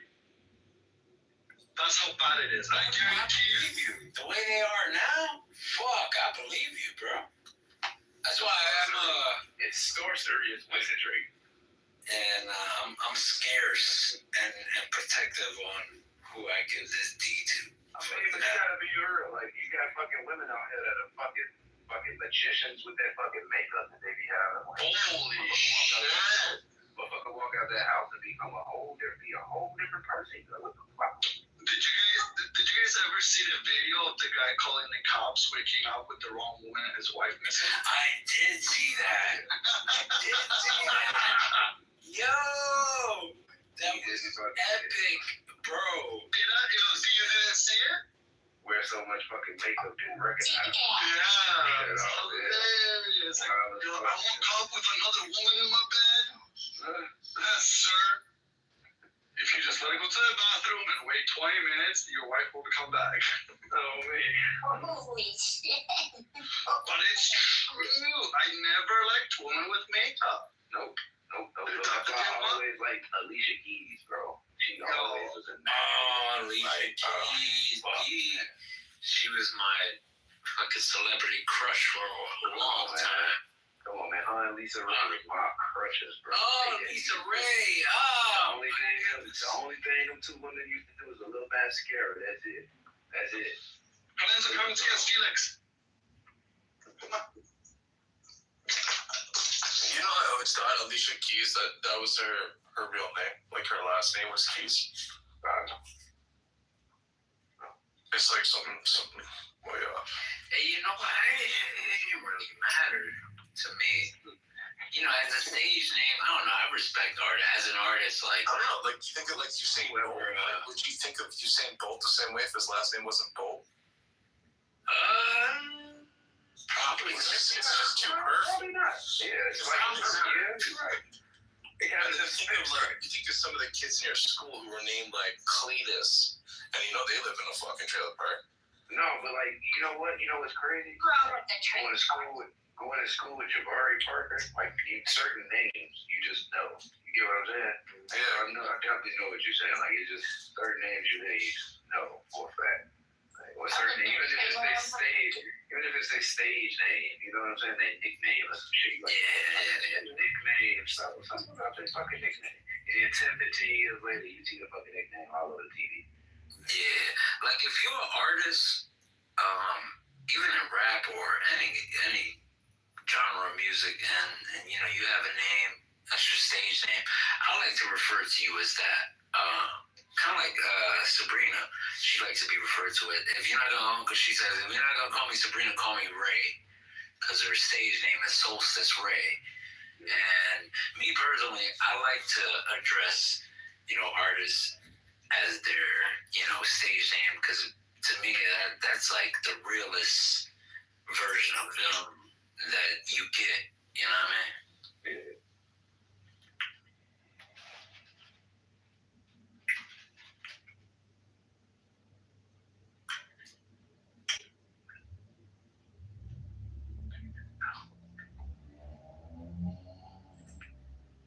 Cleaning these fucking things, man.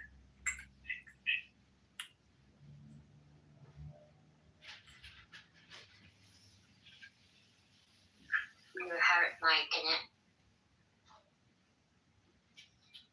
Oh, shit. Sorry. What was it? Not that.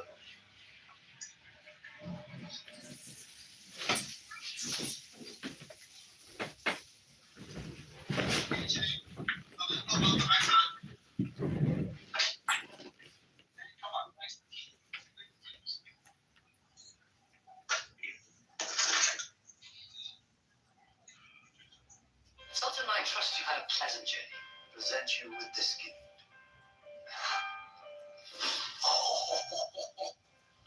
The Sultan shows great foresight. Yes, remember when 007 used to come on, we used to play the game, flip through the barrel, the gun. Golden Eye shit. Oh yeah, Golden Eye. Hell yeah. Hell yeah. Well, no. Really? Bro, I know this is people fucking me. I'm having nostalgia all fucking day. You know, it's funny, I still got my Nintendo 64, my Super Nintendo. I got Atari. Where is that? Yeah, well, it's kind of like a tradition. I love the Atari, and that was original. It's kind of a tradition in my house, like Christmas Eve, I'll bring out all the old school, Oh, shush, video games and toys and shit. Before, Christmas Day, you get all the fucking new shit, the VR headsets and whatnot. Yeah, I kind of made that like a tradition in my house. It's sort of a way to like remind us, where we come from, how far we come. You know what I mean? So, and Nintendo 64, that'll be out. We'll be playing that Mario Kart. You remember Turok? You ever play Turok? If you will turn your attention this way, that shit was something, yo. I don't remember. They used to. It's just fucking like a space, like a race game, but it was a race spaceship. These crazy ass forward. F1 60 or FX. Oh yeah. Yeah. Word. I ain't gonna lie. This might be a stretch. I get my left. Yes. The original breed went extinct 300,000 years ago. I took some creative liberties in resurrecting Yo, for real. And I come from a family where we were like big, even to this day, big professional wrestling fans. So that WWF No Mercy, WWF WrestleMania 2000. Even the WCW versus NWO. Oh man! I see you. There is a pizza, the game you were talking about. I just found it. I have famously. I can remember using dial phones. Patience. Oh hell yeah! Yeah, this is it, right? Only reading, selection, and time.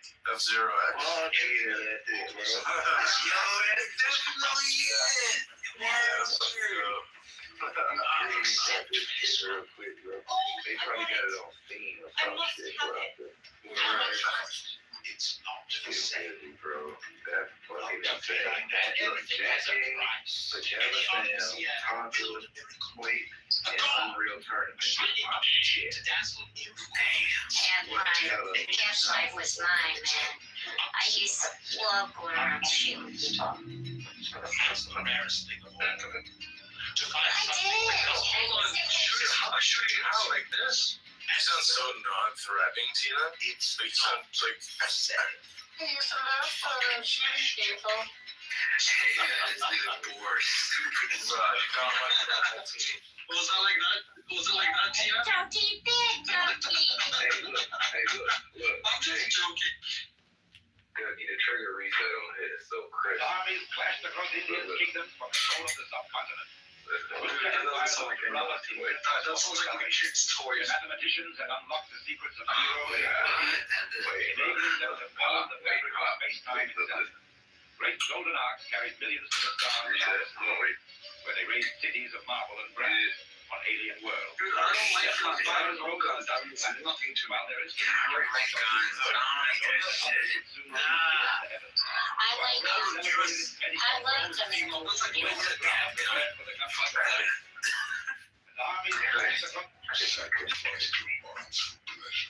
I thought you were flexing the joystick on your N64 controller.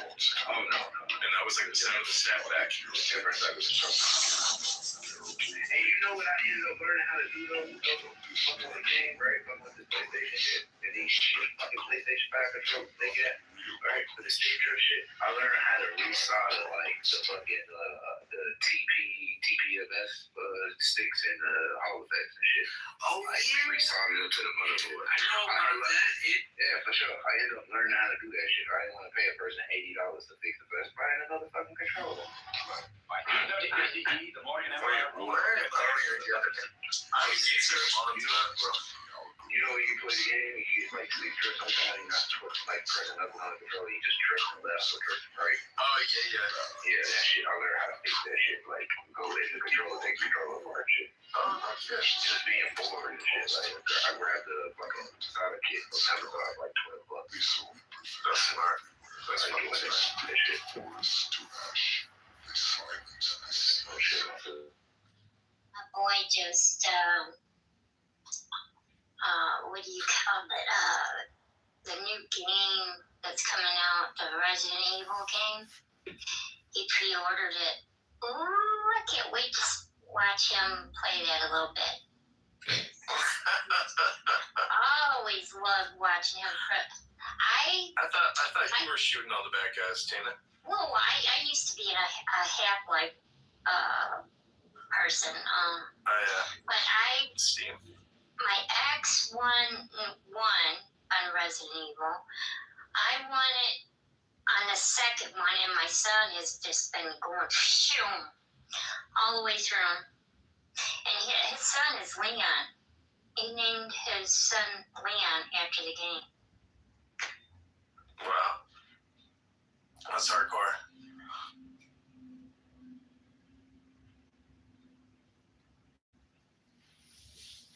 Yeah, if I have a daughter, I'm going to name her Bowser.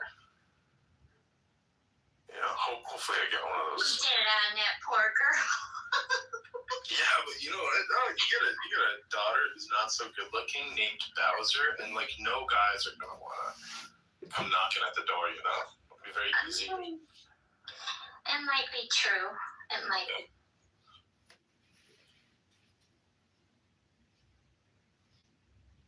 Steve, what's cooking?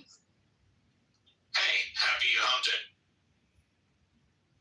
Happy hunting.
Because you looked up out.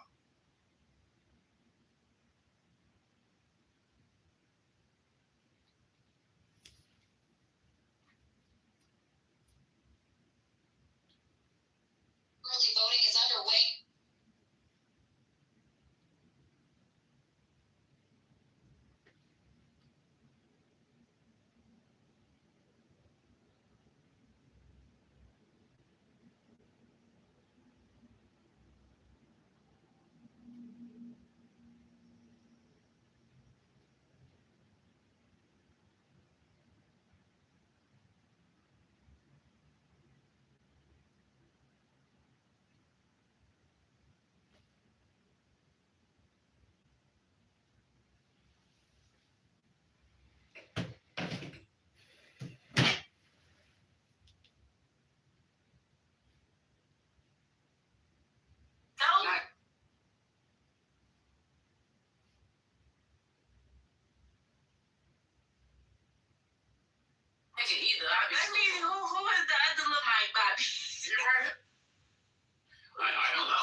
it's a lot easier to fight an insult than it is to come to terms. Well, I'll tell you that. The reality is that when I doxed Steve, I understand that Steve is now on his second marriage, when his first marriage lasted about 10 years, and his second marriage, I believe, is going on his 7th year now. And the reality is that, Steve, you failed already once. Well, you can't really dox a public figure, right? No, but it's a fact. I promise you, it is a fact. Nothing I have said is false information. That's what I and if it is, what are you? Hold on. And if it is, what are you going to do?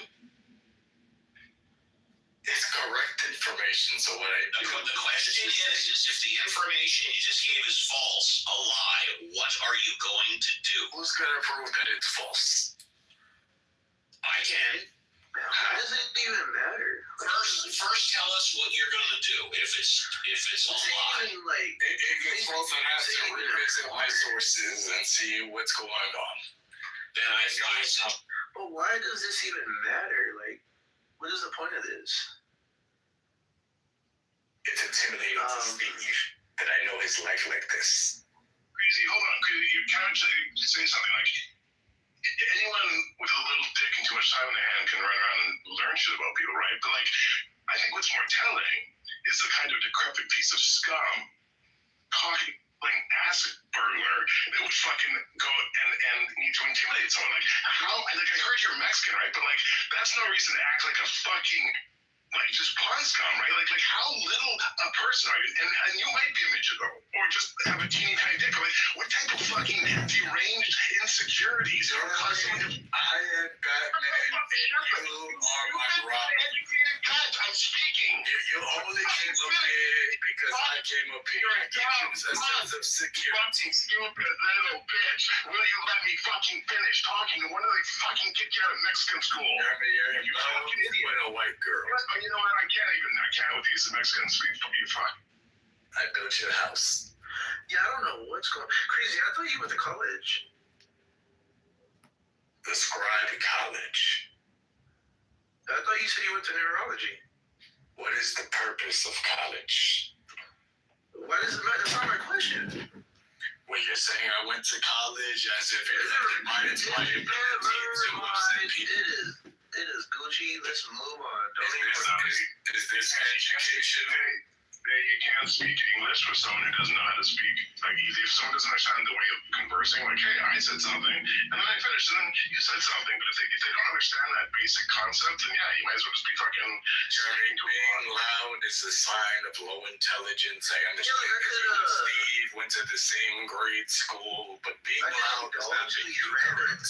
I could indulge in these random tangents, but I mean, we could just have a actual conversation. Would you guys like to debate about something real? Because I'll bury both of you in anything that you feel is true. Go ahead and throw something at me. Yeah, if you don't interrupt, sure. You can just, we're agnostics and we believe in evolution.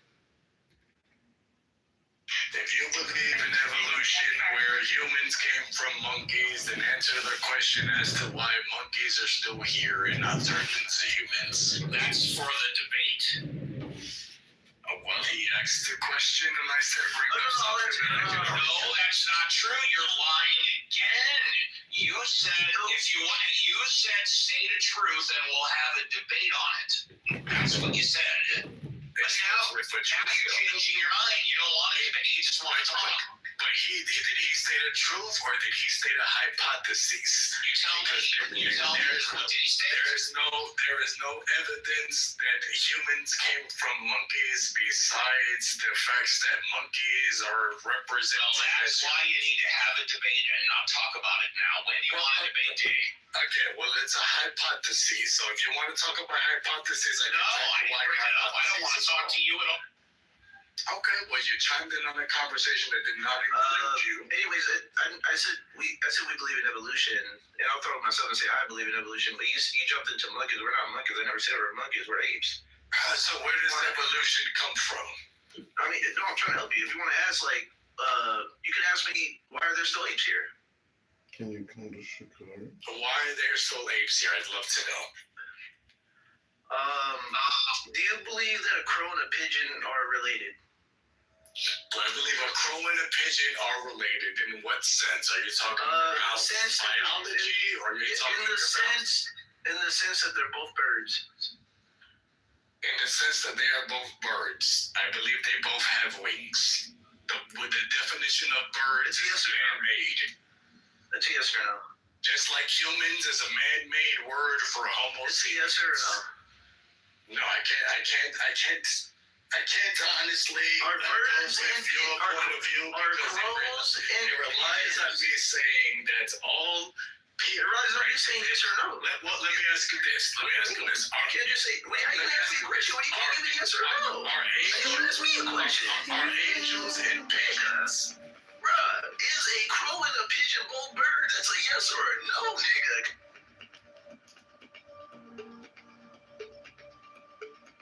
The answer is yes. They're both birds.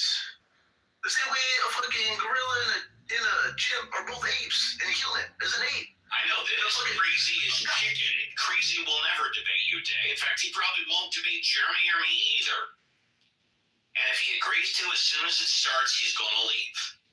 Like you say you went to neurology. If you really did, bro, you must believe and understand what I'm saying, and that's why you're on mute right now, because you realize that this little ploy that you're trying to do is like not really work. Okay, well, the reality is that you think that everything with wings is a bird. Unfortunately, you are mistaken.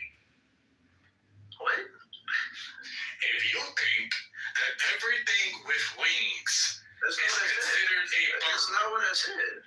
But you asked me that I asked you specifically as a... No, I didn't. Yes, you did. I very specifically said, is a pigeon and a crow both birds? Okay, so again. It's a yes or a no. So let me ask you go on a tangent again? Yeah, clearly. I know this 2 nights ago. Jeremy says, Steve, aging. I'll debate you anytime. I say, fine, let's do it right now. The debate happens in 15 minutes. When it comes to debating, Jeremy and I don't fuck around or move the goalposts, but you, Crazy, you move the goalposts, you don't answer questions directly. There you have it. You check it. Let me ask you, let's go back to the We tend to go down these rabbit holes. So let me ask you, why did you ask? Bro, hold on. What is a rabbit hole by asking somebody if a pigeon and a crow are both birds? It's a yes or no. Yes, they're birds, or no, they're not both birds. There's only 2 ways. Or you could say, I just don't know. There's like, what? If you say anything else crazy, you are just purposely trying to dodge the bullet. And then you want to ask us a question. That don't make no sense. You want me to just ignore your question and go on a tangent and start talking about fucking wood and get a 2x4? Like, God. He's chicken. He's got no guts. No guts. Chicken.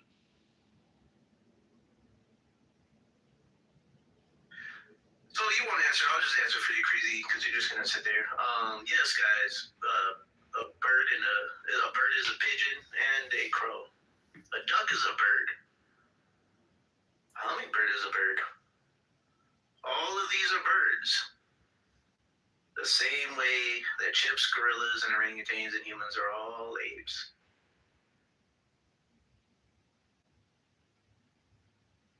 So you're easy to lump other animals together, but when it comes to yourself, you want to feel like you got like this pedestal that you're just not related to everything. I mean, we're all life. You breathe and bleed the same way every other animal on this planet.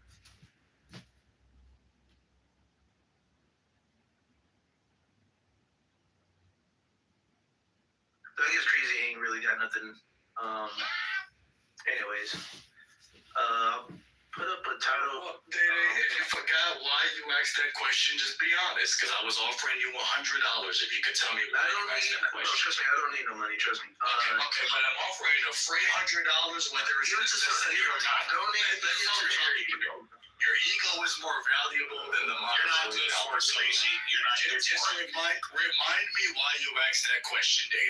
So you're not good for the $100. I asked you that question because you asked me why I believe in evolution. You wanted to debate about it. So I was elaborating. I never asked you why you believe in evolution. How are you going to send them the $100? You specifically said.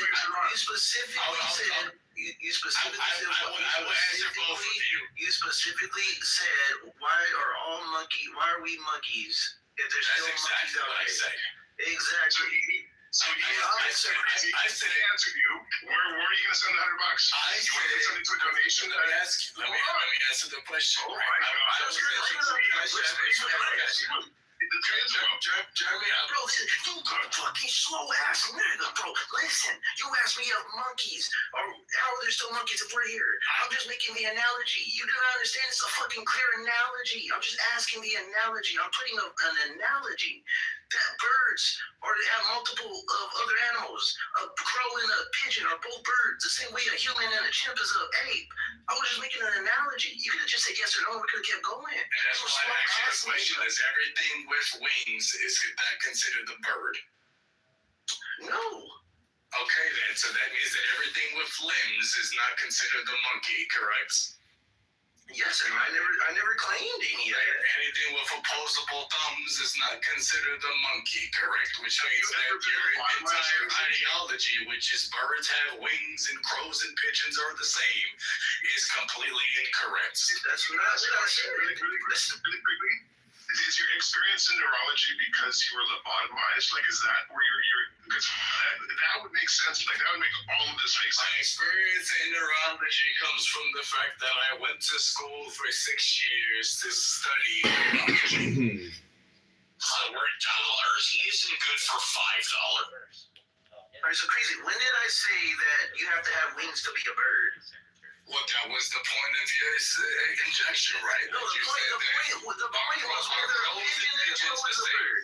Right. No, not the same. The point that I'm assuming is that humans. Oh my God, bro! It's not the same. It's not that they have to have wings. It's just a simple fact that they're a fucking bird. It's a yes or a no. It's a crow and a pigeon a bird. God damn you, fucking.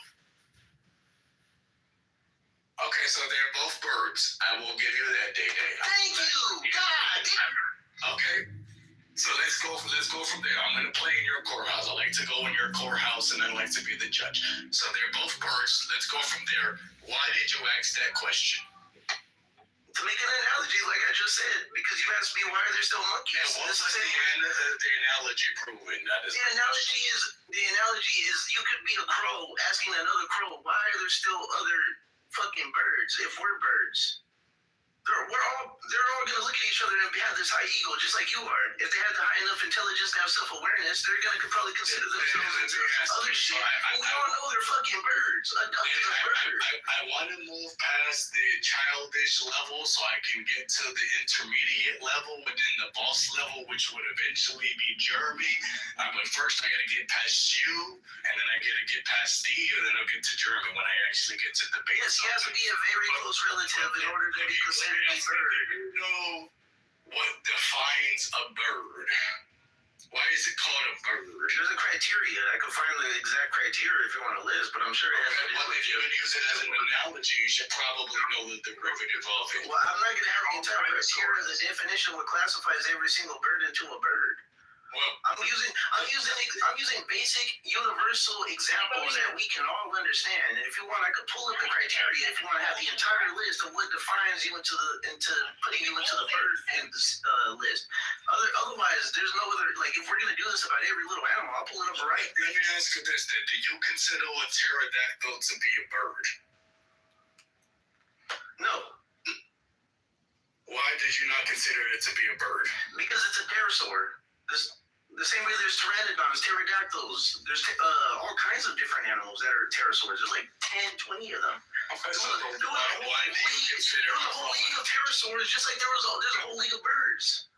So, Janet, can I ask you a question, David? If a pterosaur isn't a bird, are all birds dinosaurs? Birds are non-avian dinosaurs. Because you're defining that based off of the amount of feathers that the creature has. But based off of the biology and how it flies and everything, that is not considerable to your hypotheses. No, it's based on if you follow their... You're considering it if a cat is sphinx or if a cat is fluffy.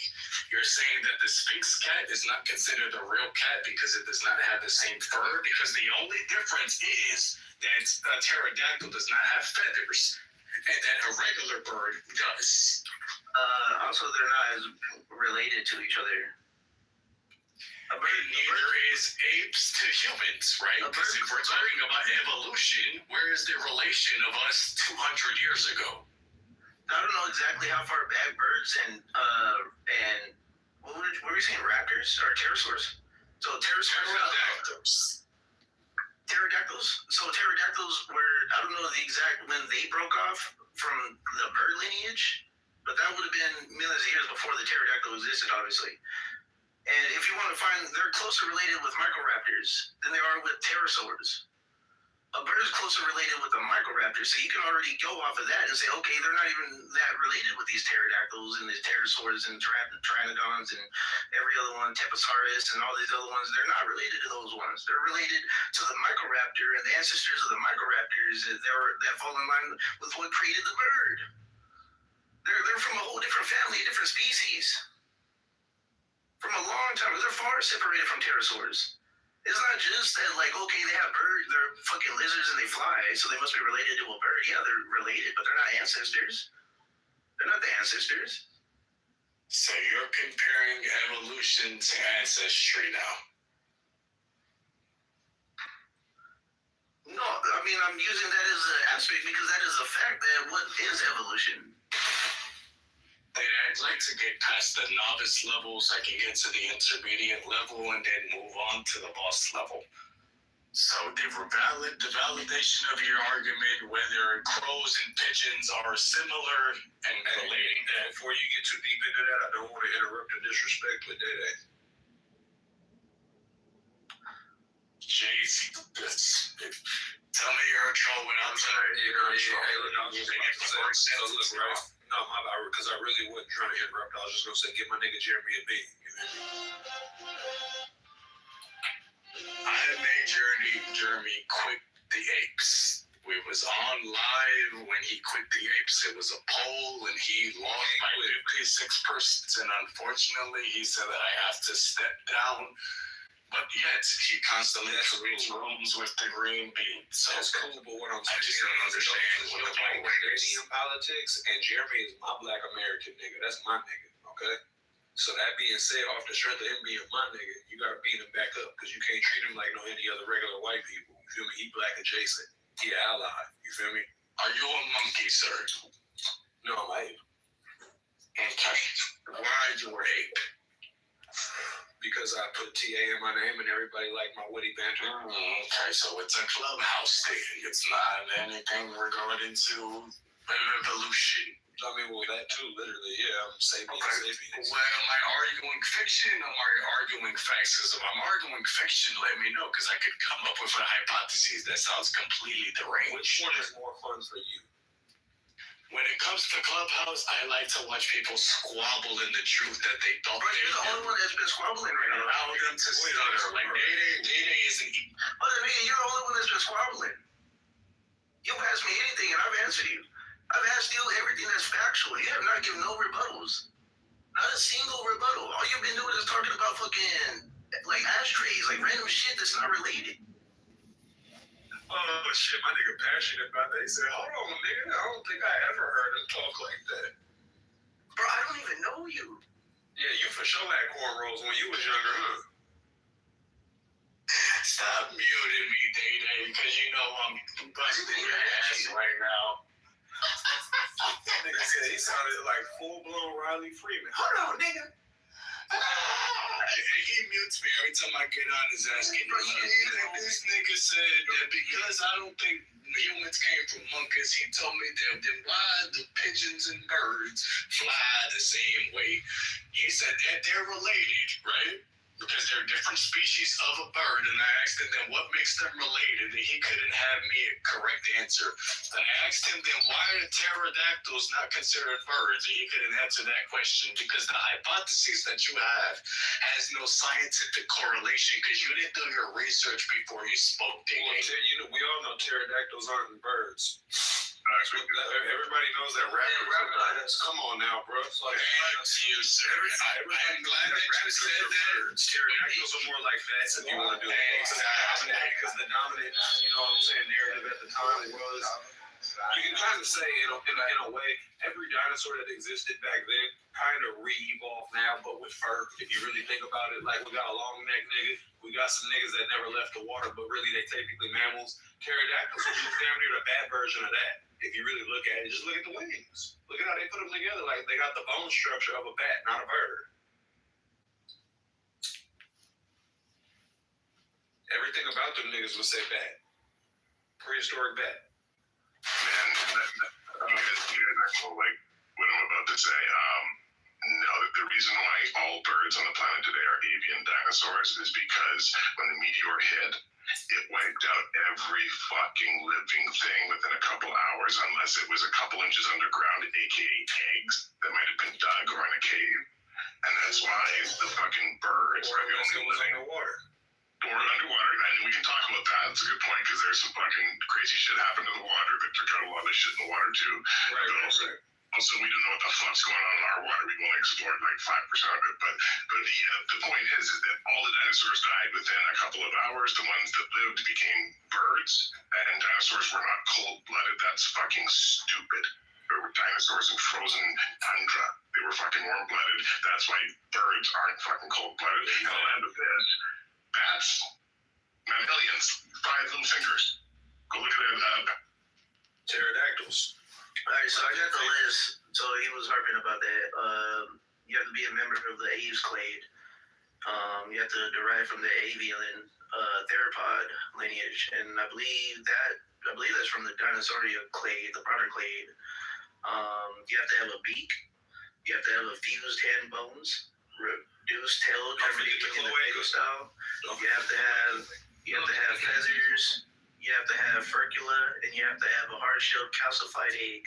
If you fall in line with all of these, and you specifically come from an ancestor that survived the canine or KPG extinction, and you come from the Dinosauria, you come from the, the Magnetoria, which is a clade within the broader clade Dinosauria. And if you come from that, and you come from the Magnetoria, and then you come from the avian lineage of the Aves, which is a crown clade, then at that point, you fall in line through all of those, and you match every single one of those, you're a bird. What is a crown clade? And this includes sparrows, crows, pigeons, chickens, like you name it, like emus, ostriches. Every single one of them come from the same lineage of the same list that I just named. That goes all the way back to the extinction. A crown clade is a phylogenetic group comprising of the last common ancestor of all living members of a particular group, along with all of that ancestor's descendants, both living, extant, and fossilized extinct. Okay. Thank you. So you're saying that birds are a crown clade because all the way down, aves are a crown clade because all the way down to their dinosaur lineage, they've remained different than everything else? It's just basically they taxonomically brought everything into a list because they're very close relatives, in which by default 9 times out of 10 they end up looking exactly alike with each other and have a lot of similarity. But it's special because they're still different than every other kind of dinosaur is what I'm saying, right? Yeah, I mean they're the only dinosaur that survived the extinction. Right, they're the only kind of they type. Like they're two kind of. Now the rabbit hole of stupidity is crazy. A velociraptor is very extremely close with a bird, but they come from a different clade, a different type of dinosaur. Going down the rabbit hole of stupidity. I can't think of the species off rip, but there are certain fish that kind of like almost have a crown clade. Like you know what I'm saying? Like those fish were like. The niggas damn near go back to one of my favorites is a Plesiosaurus. If you look up a Plesiosaurus, they're one of the most beautiful fish to like ever exist, and they're like not even a fish or a dinosaur. They're like this weird thing that was like a fish. Technically. Can we go back to the original question, which is why you're it's an air breathing sea lizard. We come from monkeys because we're not monkeys. God, why do you keep saying that? We're apes. Apes is a type of monkey. Apes come from monkeys. We're not monkeys anymore. We're apes. Semantic, sir. Why do you think humans came from apes besides saying that crows and pigeons are the same type of species? Because if you go back 10 million years ago, you and a chimp were both brothers. You weren't even separated. Check it out, Data, because if you're going to exercise willful ignorance, then what I want to know is this, right? Check me out, Crazy. So, look, nigga, if it was Planet of the Apes versus Planet of the Monkeys, and we was still like modern day humans, but they was like super monkeys and super apes, who you think will win?